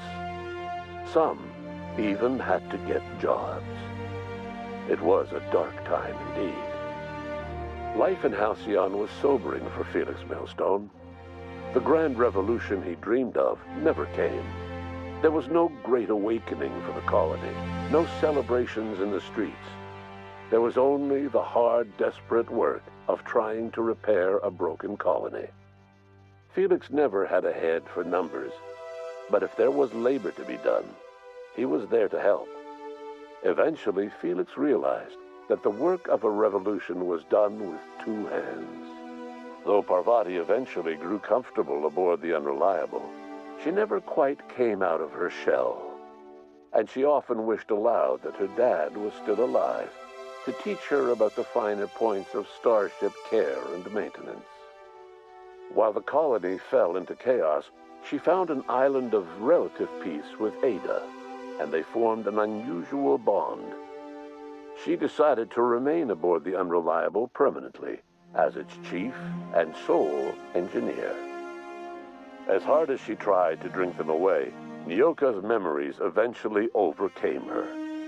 Traveling with the crew served as a constant reminder of the family she'd lost, and so she eventually returned to Monarch to get back to what she found most comfortable: the deep end of a bottle, and the far end of a trail. Few have seen her since, but travelers often swear they hear her and her machine gun in the night, screaming swears and spitting bullets. Before his untimely death, Captain Alex Hawthorne had plans to restore and modify, for combat purposes, a sanitation and maintenance automechanical that he'd found in a state of disrepair in Emerald Vale's scrapyard. That unit remains broken down and forgotten in the unreliable supply closet to this day. Minister Clark was released from house arrest, and his contact with you gave him a sense of renewed purpose and vigor. Once it became clear that no help would be coming from Earth, he threw his considerable efforts and talents into helping Halcyon manage the crisis before it. It was widely suspected that Sophia Akande was the true power behind Chairman Rockwell. However, after the riots on Tartarus, she was never again seen in the colony. Various theories circulated as to her fate. Some believed she boarded an interstellar ship capable of journeying to a distant colony. Others believe she died trying to escape Tartarus. Some few suggest she fled to Monarch, where she continued to live among a small band of loyalists. There is another theory, which suggests that Sophia's encounter with you changed her, and she deliberately retreated from public view, but continued supporting the colony in secret. When Dr. Wells began reviving the Hope's colonists, he found himself with a sudden windfall of additional supplies and resources, courtesy of an anonymous donor. If Wells knew who his supplier was, he never told a soul. Chairman Rockwell served as the public face for the changes in Halcyon to come. Whenever you needed strings pulled or a voice to sell a policy change, Rockwell was only too happy to oblige. As for Dr. Phineas Wells, he spent his remaining years in his orbital lab. Though he was always haunted by the failures of his past, he was determined to make things right by building toward the future. Dr. Wells was able to revive many more scientists and engineers than he first expected, thanks to the additional batch of chemicals you stole from the ministry. Wells never forgot about the human lives that were lost in acquiring these chemicals. The revival project was hard and painful work, but in the end, despite limited resources, over half the Hope's colonists were successfully revived. Even after Wells passed away, the Hope scientists and engineers worked night and day to pull Halcyon from the brink of collapse. Their efforts continue to this day, which may be reason enough for optimism. Dr. Wells laid the groundwork for the project to save the colony, but he would never live to see the fruits of his labor. He passed away a few years later. His work was carried on by the scientists and engineers he revived. Life will never be the same in Halcyon. It is widely agreed that the colony has a chance of stabilizing within a generation, owing to the hard work and determination of the surviving colonists. Recovery is a distant goal, and the path is long and uncertain. But the people of Halcyon carry on, determined as ever. And what about you, the unplanned variable in the history of Halcyon? Long after Wells passed away, you carried on his work with more energy, determination, and brilliance than he could ever muster. The years that followed were hard, but Halcyon survived by the efforts of the Hope's most promising colonists, the greatest of which was you. No one knows what's happened to Earth, and no one knows what the future has in store for Halcyon. All we know for certain is this: the name of the Unreliable and that of its intrepid captain will remain the subject of countless stories for years to come.